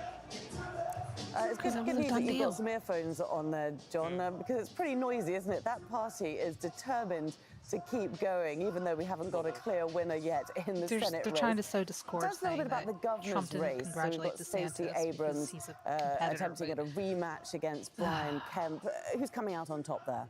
Just trying to stir up drama. They miss him. Yeah, Brian Kemp has really outperformed even the polls ahead of time. Stacey Abrams is actually running behind where she ran last time around. This is a rematch race. So it's not terribly surprising that this race might be close here. The Warnock-Walker race, the Abrams race, and against Brian Kemp seems to be going about as we expected. So what we're seeing in Georgia is different than what we've seen in Florida. In Florida, we've seen blowout margins, larger than the polls ahead of the election. And here what we're seeing so far is about what we expected. When you look at the Herschel Walker versus... Or even tomorrow, and the polls just closed, and we won't know any results until the last. This race very, very closely, the Georgia Senate race, now being characterized as too close to call, since we just saw a 64-vote margin a few minutes ago. I think that seems appropriate. 748. Okay, so we're at 748. It's too close to call. All right, in the Illinois Senate, Tammy Duckworth reelected for another term as a senator from Illinois. And here's where the Senate stands at this hour, 41-41. Let's go to Illinois' governor race. We can project that J.B. Pritzker will win another term, easily cruising to re-election in Illinois. In Wisconsin, a hotly contested governor's race, too close to call. The incumbent Tony Evers trying to hang on against his opponent, Tim Michels. And I see that Chuck's getting his steps in. He's over at the board. We've been watching this race all night. The 7th District in Virginia, Abigail Spanberger, the incumbent, trying to hold on. If you recall, I said, hey, be careful. The last votes are going to be blue the closer you get to Washington. Literally, Virginia is one of those, the vote count literally comes in south to north throughout the state. And that's what's happened here. She's taken the lead. The remaining vote, we believe, is mostly in Prince William. That is a bluer area of this district. So, and look, this is one of the reasons why we don't feel good about saying we know exactly which party is going to control the House. This really is one of those tipping point districts. It is still possible Republicans, because of redistricting failures by Democrats in New York and successes in Florida, they'll find the 5 seats that they need. But this is what we're staring at here in the House. And again, Election Day vote. And we still haven't called Luria. And the simple reason is all of the remaining vote appears to be early vote. And so we want to be careful there. But I'll tell you, I've been dancing around all of our competitive House races here a little bit.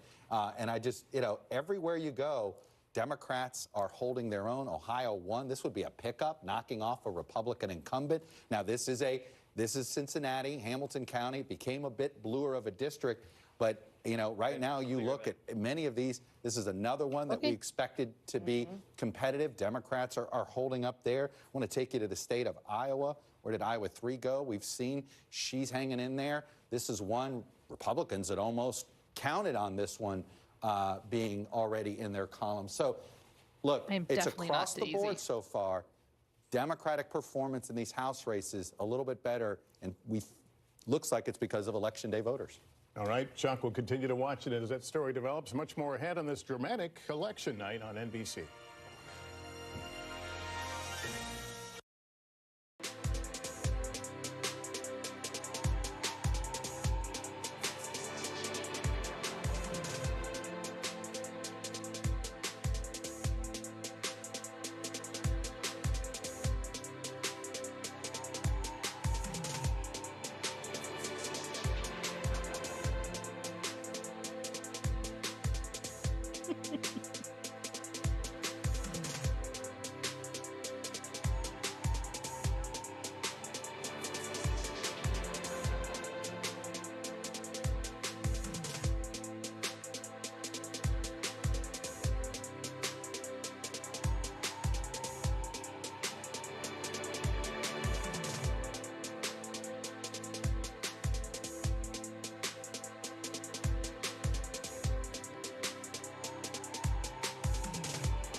After the initial dispute was brought up. there was something else that was different. Policies, inform the coalitions in Congress to get the majorities that we need to pursue the policies that voters want to see. And I think some voters may be able to see Walker as a vehicle for that.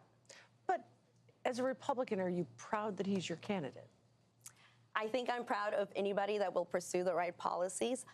Obviously, you know, I think primaries have been very tough in certain Republican states. You look at Missouri, for instance, Eric Schmidt was able to pull it off. But, you know, oftentimes there is that desire to pull a little bit more to the right. And I think when you're looking at national contests and statewide contests, you do want a candidate that is able to win a statewide race. Do I wish that, you know, we were in a position where that state could be called within the first 10 minutes, obviously. But ultimately, I think that what we want is the majorities in Congress to be able to pursue the policies that we need, which is to stop spending, to stop the bleeding, and to be able to get back on a fiscal, you know, sustainability path. And I think Walker can be that candidate once he gets here, if that's what. Republican House Speakers Paul Ryan and John Boehner. Hi, Brendan. Been there, done that. We know that. How are you feeling about the results we've seen so far in the House? Yeah, it's clear that Democrats are coming out. They're not sitting this one out, which is great. We are a very polarized country. We're a very closely divided country, and clearly Democrats are engaged just like Republicans. I still think this is going to be a good night for Republicans. I still think they are going to take the House, and Kevin McCarthy is going to be the next speaker. I think we don't need a big night, right? We were very successful in 2020. Only need 5 seats to take back the majority. Only need, I would say, maybe 15 for a healthy governable majority, and that still seems very on track. There are about 12 seats where Democrats retired in districts where Joe Biden only won in single digits that are still on our target list. So there's a lot of opportunities that are still out there, and I think narratives can continue to shift throughout the night. But clearly this is going to be close, and there were some stretch races that may just be that, long shots that may not turn out. Let me ask you about a place you know well, and specifically the Georgia Senate race there. Explain that one to us. Yeah, I'm still looking in the metro Atlanta area. This was what we saw in 2020, where it looked early on like Donald Trump was going to win, but there are still hundreds of thousands of votes out there. And so what looks like potentially a chance for Herschel Walker to get over that 50% threshold, I'm a little skeptical to say he's going to be able to get there. There are a lot of people who just think in Georgia they are solid Republicans, but Herschel Walker is just a bridge too far for them. And when the margin is this narrow, that could be just enough to keep him below 50%, and we may be going into December. Brendan, we just have a few seconds left, but what's your take on the Trump effect? You know, he came out big this weekend, campaigned, Staples, Best Buy, teased, dangled the idea that he's going to run for 2024. Do you think that had an effect one way or the other? Yeah, I think Chuck's onto something. I mean, we're going to have to look back at this race for a long time afterwards to dissect exactly what happened. But usually when Donald Trump is on the stage, it is not very good news for Republicans down ballot. And maybe that's what we're seeing a little bit tonight. All right, Brendan Buck, who former assistant to House Speaker Boehner and House Speaker Ryan, thank you for your time. Appreciate it. We've got much more ahead on this crucial election night. This is Decision 2022, Balance of Power on NBC. Sad.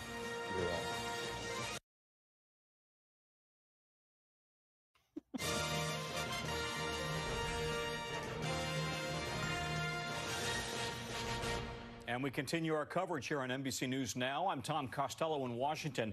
Polls have closed across most of the country, and we will see more close on the West Coast in about half an hour. A quick update right now on some of the tight Senate races we have been watching, with the Senate control hanging in the balance, of course. Let's go to Pennsylvania. The Senate race still too early to call between the Republican Mehmet Oz and the Democrat John Fetterman.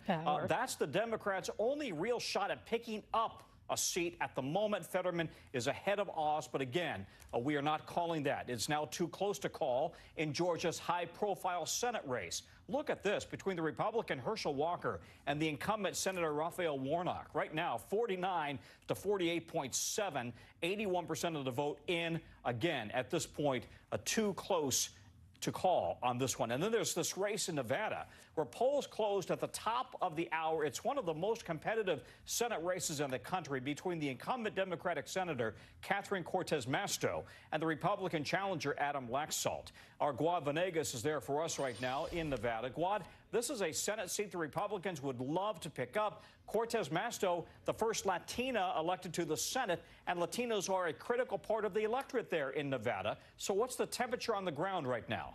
Well, Tom, it is a close race. Latinos very important. It was projected that 1 in 5 voters in this midterm election would be Latino. Here in Nevada, Catherine Cortez Masto, the first Latina elected, does have the support of the Culinary Workers Union. They had 60,000 people out knocking on doors. They projected to knock on about 1 million doors during this campaign to try and get those Democrats out to vote. So that's what she has going for her. And she told me she plans to keep that Latino vote. Now, Republicans only need a small portion of that to make a difference because things are so close. And then, of course, there's the nonpartisans coming into the election. 1/3 of registered voters in Nevada, almost 1/3, were nonpartisan, Tom. Interesting. Well, Laxalt co-chaired President Trump's presidential campaign back in 2020. Biden carried Nevada by 2 points, but the pandemic hit the state hard. Gas prices are higher than average there. Important factors in this election? Very important. We've been talking to voters for months, and these are two of the things they always bring up. Money issues, inflation. Add to that the cost of housing in a place like Nevada. But in the more recent weeks, they've also brought up abortion. Abortion rights being very important to a lot of the Democrats and also the nonpartisans. Catherine Cortez Masto has been focusing on campaigning on that issue, while her Republican challenger Adam Laxalt has been blaming her and the Democrats for all of these economic problems that the working class in Nevada has been facing. But it's going to be up to those nonpartisans, Tom, because these are the voters we've been speaking to over the last few months, and they tell us they care about all of these issues. Now, what changes in Nevada between your nonpartisans, Republicans, and Democrats is who they blame for the issues, because everyone is facing the same issues. They just blame different people. It's going to come down to see what the nonpartisans decided. Did the Democrats sway them their way to keep supporting the current leadership? Or did the Republicans convince a lot of these nonpartisans to want change? Another thing they have mentioned over and over again, they would like to see a candidate who wins and also focuses on bipartisanship to work across the aisle. Tom? All right, thank you. Guad Venegas, who's in Nevada for us. We'll have much more real-time results and analysis through the rest of the evening. We pause now to rejoin NBC special coverage, Decision 2022, The Balance of Power.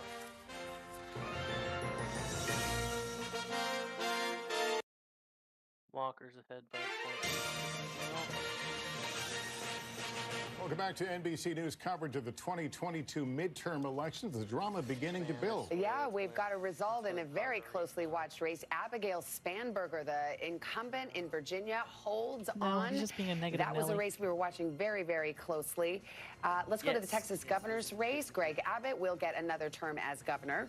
Arizona governor's race, it is still too early in that one. Very closely watched. Michigan governor, too early. Gretchen Whitmer, the incumbent, of course, the object of a kidnapping attempt by those who opposed her COVID policies.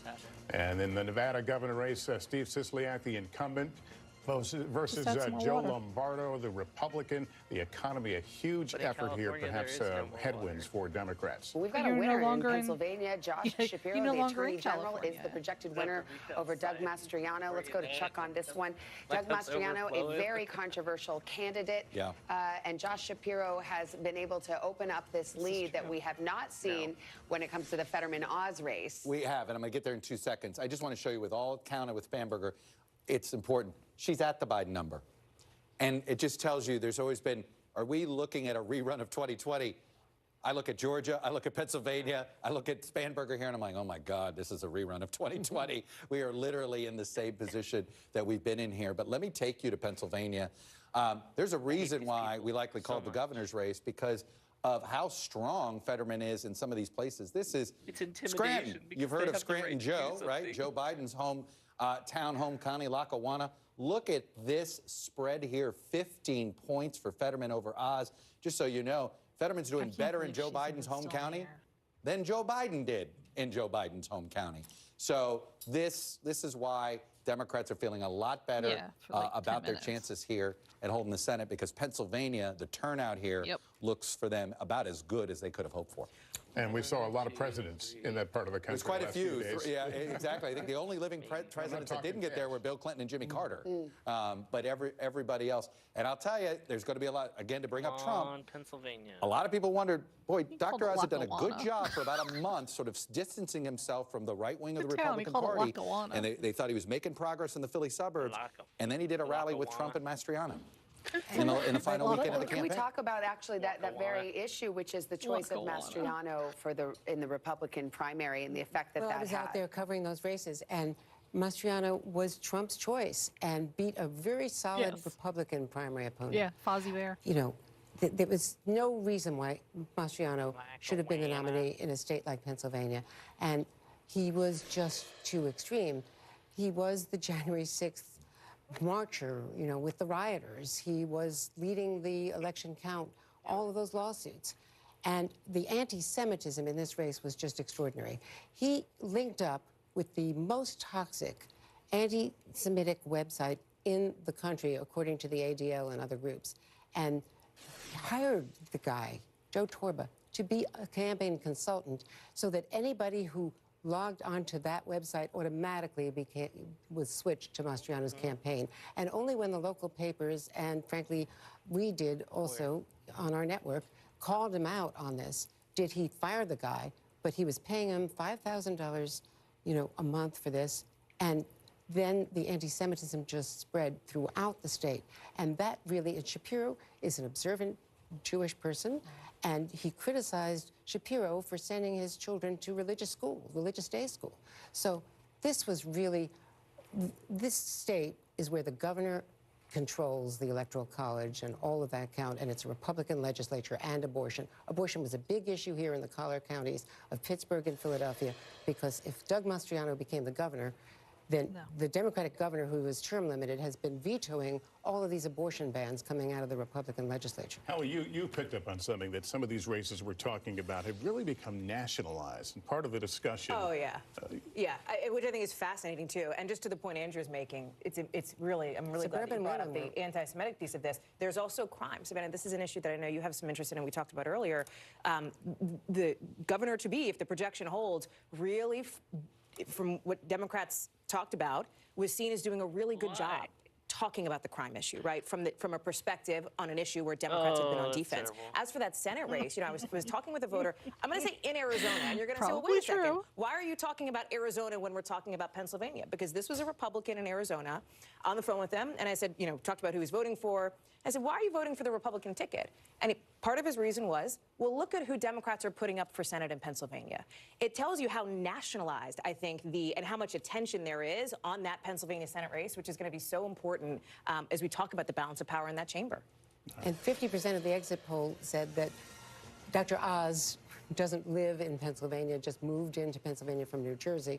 47% said that Fetterman was not healthy enough to serve. Well, so there was that split there. I know someone who's really drilled down on all this. Dasha Burns is at Fetterman headquarters in Pittsburgh. Dasha, what are you hearing? What are you picking up on there?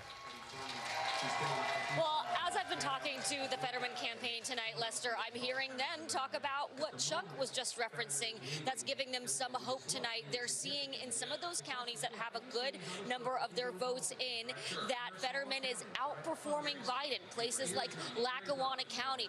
Look, we've been following this candidate since early this year, and from the beginning, this is a candidate who has been trying to win over some of those voters that Democrats lost, those voters in the Rust Belt, the working class folks, union folks, people in rural counties. He's tried to bring that outsider brand to the campaign trail, and they're seeing some encouraging signs that might be working tonight. Other encouraging factor for them is the race you all just called, the governor's race. Josh Shapiro being so far ahead of Mastriano. There's been hope for the Democratic Party here that Shapiro could potentially help pull Fetterman over the finish line, though both campaigns, Fetterman and Oz, acknowledging that this is going to be a very tight race, that we are going to be waiting for quite some time for these results.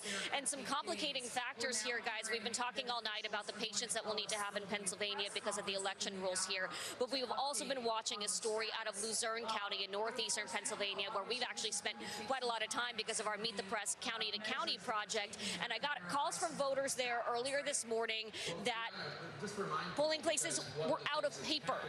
Pretty shocking on election day. We've been talking with election officials there. They say about 1 in 5 polling places ran out of paper ballots, which meant voters couldn't cast their ballots. Those ballots couldn't be printed, couldn't be scanned.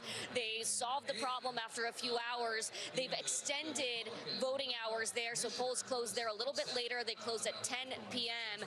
It's one county, but in a race that is likely to be very, very tight here, it could really matter. And certainly, as I've been talking to officials, they worry that that's going to sort of stoke some of those fears around election integrity, stoke some of those concerns and the mistrust that folks might have in the system. Nothing nefarious happening here, just an election day hiccup, guys. All right, Dasha, thank you. Dasha's taken up residence in Pennsylvania these last few weeks. Rahima Ellis is in Philadelphia at a vote counting location. Hi, Rahima. Hi there. I want to tell you that this place behind me, that is where the work is going on right now. I want to take you inside so you can see what it looks like. It's actually a very cavernous place, and people are spread out. They are literally taking these ballots out of the envelopes, absentee as well as mail-in ballots. They're smoothing them out, and then they are scanning them. What I can tell you right now, and what we're hearing about some numbers are being counted, it is about 160,000 in-person votes that they have counted. And in this processing center, where it is mail-in and absentee ballots, we understand about 65,000 have been counted. So you add those two numbers, it comes up to about 225,000. We're being told that's about 20% of the votes counted. And what we're also hearing is that officials are saying it looks like this count on the mail-in and absentee ballots is going a little faster than it did in 2020. But there might be a slowdown because you know that election officials have been looking very carefully at those mail-in ballots. They want to make certain that there is no fraud. They also want to defer any potential questions that might be raised about double voting. In addition, you know that the Democrat for Senate, John Fetterman, joined a lawsuit that was coming out of here and filed with the federal government. He joined with other Democrats to say they want to make certain that any invalid dates on the envelopes of mail-in ballots would not disqualify those ballots, because mail-in ballots are very important to everybody. They're particularly important to the Democrats, because one of the things that they're hearing is that of a 1.4 million mail-in ballots that were requested in this area, 70% of those came from Democrats. So it's very important to them that they get this count in here right. Guys, back to you. All right, Rahima Ellis at a vote counting location in Philadelphia. Let's do some results. We can call Missouri's Senate race. Eric Schmidt prevails in that race. That was a hotly contested primary. He cruises to victory in Missouri. Let's go to Iowa. Chuck Grassley, 89 years old, wins an 8th term in the United States Senate. For a moment, this looked competitive, but Grassley pulls it out. Here's what the Senate looks like right now at this hour. Republicans with a 2-seat majority right now. Again, this is where we are at this moment, 16 undecided. And let's look at some governor's races now. The Kansas governor race, too close to call. The New Mexico race, let's see, that one goes to the incumbent, Michelle Lujan Grisham. Will hang on in New Mexico. The meteorologist challenger, Mark Ranchetti, does not prevail there. And as mentioned, the Senate race in Georgia, it is down to the wire. I guess Al Roker might be mad that I mentioned the meteorologist, but we always find it interesting. We have a lot of former newscasters and TV anchors and as candidates around the country. Let us go to Ellison Barber. She's at Walker headquarters in Atlanta. Hey, Ellison, what are you hearing? Hey, Savannah and Lester, we just heard from Republican Herschel Walker coming out telling the crowd of supporters here that this is going to be a long night. He said, we knew this is going to be a tough fight, but he says that they are in it for the long haul, and he, as well as his campaign, are feeling incredibly confident right now. I just spoke to his campaign manager, and they say that they feel like at this point, even though the numbers are so close, the projections are that this race is too close to call, that they can eke out about an outright win tonight. They said that they're looking at numbers on their end, and they feel very confident right now. And take this with a grain of salt, because this is obviously from Herschel Walker's campaign, but here's the argument that they're making to me right now. They say, look, we typically don't have the votes in this early for some of those big Atlanta area counties, Democratic strongholds, places like DeKalb County, Fulton. They say those are in right now. What they're looking at and waiting for are some of the northern Atlanta suburban counties, big counties like Forsyth County, where they believe they can really raise the margins and get more numbers on their sides. You look at North Georgia, a Republican stronghold, right? I was looking at 2 counties, Chattooga County, Georgia, a place that I have spent a lot of time in, as well as Rabun County, Georgia, another place I have spent a lot of time in. And when you look at those numbers right now and you compare what we're seeing at this point in this Senate race to how things were when it was 2020 and President Trump was on the ballot, and Herschel Walker in those 2 counties is about 2 to 3% behind what Trump was in 2020, and Warnock is overperforming compared to Biden. I asked the campaign about that. I said, are you not worried a little bit that maybe Herschel Walker is underperforming just a little bit in some of these Republican strongholds? They said no. They think there are still votes to come in from the northern rural counties in this state, and that they will be able to bump the margins up further. They also say that they are looking at those bigger suburban counties that tend to lean red, again, like Forsyth County, and they feel like the numbers as they come in more, that they're going to be on their side. You know, this is pretty early to hear from a candidate given how tight this race is, but Herschel Walker came out to big cheers telling people, I am in it to win this and I'm not leaving. And they seem very confident at Walker headquarters, Savannah and Lester, that they think they might pull this off. It's proven to be quite a volatile race right now. Continue to watch that margin of votes. Yeah, absolutely. Let's go over to Chuck. What are you watching? Look, I think it's safe to say we're not going to have a wave. Okay? I mean, wave elections would have meant Republicans win New Mexico governor and Republicans pull these off. So we know we're not going to have a wave. Now it's going to be a race-by-race fight to see who controls the House of Representatives. We did this path to the majority. If Democrats were somehow going to stay in the game, we said they had to run the table. Well, they haven't won anything yet, but they're leading in all of these basically tipping point states. They're leading in that Omaha district, Nebraska 2. North Carolina 13, they've been hanging in there. This is a brand new seat. Virginia 2 is the one of these that they haven't. And again, we think all the remaining vote is there. Nevada and California, we don't have any numbers yet. Pennsylvania 8, Matt Cartwright looks like he's hanging in there just fine. Take it to Minnesota 2, Angie Craig. We're going to wait a long time here, but again, she's winning. Colorado 8 is a new seat, and I'm going to do this one for you, Savannah. You pointed out something else. Look what's going on in Grand Junction in that 3rd congressional district. Lauren Boebert is down. There's still plenty of vote out there, but look at that, with 71% reporting. This is not a Democratic district. This is a Trump plus 8 district here. So this would be among the bigger upsets of the night for the Democrats if they pull this off.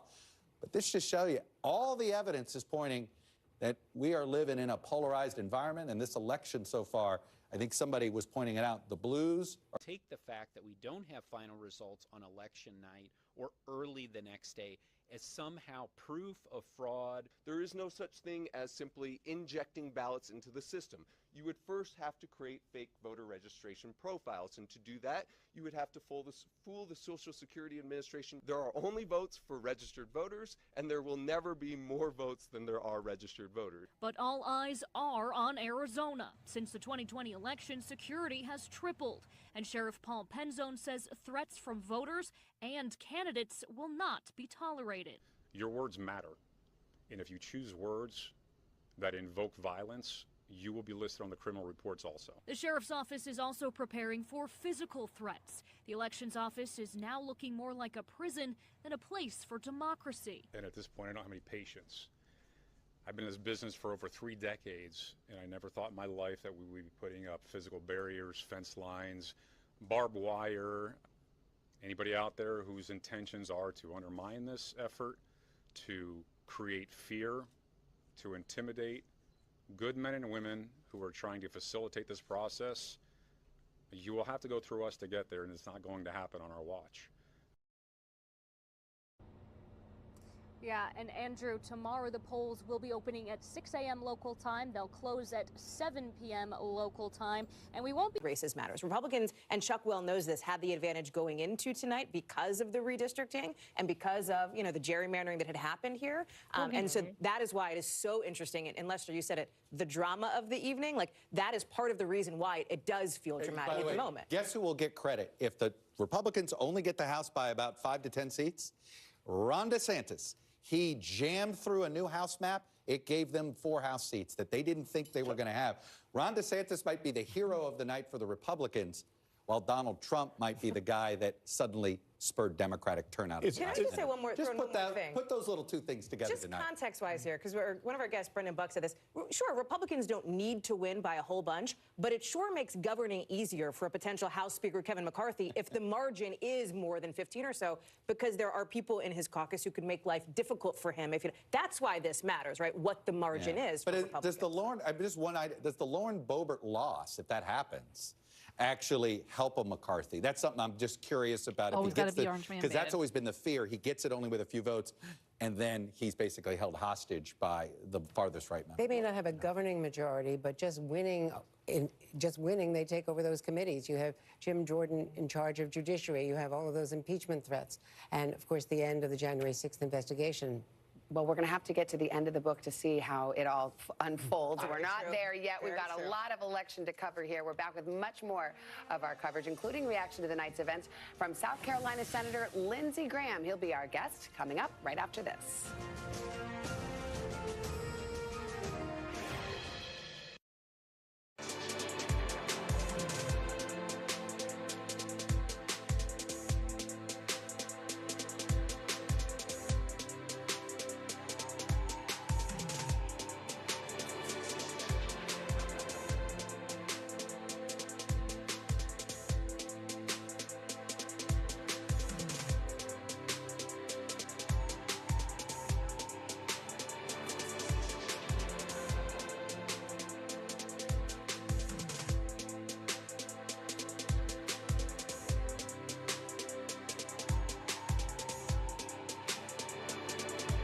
Governor.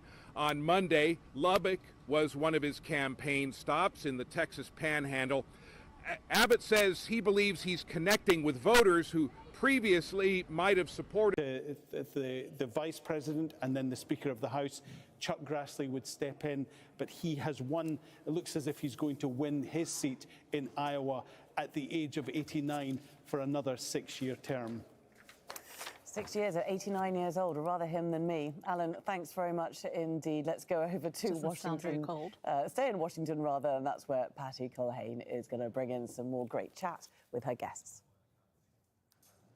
Thanks so much, Laura. It is really getting to be a confusing night. So helping to break all of this down, my excellent panel. Nadia Brown is the professor of government at Georgetown University.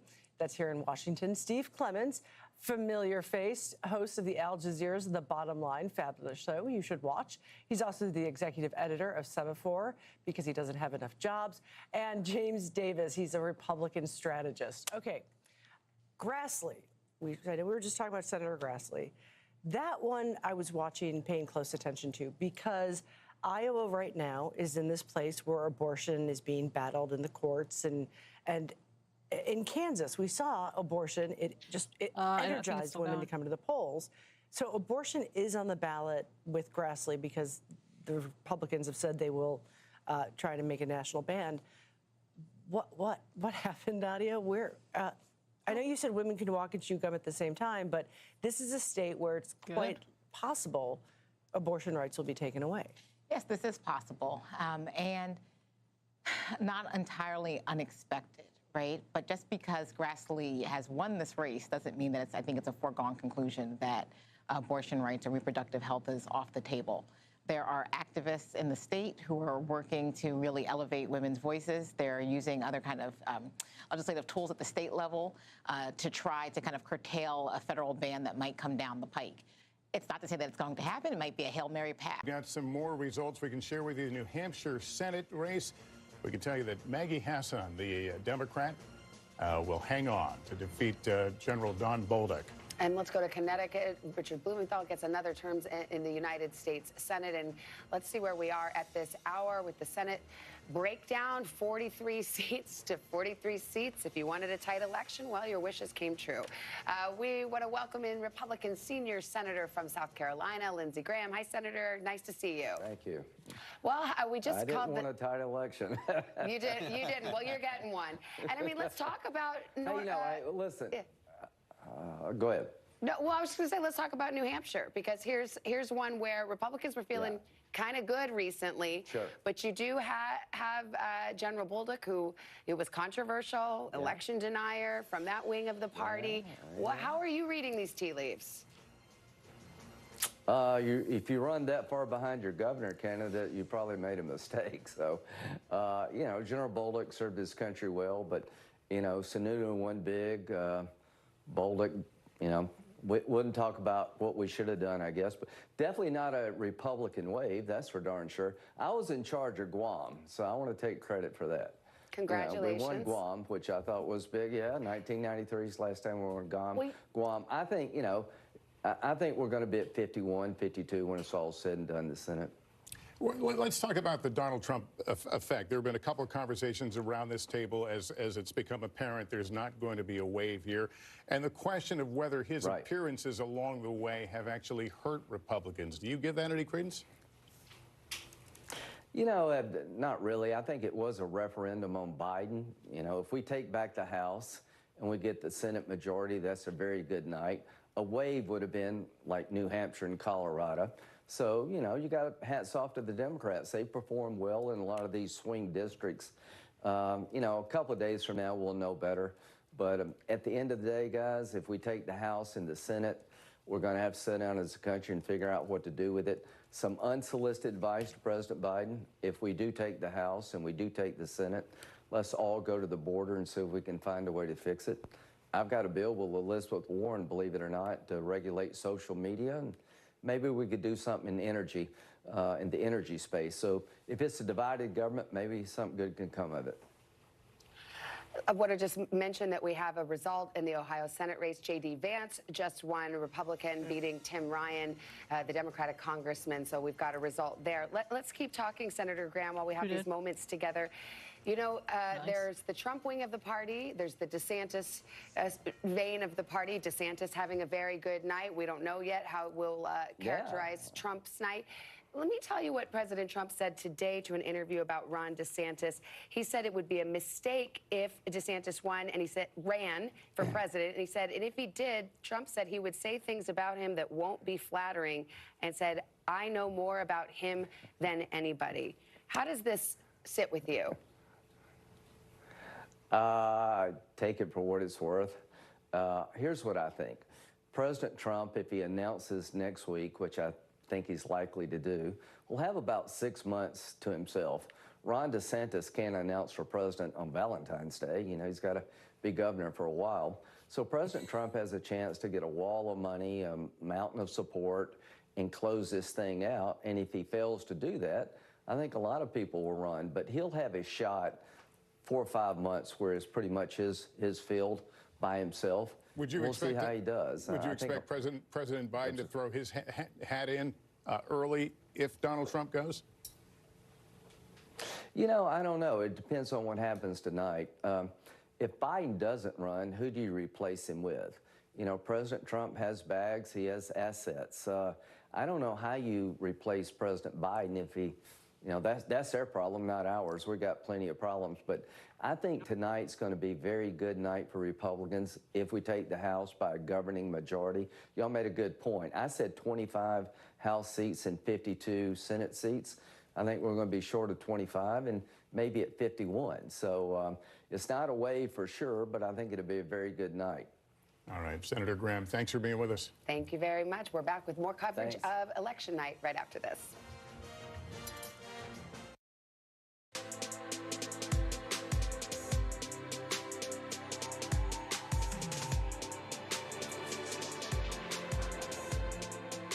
Would you like to do, Jeannie? Always, David Weston, bring it on. But if it isn't a resounding move one way or the other, what does it do to positions of Donald Trump, of Ron DeSantis, and yes, even of Joe Biden? You know, it makes it harder as Donald Trump goes out potentially on Tuesday to announce his candidacy for the president. Of course, on the Democratic side, Joe Biden, again, is hovering around the 40s. If he decides to run again, we could have two fairly unpopular leaders at the top of both of these tickets.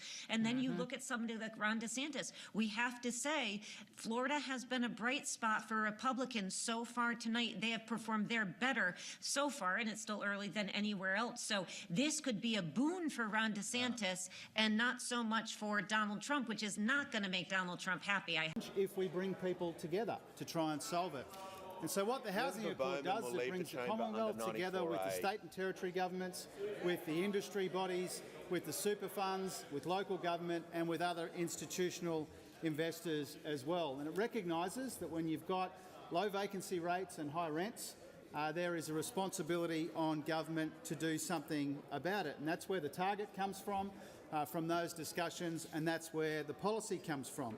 And it's been very well received in the housing sector, Mr. Speaker, and I pay tribute to the work of the Housing Minister and other colleagues who've worked so hard to make this housing accord a reality. The Housing Industry Association said, and I quote, "Labor's first budget shows leadership to tackle Australia's housing supply and affordability challenges for all Australians." The master builders say, "We thank the federal government for taking the first step in bringing all parties together to start tackling this crisis." Community Housing Industry Association, "A breakthrough moment for Australia's housing affordability crisis. This initiative is a huge stride forward." The Property Council said, "We commend the government for making housing supply and affordability a centrepiece of this budget and for striking an agreement with the states and territories." So, Mr. Speaker, I thank the industry bodies for the overwhelmingly positive reaction to our housing accord and to the housing policies in our budget. And in particular, Mr. Speaker, I thank all of the parties to the accord as it's drafted. We've got all of the states and territories signed up from both sides of the political fence. The press does put that in a light blue color, so it is looking good for Maggie Hassan, the Democratic incumbent. This was meant to be a state where it would be an easy win for her. However, things got tight in the final weeks. Which area is this? It is proof for the Democrats that they could potentially hold on to their strongholds. Now, moving on to another race that we are continuing to follow in Kentucky. Actually, rather in Kentucky, it is sure saying Rand Paul has won the seat by 60%. That is no surprise. But what is interesting about Kentucky is that the state voted on an amendment in regard to abortion. Divided nation, and where are we right now? It looks like a divided nation still. And we promised a long night, and we are delivering on that promise. Our coverage continues. Top of the hour. As we look out over the latest city-turned-crime scene, we see the things left behind. It's a younger vote, too, because it's... Back now with our NBC News exclusive. Exactly.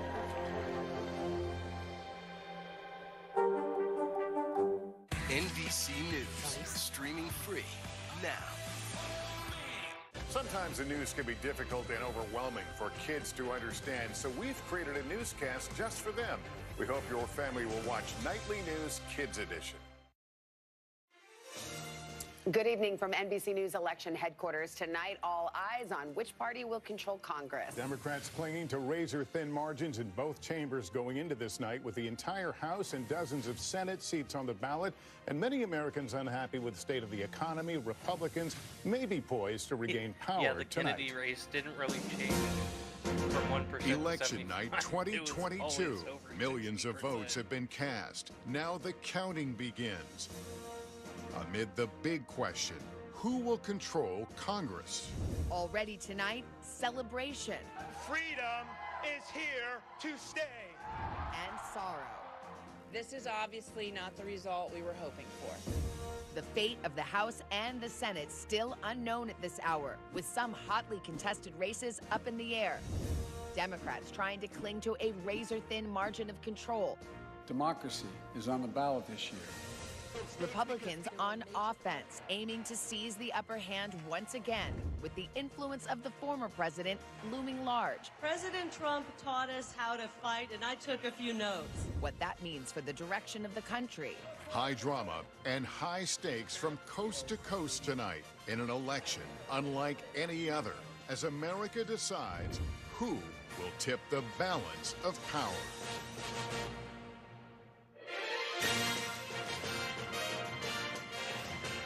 51 in the Senate and 218 in House. From NBC News, Decision 2022, The Balance of Power. Here now GOP's are with Lester 113, Holt and Savannah Denver 71 Guthrie. for House. Hello, everyone. It's 11 p.m. on the East Coast, 8 p.m. in the West. Polls have just closed in California, Oregon, Washington State, Idaho, and North Dakota. I'm Lester Holt here with Savannah Guthrie, Chuck Todd, Andrea Mitchell, and Hallie Jackson. And it has already been an exciting night. We've got the entire NBC News team together tonight to bring you the latest results, what they will mean for you on a historic night. All 435 House seats, 35 Senate seats, and 36 governor's mansions or residences are up for grabs tonight. The Republicans only need to gain 5 seats in the House to retake control. They also only need a net gain of 1 seat in the Senate to retake control there. The fate of that chamber still up in the air tonight with an expected red wave not showing up tonight. They plant, let's get right to some of the results, Savannah. All right, let's start out west. California's got a Senate race, and Alex Padilla will win. He is the projected winner in that race. Let's go to Idaho. California Mike Crapo gets another term in the United States Senate. There's a race in Oregon as well. Ron Wyden trying to hold on to his Senate seat. It is too early to call that race. Let's take a look at that Senate race in Washington State. Patty Murray, the incumbent, against Tiffany Smiley. That race is too early to call in Washington. Ohio, J.D. Vance, projected winner over Tim Ryan in the state of Ohio. And Maggie Hassan will hang on to win in New Hampshire in that Senate race against General Donald Bullock. It's going to be going down to the wire in Georgia again. That Senate race too close to call there. In North Carolina, something of a surprise. That race too close to call at this hour. And in Pennsylvania, the Senate race is too early to call. Arizona Senate too close to call. Let's see, Wisconsin Senate, that remains too close to call as well. And we look at the Nevada Senate race as we move past to Nevada, too early to call. So let's see how it's shaking down in the Senate at this hour, how the numbers add up. Democrats have 44 seats. Republicans have 45 seats. We've also got state house races hotly contested. And we have a projection in Georgia. Brian Kemp will defeat Stacey Abrams. That rematch is over. The incumbent goes back to office. In California, Governor Gavin Newsom, who survived a recall attempt, also goes back to the state house. And we have a projection in the Idaho governor's race. NBC News projects Brad Little, the incumbent, will be reelected. In Pennsylvania, the governor's race there, Josh Shapiro, the Democrat, defeats Doug Mastriano. And the Oregon governor's race is too early right now. Arizona's governor's race too early to call, polls closing just about an hour ago there. In Nevada, tough race there for the incumbent Steve Sisolak. Too early to call what's going to happen there with the former Clark County Sheriff Joe Lombardo. And in Michigan, it's too early to call. Gretchen Whitmer, the incumbent, trying to hang on against Tudor Dixon. The Wisconsin governor's race also too close to call at this hour. All right, let's go to Chuck. What do you got your eye on? Well, I just want to do quick big picture here. The fact of the matter is neither political parties really won a road game. My favorite ex-coach, Pat Riley, used to say a 7-game series in the NBA playoffs doesn't get started until the road team gets a win. Road team hasn't won anything yet. Reds have stayed red, Blues have stayed blue, whether in governor's races for the most part or Senate races.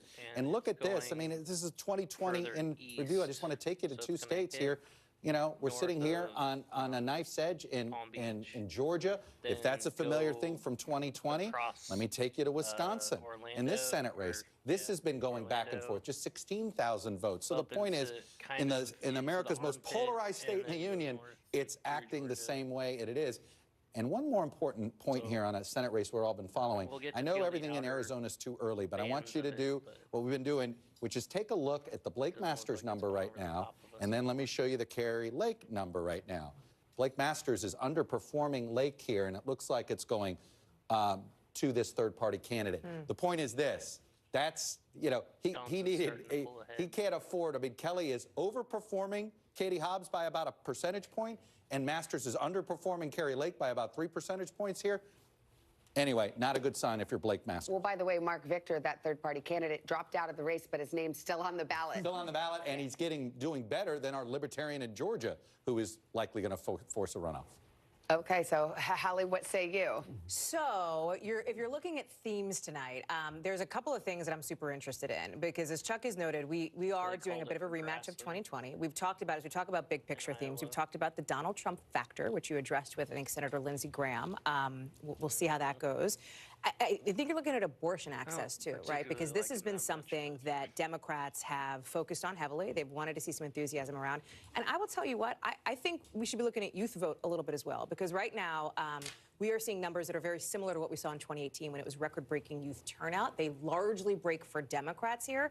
You know, I have a question here on how much that is helping to drive some of the, as Chuck knows, the college town turnout, et cetera, how much that is helping to drive Democrats to overperform in some of these spots that we've been talking about. And I think suburban women and the suburbs around Pittsburgh and Philadelphia may prove to be really important. Obviously, we're going to wait for Philadelphia to come out. We have to see what happens in Allegheny County and the big cities. But suburban women and the abortion issue. I think abortion Election day voters are Democrats. Election day voting Democrats. That was something a lot of people didn't see coming. And that's why we keep coming back to what happened in the final week of this campaign. Look, we picked it up in our NBC News poll. All of a sudden, we had Democrats up, and our likely voter model had Democrats up. And we even had one question. More voters said they feared Republicans would make the wrong type of change versus Democrats holding the House and not making enough change. There were a little bit of tea leaves. Our poll had a little bit of everything we could in it, but that was something. If independents didn't break for Republicans, then suddenly you were looking at a really close election. And independents clearly have not broken in a big way for the GOP across the board. In fact, in North Carolina, it looks like one of the reasons Beasley's hanging in there is she's doing pretty well with independents. President Biden did not go to a lot of the battlegrounds down the stretch. Is there any evidence that embracing him was helpful? No, it doesn't look like either thing has mattered. We are in our polarized environment. I mean, one of the things that we discussed this internally, how powerful is polarization? Is it a wave preventer? And I think we're seeing tonight, I mean, everything's dug in. And look, here's the downside of polarization. And this I discovered in Wisconsin. Like, why is Wisconsin so polarized all the time? Neither party ever loses by enough to look in the mirror and say, oh, maybe I ought to change things. And tonight, it looks like we're headed to something where neither party's going to sit there and say, oh, time for a reckoning. Yeah, because there's just too many factions that refuse to have it. And it could turn out that in Georgia, when you see this closer race, that Herschel Walker, and I'm not even talking about the scandals, but clearly unqualified on issues, unable to even discuss issues that really matter to voters and proposals. But it was more important to whoever voted for him in the Republican camp to vote for Republican because of the possibility of taking over the Senate. That's where polarization really shows. I also want to make one more Trump point. Trump's candidate in Arizona, Blake Masters, underperforming. Oz, Trump's back candidate, underperforming. Walker, underperforming Kemp in Georgia. Bolduc, underperforming Sununu in New Hampshire. Do you sense a pattern here?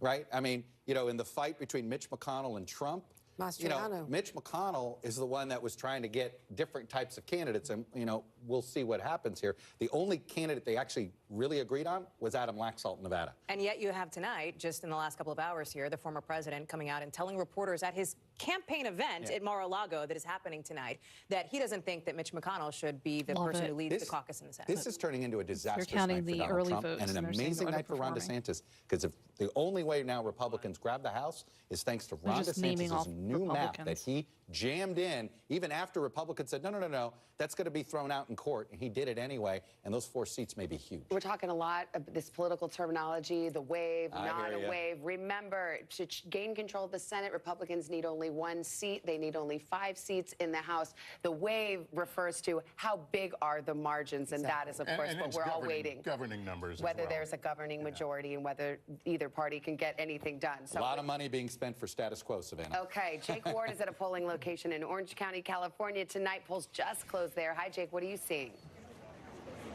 Savannah, it's really fun to be here. Applause just burst out among people here as it was announced that the polls were closed. And what's so amazing in an era when we are seeing so much misinformation and intentional disinformation from the likes of President Trump and others about the possibility of there being some sort of interference going on or ballot harvesting. You hear all that rhetoric, but then we went inside this facility, which is both a place where people can vote and where the ballots get counted. And we are seeing the mechanism at work. And it is really a bulletproof mechanism. Not only do you have all of this high security machinery that does the extracting and the sorting, the rest of it. You have a GPS enabled system in which the drop boxes are constantly monitored as to their location, and they never travel the same route twice, so nobody could even possibly get out in front of them and interfere in some way.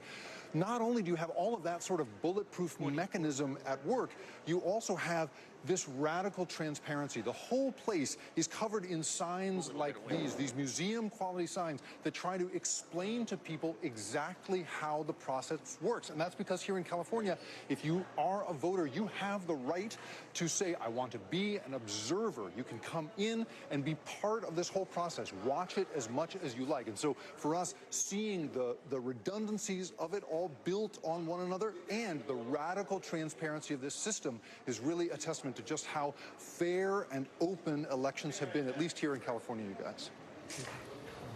All right, thank you, Jake. And we have a result to report in New York's governor's race. We got a call. Kathy Hochul will get her first full term. She, of course, replaced Andrew Cuomo, who stepped down in scandal.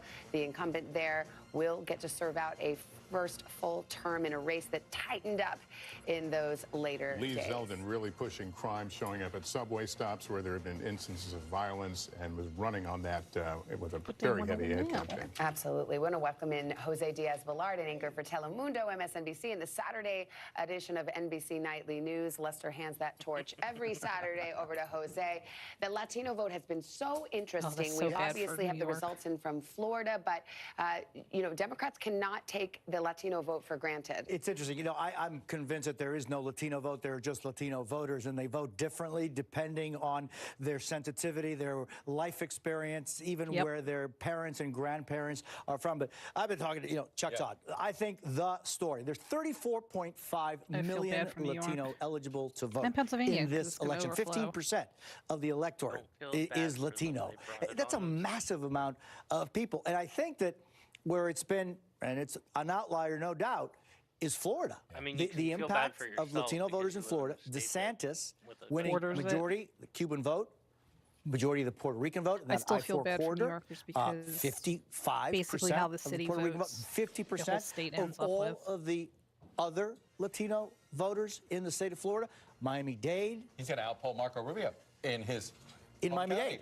In Miami-Dade. Well, Marco Rubio didn't win his county. Right. The last time he ran. But I think that that it's important to recognize the strength of the Latino vote throughout our country. And, we know, Nevada, we know California. First Latino senator for the state of California, now reelected. It's interesting. There really isn't a Latino vote. But is Florida now a solid red state? Seems to me like it's a solid... No longer a swing state. It's a solid Republican state for now, but it's more a DeSantis state. Yeah, I agree with you on that, on DeSantis. Jose, I had a Democratic consultant say to me, I'm tired. We got to stop putting Latinos in a box and trying to treat them as African Americans, that there's one issue that will somehow unite, that Latino voters are just what Jose said.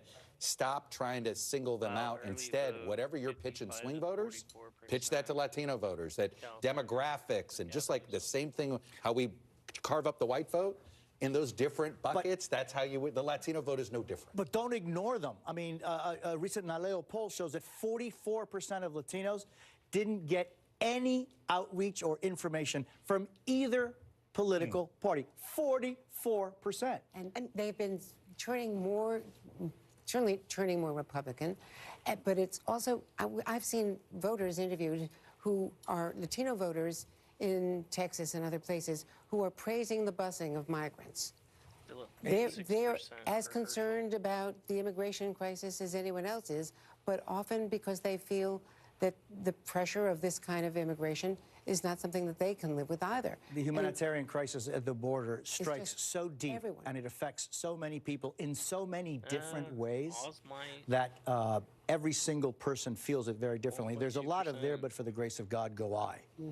With the humanitarian I want to bring crisis. Tom Yamas into the conversation because he's been looking at exit polls on this very issue. Tom, what are you seeing? Well, we were talking about Governor Ron DeSantis in Florida, and this is, it's an interesting stat to look at. This is the exit poll coming out of Florida, specifically on Latino voters. Jose was just talking about this. So we compared 2018 to 2022. So with Cuban-American voters, 67, 68, pretty much stays the same. But look at what Governor Ron DeSantis does tonight. With Puerto Rican voters, he grows from 34% to 55%. With other Latino voters, we're talking about Colombian Americans, Venezuelan Americans, 34% to 50%. Democrats would love these kind of numbers anywhere, specifically Florida. If Democrats want to learn why they're losing voters to the GOP, they should study the state of Florida. Yes, every group is different. It's not monolithic. But Florida Republicans are doing something right. They're setting up a lot of different locations where they're meeting Hispanic voters where they are. They're on the air in English. They're on the air in Spanish. And any assumptions the Democratic Party has about Latino voters, whether it be about immigration or abortion, they have to sort of get back to the drawing board because they're losing these important voters to their party. And it's not just Florida. It's places like Arizona and Texas as well. Guys, back to you. All right, Tom, let's put a pin on this conversation for the moment because we do have a couple of results to report. We're going to start in North Carolina or in the Virginia House. Let's throw it up there and see. Okay, Ted Budd is the projected winner over Sherry Beasley in the United States Senate. So that is a hold for Republicans. Let's go to this closely watched House race. The Virginia 2nd District, Elaine Laurier, member of the January 6th committee, goes down to defeat Jen Kiggins, the former nurse practitioner and Navy pilot, will prevail there in a district, Chuck, that was redistricted, redrawn, and to favor the Republicans a bit more, and Elaine Luria certainly learned that tonight. And look, Virginia 2 usually goes with the party that's in the majority. So we're not saying, I don't want to sit here and say we're calling the majority, but that Virginia Beach seat is as swinging and always has been very swinging. North Carolina, look, I was showing you, I was skeptical that Beasley had a path, and obviously she did some overperforming, but I go back to these rural counties here. These are majority African-American rural counties where she couldn't carry it, right? And Biden did. And it's really in these rural areas that she underperformed because Bud was gettable. The real question is going to be whether Democrats put enough energy and time in the state of North Carolina because there is some evidence here that this was potentially a winnable race, but they never treated it as a top-tier target. And again, her deficit here is more in the rural areas, particularly places along the South Carolina border where there are essentially dormant voters. These are voters that, you know, we've been using them in our, talking with them in our county to county. They were saying that, you know, the parties didn't reach out to them, particularly the rural African-American vote. And this is going to be something I think that they're going to end up regretting. Let me talk about the House. We told you Virginia was sort of small, medium, and large when it came to our wave watches, if you will. Let me get it out here, our early looks. And as you could see, Republicans got one, but Democrats held the other two. Pretty much every politician out there. This is no wave night. It's a race-by-race fight that our model at some point may catch up to, if you will. Let's see what Democratic turnout looks like in California without a big statewide draw on that front. But if Virginia went as well as it did for Democrats, perhaps California will be better than expected for Democrats as well in these House races. All right, Chuck, thanks very much. We've got some more races to cover here. Let's look at the Oregon Senate race, where we are on that one. And Ron Wyden, the incumbent, will go on to defeat Jo Ray Perkins for the Oregon Senate seat. Here's where the Senate stands at this hour, 46-45, and Republicans favor 9 undecided seats. Let's go to Oregon's governor's race. This is a fascinating one. It's actually a three-way race. It's too close to call right now, but Oregon has not had a Republican governor in about 40 years. So it would be an earthquake if the Republican Christine Drazan could somehow put together a victory there. Too early to call. We'll keep an eye on that one. This night still has plenty of surprises to deliver. I think we're going to take a break now. We'll be back in a moment with more of NBC's election night coverage.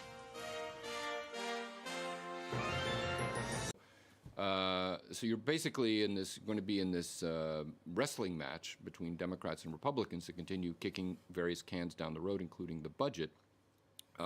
the Republicans, if they get significant majorities in the House and the Senate, are going to be able to argue, I think successfully, that, look, we can't deal with all of this now. We have to postpone as much of this into the next year. And that gives the Republicans a great deal of leverage over the administration and the Democrats in terms of trying to push some of their initial, possibly very radical moves. One of the things about the Senate that makes the Senate very significant is that if the Democrats lose the Senate, the president no longer, in my view, has the ability to be able to appoint the people that he wants to Senate or positions in government that have to be approved by the Senate. If there is, for example, God forbid, some sort of a vacancy on the Supreme Court, I don't believe that the Senate leadership is going to agree for the remaining 2 years of the Biden presidency to appoint another Supreme Court justice. Or to accept the nomination by Joe Biden for another Supreme Court justice. So this is all going to be the kind of thing, as ambassadorships can either become vacant and there's no new appointee, or they continue to remain vacant, and there are a number of key vacancies around the world over 2 years into the Biden presidency. Or almost 2 years into the Biden presidency. You're still on Google? This is going to be the kind of thing that signals to the world that the United States is in a dysfunctional state and is becoming something akin to either a banana republic or some sort of a collapsing power on which they cannot and should not rely. Nita. A quick point to follow with what William is saying. When we have open seats in the Senate, because of the inhabitancy rules, not the residency rules, celebrities or well-financed candidates can pick their electors. They can pick their races. And that's what happened in Pennsylvania with an open Senate seat. That's what happened in Georgia, because Herschel Walker has homes in Florida, in Minnesota, Texas, and Georgia. Okay, why run for Senate in Georgia? Because of the possibility of taking that seat, which, as William was saying, blocks what happens with the Supreme Court if there is a vacancy, and it blocks the agenda. We know it blocks everything that the Senate can do. But it's because our system allows open seats to be picked by the person who has the money or enough money to have homes in those states. But residency is not required. The rule says inhabitancy, which means a person can be on assignment but can claim that residence, that physical property, as the place where the person rents. Mitt Romney, the same thing. This happens when you have the money. We're going to return to this. We have to cross to Atlanta real quick, speak to our reporter, Clovis Casali. Clovis, you have an update on the governor's race there. Absolutely. Brian Kemp, the incumbent governor, wins his rematch against Stacey Abrams. She's conceded defeat. She's called Governor Kemp, who's re-elected. Now it's official. Governor Kemp, who's an interesting character because he did have very conservative views, especially back in 2018 when he was endorsed by Donald Trump. And then he got into trouble with the former president, refusing to overturn the 2020 election results here in Georgia. Governor Kemp has won, and it does seem that the people of Georgia, of course, voted on local issues, picking this governor. And it's cruel for Stacey Abrams, of course. She's not fulfilling her dream of becoming governor here in Georgia, of becoming the first black governor of this state. Regarding the Senate race, because that's very important, of course, to understand who might control this Senate, whether it's the Democrats or the Republicans. It seems Herschel Walker and Raphael Warnock are neck and neck, very, very close. We could be heading towards a runoff, and that's what both sides wanted to avoid by all means. That's what both teams had been telling us, whether it's Walker's team or Warnock. Herschel Walker is already at his headquarters, at his election party. He's addressed supporters, telling them, wait a bit, hang in there. We're soon going to have a result We'll have to wait and see, of course. But here, Raphael Warnock hasn't yet arrived. We're being told that he could turn up in half an hour possibly, to address his supporters. The atmosphere might not be as upbeat as it was earlier tonight, and we've seen people come from Stacey Abrams' party, which is very close to here, arrive here to Warnock's party just behind me. Still a lot of people, and of course people waiting to see what the results will be in this Senate race, but it has been confirmed. Governor Kemp re-elected, Stacey Abrams loses. All right, Clovis, thank you very much. Clovis Casale reporting from Atlanta.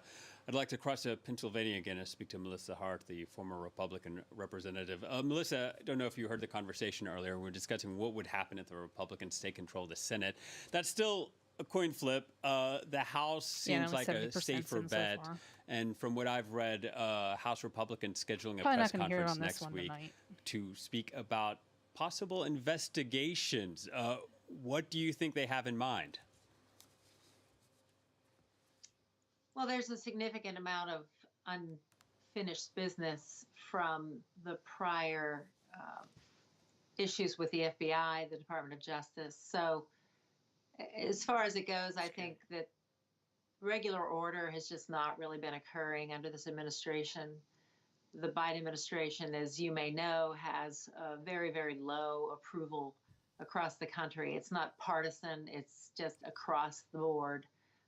Because we have high inflation, because we have a number of other issues, a border that is not secure. They're really showing their incompetence, which is why you see so many Republicans winning seats that were held by Democrats. So I think some of the investigations, though, will probably have more to do with some of the partisan prosecutions out of the Department of Justice and some other things that have been going on that were just really inappropriate. And if Republicans win the House, is it a done deal that Kevin McCarthy is Speaker? Yes. Yeah, Kevin McCarthy's been doing a good job. And one of the things that was most important about this election season is that when the Democrats were talking about abortion and some nebulous threat to democracy, which was really undefined and really untrue, the Republicans had an agenda of ways to curb inflation, as soon as the polls plan to secure the border, and some real solutions so that people in the United States can feel more secure because of the crime waves that we've seen through every major city and now leaking into the suburbs, which has really made people across the country unsettled. The Republicans are talking about real solutions while the Democrats aren't really talking about anything concrete. Doug, you wanted to respond. Well, it's not responding. I'm just going to say I think one of the casualties we were talking about, what's going to be blocked, one of the first casualties to go will be the January 6th committee, which by, a lot of reckonings did an upstanding job of meticulously interviewing hundreds and hundreds of witnesses, compiling tens of thousands of pages of testimony recorded on both sides of the political spectrum, bipartisan, to use that word once again. It will be disbanded, all but for sure. I would say that I would err on the side of saying that the investigations, we will see a flurry of subpoenas and investigations against Biden administration officials. And it will be, Biden himself asked this on the campaign trail just a few days ago. He says, well, they're likely, I hear that they're going to impeach me, as soon as they get control of the House. I don't really know what for. And you could sort of repeat that for a lot of investigations. There is a sense, and you could say, fine, it's a partisan sense, but there's a lot of trouble explaining, well, on what real grounds. A lot of this is the politics of vendetta. It's this sense that, well, the Democrats impeached Trump twice, so now we have to sort of even that score. It's not going to be my gut feeling is whatever we see in terms of the investigations, the taking on Biden administration officials, the Justice Department one-on-one, it's going to be less on a substantial basis and more on a vendetta-driven basis, where the actual justification for the investigation matters less than the fact that they are launching the investigation. It's more of the emotional, political punch that will bring. My guess is they're coming for Hunter Biden's laptop. And Hunter Biden as well. Yeah. Solange, can you give us an update on some of the noteworthy results? Yeah, let's start with the House. At the moment, 300. At the moment, all 435 of the seats are up for grabs, as it is always the case. These are two-year terms. And as we see from this map, it looks pretty red. The Republicans are favored to gain control of the House. Whichever party gets 218 seats will gain control of the House. However, this map is slightly misleading because House seats are attributed according to population. And in some states, like over here, well, there's only one person representing that state. So we're still waiting for a number of states on the Western coast who generally tend to be Democrats. Now, moving on to the Senate races, North Carolina is, according to some media outlets in the U.S., been called for Ted Budd. For Ted Budd. AP has not called it yet, but 95% of the votes have been counted, and he is currently ahead of the Democratic candidate. Moving on now to another Senate race, that of Ohio. It has been called by the Associated Press. The Republican candidate, J.D. Vance, wins in the state. He's the venture capitalist who received widespread fame for his Netflix and memoir called Hillbilly Elegy. He's a novice politician and has had a bit of a thing with Trump. Trump says that he is often kissing his derriere, trying to get up those Trump voters for him. It seemed to have worked. He won in Ohio, which is increasingly a Republican state and no longer a swing state, or at least hasn't been in So in Fetterman previous and Oz are elections. 41,000 Now, turning to votes a apart. governor's race, let's take a look With at 70 people reporting. Texas. This is no surprise. Greg Abbott won his third term as governor of Texas, beating out the other nationwide known face of Beto O'Rourke, 55-43. So no surprise there, but it is a blow for Democrats who were rooting for Beto O'Rourke in Texas. All right, Solange, thank you very much. Yes, Beto O'Rourke was trying to become the first Democratic governor of Texas in 25 years. That didn't happen, as she was saying. Here's what Greg Abbott had to say afterwards. I ran for the farmers and ranchers down here on the border who pleaded for a more secure border in the state of Texas. And I ran for the thousands of Texans who came up to me and they said, Governor, just keep Texas, Texas. And all of you inspired me, and all of you propelled me to what has now become a resounding victory for my reelection. Greg Abbott speaking after winning a third term. Let's break down some of the results that Solange was just giving us. William Jordan. Good. He's a Republican. North Carolina. at I least. thought I'd give you the floor to react to that one. I'm not surprised. I mean, I know the state well enough to know that it was, even though I fully expected Sherry Beasley to come out in the lead at the beginning, and paradoxically, because they do count the early votes and they do count the absentee ballots right away when they have them in North Carolina, that I realized that lead was likely to fade as the outlying, more rural parts of and predominantly white parts. Will we know tonight, or will it be a few days? We're going to pause just for a moment here and let some of our other stations who've been in their local news join us. So we'll pause just a moment and rejoin with you on the other side.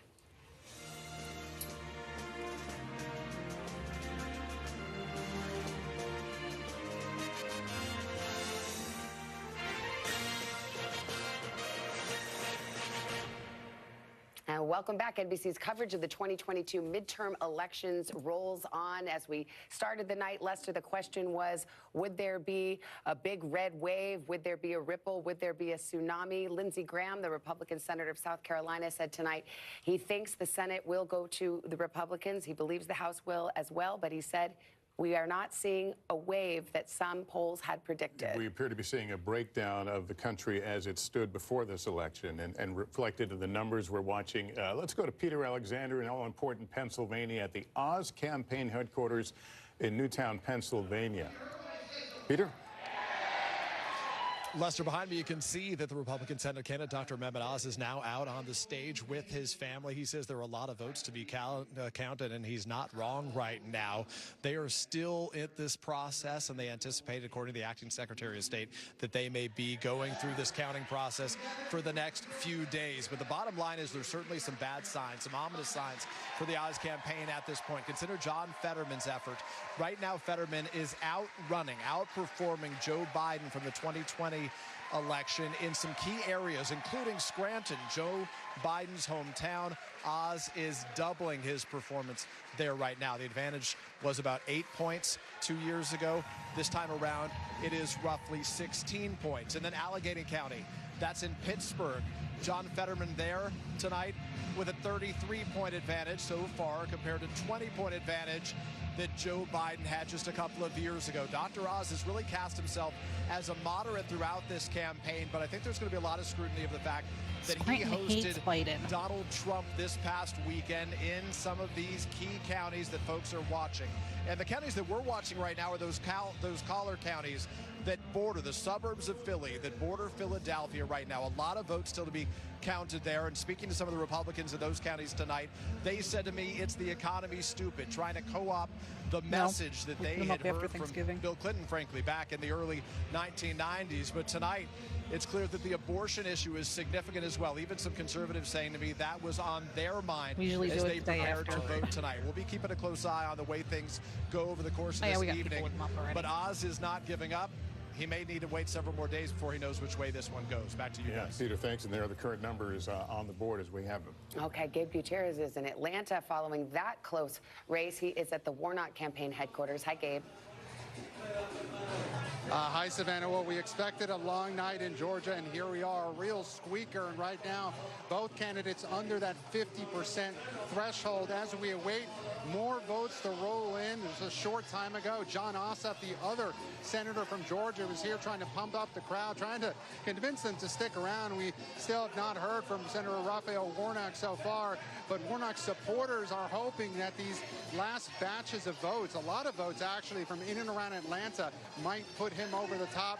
Over on the other side, Walker's supporters hope that the vote count from more rural areas might have him come out on top tonight. But again, Savannah and Lester, that big question, whoever comes out on top tonight, will they cross that 50% threshold and prevent the runoff? If no candidate gets there, we'll be back here in a few weeks, a month from now, in what is a crucial race here in Georgia.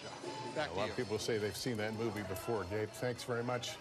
We want to welcome NBC News contributor Stephen Hayes, who's editor and CEO of the online opinion and news publication The Dispatch, as well as NBC News political analyst and Washington Post columnist Eugene Robinson. Eugene, let me begin with you. This is not a night turning out as many Republicans had thought, and frankly, many Democrats had thought. What is your viewpoint on where we are and how we got there? Well, this is kind of an election. It's like a menu in a diner. You know, there are a million items on the menu, and you can sort of choose what you want. You can believe what you want about this election. Democrats can believe they've had a really, really good night. I mean, the Republicans need one lousy seat in the Senate, 5 lousy seats in the House, and they have the majorities. And here it is, you know, coming up on midnight, and we still can't say decisively that they've won a majority in either house of Congress. So that's an amazing performance for for a party in the first term of that party's presidency. It just in a midterm, it just doesn't happen. So the Democrats can feel they've defended their turf pretty well. Republicans at the same time are making inroads. Look at what happened in Florida. I think we've really seen the emergence of Ron DeSantis as an even more major figure in the Republican Party and a real sort of formidable opponent to Donald Trump if he decides to run for president. I mean, look at he's who galvanized Florida and also did the gerrymander that is giving them more House seats in Florida. Steve, are we seeing an election where it's really more about party loyalty coming back home as opposed to what we've heard in a lot of this, you know, the exit polling about the economy and these other factors? Well, yeah, I think it has a lot to do with party loyalty. You know, the exit polling seems to indicate that people really cared about those issues. But the parties are very starkly split on those issues that people care about. And so it'll be interesting. We won't know for a few days when we really get to look at the data. I think we're going to see some voters did, in fact, split their ballots and you know, vote for Brian Kemp and Raphael Warnock. Yeah, And by the way, though, let me mention one other quick thing, though. It is astounding, Lester, that we're talking about a Senate race in the state of Georgia between two black men, a black Republican and a black incumbent Democrat, and that is really an astounding thing. Our incredible comms team, Taylor and Luke.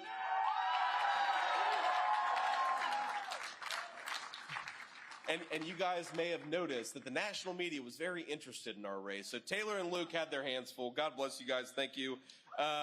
Will Martin and Matt Williams, who did everything that we asked them to do and did it very well. Thank you, guys. Couldn't have done it without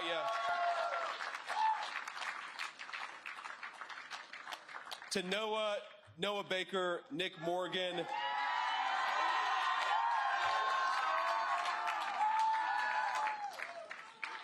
and Matt Middlestate, who kept us on time, made sure. Okay, that's J.D. Vance giving his acceptance speech there in Ohio. He's just won the Senate seat for the Republicans, a 38-year-old political novice and an election denier. Questions the outcome of 2020 elections, says Trump should have won it. So an interesting candidate to keep an eye on there in the Ohio. No longer a candidate.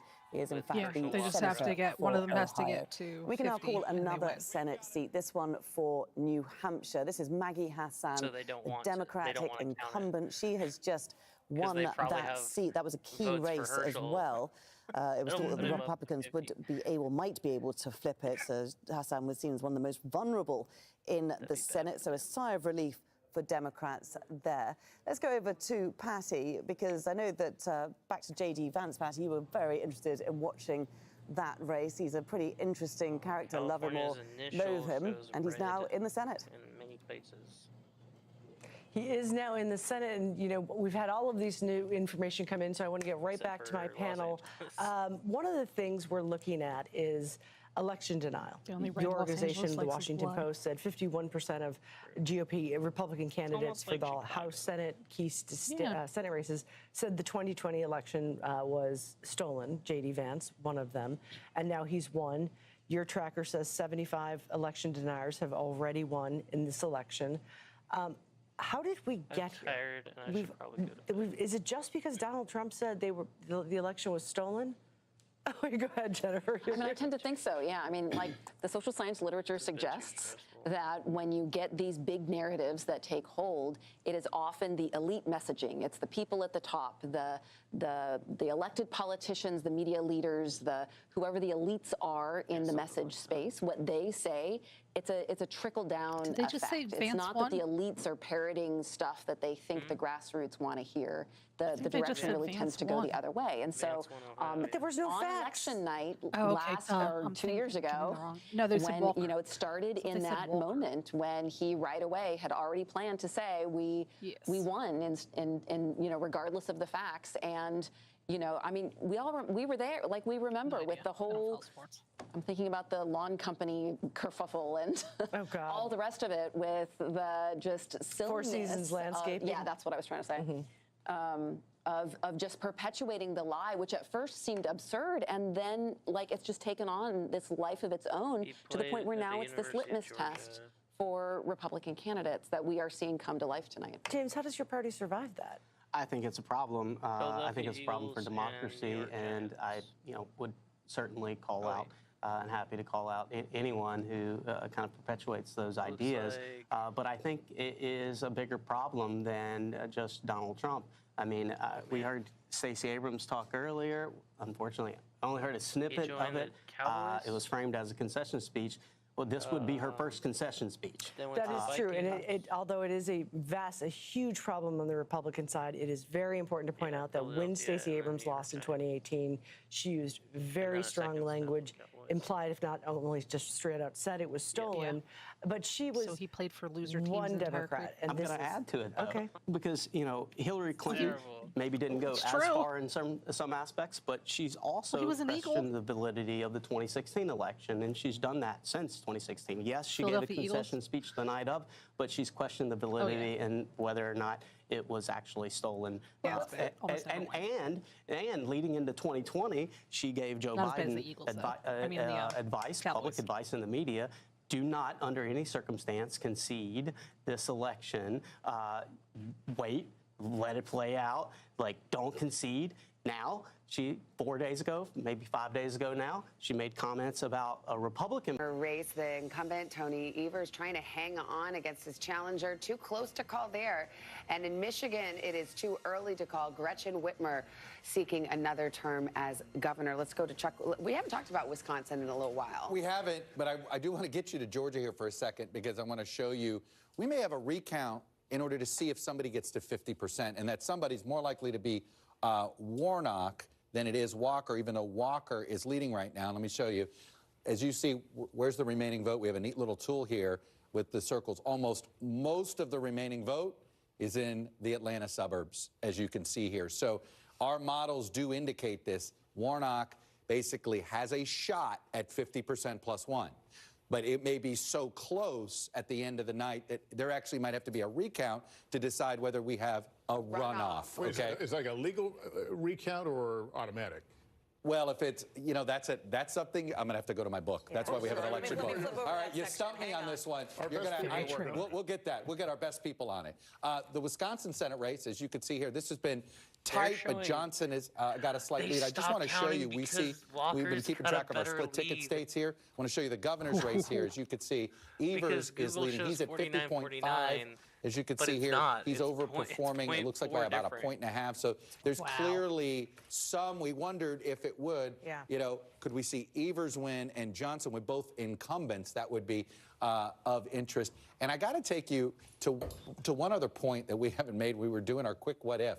The Republicans are running out of Senate seats. Let me show you what I mean, right? We already know New Hampshire is over here. We already know, let's put, excuse me, New Hampshire.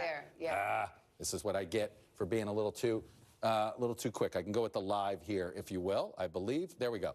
So we already have put, we got to put New Hampshire back over here, since we know that was called. So Arizona, Kelly's leading, all right? Pennsylvania, Fetterman's leading. These are just the leads. Wisconsin, Johnson's leading. You see where I'm going here? If the Republicans don't pick off Nevada or Georgia here, they're just running out of ways to get to 51 seats themselves. Could we have a situation if Democrats hold Nevada, pick off Pennsylvania, even if Georgia's in a runoff, it may not be for Senate control. Democrats might already have it. There's a chance right now Democrats could pick up a Senate seat.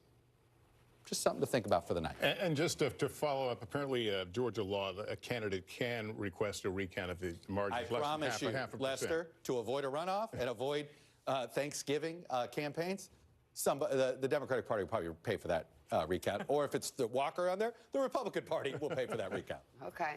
Recount to runoff. Right. The hits just keep on coming. It's to avoid, I mean, their voter fatigue, too, is a real thing. I mean, I heard about that on the campaign trail. I talked to one voter who said, I really hope there's not a runoff, only so I don't have to keep seeing the ads, right? In one of the most expensive Senate races in the country. No question about it. Let's go to Garrett Haake. He's NBC's senior Capitol Hill correspondent. He's at House Republican leader Kevin McCarthy's headquarters. Of course, Kevin McCarthy hoping that he will be the incoming speaker if Republicans take the House tonight. What are you hearing there, Garrett? Well, Savannah, Republicans were planning for a victory party tonight, and as you can see behind me, there's not much of a party happening here. Now, they may still be on the path to taking the House, but it hasn't happened yet, and it hasn't happened easily. The wave that so many Republican lawmakers and strategists that I've been talking to over the last couple of weeks have predicted would show up hasn't. And at the beginning of the night, I talked about two bellwether races to watch for how big that race might be. Rhode Island 2, where Republicans thought they had a chance to send a Republican Republican to Congress from that state for the first time in 30 years. NBC News projects the Democrat will win that race. And then the Virginia 7th District, which we've already talked about so much tonight, Abigail Spanberger holding on and winning in that race as well. I heard from a number of Democratic lawmakers after that race was called. They felt a real boost of energy, a little wind in their sails that Abigail Spanberger won one of the most expensive and hardest fought matchups of this cycle. Now, there's still a ton of seats in play that Republicans feel good about, open seats, seats that have been leaning their direction. It's a long night to go,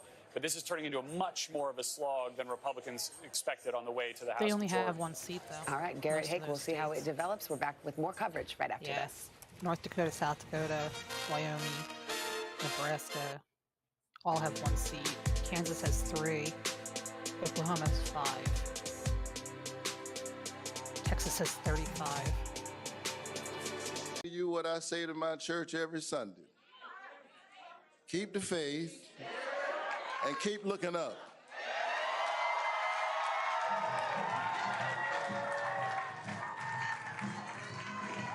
And that's Raphael Warnock giving a motivational speech there in Georgia to all his supporters who've been there for hours waiting to get good results. No results yet, still a very, very tight race between Herschel Walker and Raphael Warnock there in Georgia for the Senate. Let's show you how the Senate is shaping up overall. Neck and neck. Look at that. 45 Republicans, 45 Democrats. Could not be any closer. Of course, Republicans have got to get to 51 to win their majority. Democrats only need to get to 50 because they have the tiebreaker vote from the Vice President, Kamala Harris. Let's bring in John Hendren. We're actually going back now to that party that we've just seen Raphael Warnock appear at. He was the man of the night, wasn't he? It's what everyone there has been waiting for. He says he's feeling good, but is that optimism well placed, John? It does seem to be well placed if you include a possible runoff in feeling good. And that's because there's about 90% of the vote counted so far, and they're within just, decimal points of 1 percentage point. So there would have to be a really big swing in the last 10% or so of the vote for one of them to get 50%. And that's what they need tonight to declare victory. So I think what you heard there was not a concession speech. It was Raphael Warnock declaring that he's going to stick O'Rourke back to try and become governor. Move toward policy, put policy first, stop looking for personalities to put in a position, create better policy. Douglas Herbert. Regardless of the outcome, even if the Republicans have solid control of one or both houses, the crux of the problem in America will also continue to be misinformation, disinformation, the fact that Americans are living in... We've got Minnesota's governor's race too early to call, but the Democrat, Tim Walz, the incumbent, leading at this hour. All right, Ned Lamont is the projected winner in Connecticut in the governor's race. All right, let's go to Kristen Welker. She's at the White House, and we know President Biden's been on the phone tweeting about calling victorious candidates tonight, and perhaps Kristen making more calls than he thought he would be making tonight. I think that's absolutely right, Savannah. By my count, so far, he's made more than 20 calls, and the word of the hour here at the White House is that the president and the advisors around him are feeling buoyed by these results so far. There you see tweeting out a picture of him making some of these calls. Why is he feeling buoyed? Well, because of some of these results. Senator Maggie Hassan among the lawmakers whom he called. Democrats were watching this race really closely, very nervous about what could happen here. The fact that Maggie Hassan holds on to her Senate seat is significant. The president about to call New York Governor Kathy Hochul. Remember what we saw in the waning days of this race, Savannah and Lester. You saw this all hands on deck approach to campaigning for Governor Hochul. The First Lady was there. The president was there. The vice president was there to keep her in that deep blue state. And so the president's made a number of other calls. Let me read off a couple more for you. The other big race they were watching, Abigail Spanberger, of course, that was a win. That was a big one. Senate Majority Leader Chuck Schumer, no surprise there that he would reach out to Chuck Schumer, Illinois Governor J.B. Pritzker, Representative Jennifer Wexton, and the list goes on and on. But it gives you a sense of the mood here behind the scenes at the White House. They say they are just not seeing this red wave that they were fearing. And as Chuck has said, now what do we expect moving forward? Look, the president moved from his residence into the dining room outside of the Oval Office to make these phone calls. And so that is where he is reaching out to these winners as he continues to watch the returns come in. And then we continue to hear from advisors close to the president that we can expect to hear from him in some form, in some fashion tomorrow, responding to everything that is occurring tonight. Savannah and Lester. All right, Chuck, is that the big board? What do you want to show us? Well, look, we're on the verge, and I actually, I thought we were going to have something. We have a few seconds, so just give us a teaser, Chuck. Exactly. There's a reason we told you the early indicators. I said Indiana 1 was one of the early indicators. We still aren't able to count Indiana 1, which tells you part of the reason is because we still don't know which way the House is going. And in fact, with Indiana 1 did tell us, we didn't know it was going to tell us that, Savannah. Well, we are in suspense with bated breath. It's coming up on 9 o'clock on the West Coast, midnight here in the East, but we're still going full speed ahead. Lots of results to come in. Results unknown. We'll be back after this.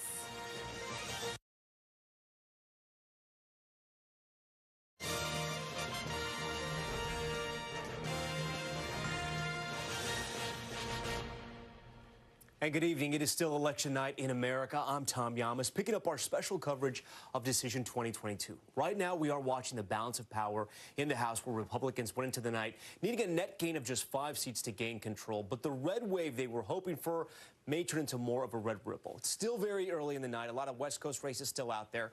Some of the most interesting races that could serve as a bellwether playing out in Virginia. Let's take a look right now. NBC News projects incumbent Democrat Jennifer Wexton, the winner in Virginia's 10th district. In Virginia's 7th district, a very tight race, but incumbent Democrat Abigail Spanberger, the projected winner there. Had either Wexton or Spanberger lost, it would have signaled a big night for Republicans. Possibly, we try to study patterns here, but sometimes you can be surprised. I want to bring in senior Capitol Hill correspondent Garrett Hake. Garrett, this is playing out not exactly as Republicans expected. We should tell voters where you are and viewers. You're at the sort of Republican headquarters watch party, if you will, for House Republicans. It doesn't really look like a party. What's happening there?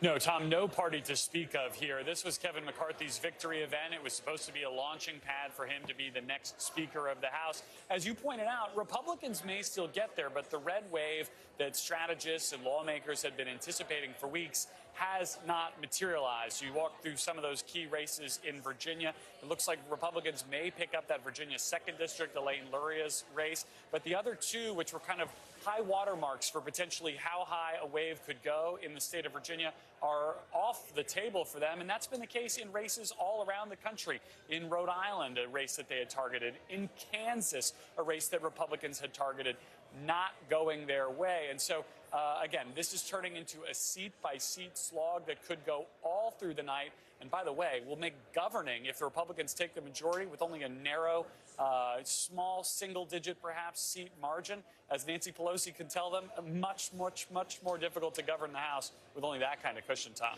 Garrett, as far as the East Coast is concerned, or the eastern part of the United States is concerned, what are the Republicans thinking went wrong with the president's approval rating so low, with the economy, inflation so high in the minds of voters?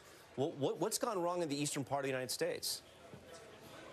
Well, so far, I think the Republicans would say they've mostly lost on blue turf. The races that they were hoping that they could pick up in Virginia or in Connecticut or Rhode Island have been states that are, typically Democratic. They've done very well in Florida tonight. They are still in the mix in North Carolina, and they're still in the mix for several seats in New York State. And, Tom, I think New York State could be telling here. But so, the map is so big for Republicans. They've got so many places to find those 5 seats that they need. I don't know that they could say it's gone wrong, but it hasn't gone as well as they thought it could. The Democrats have gotten used to governing with a very small majority, and I think Republicans could find themselves in a very similar situation when all these votes are eventually counted.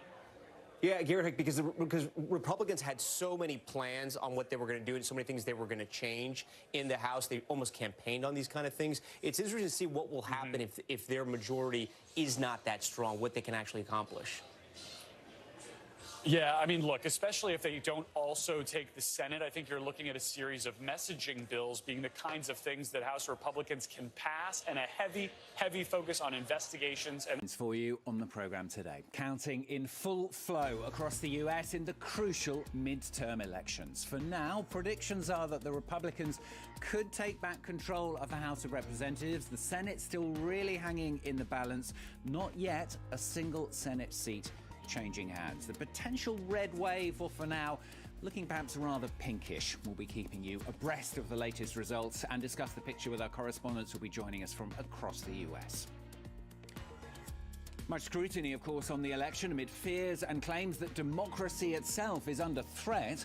Problems with voting machines in Arizona overshadowing the vote earlier there as well. I'll be talking to a campaigner for electoral integrity in this half hour.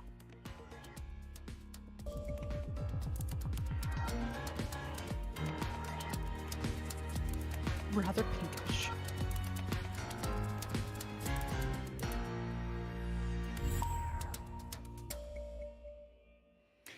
So an eye then that determines so much in the US. For some, a referendum on the issues of the day, from the economy to abortion to immigration. For others, well, a referendum on Joe Biden's presidency and whether tonight and the coming days could put a virtual end to Joe Biden's program if he loses control of the Senate and House of Representatives. Almost impossible to get his agenda into law. In this program, we'll be continuing our coverage of the US midterm elections. Let's have a look for you, first of all, then, at the latest position.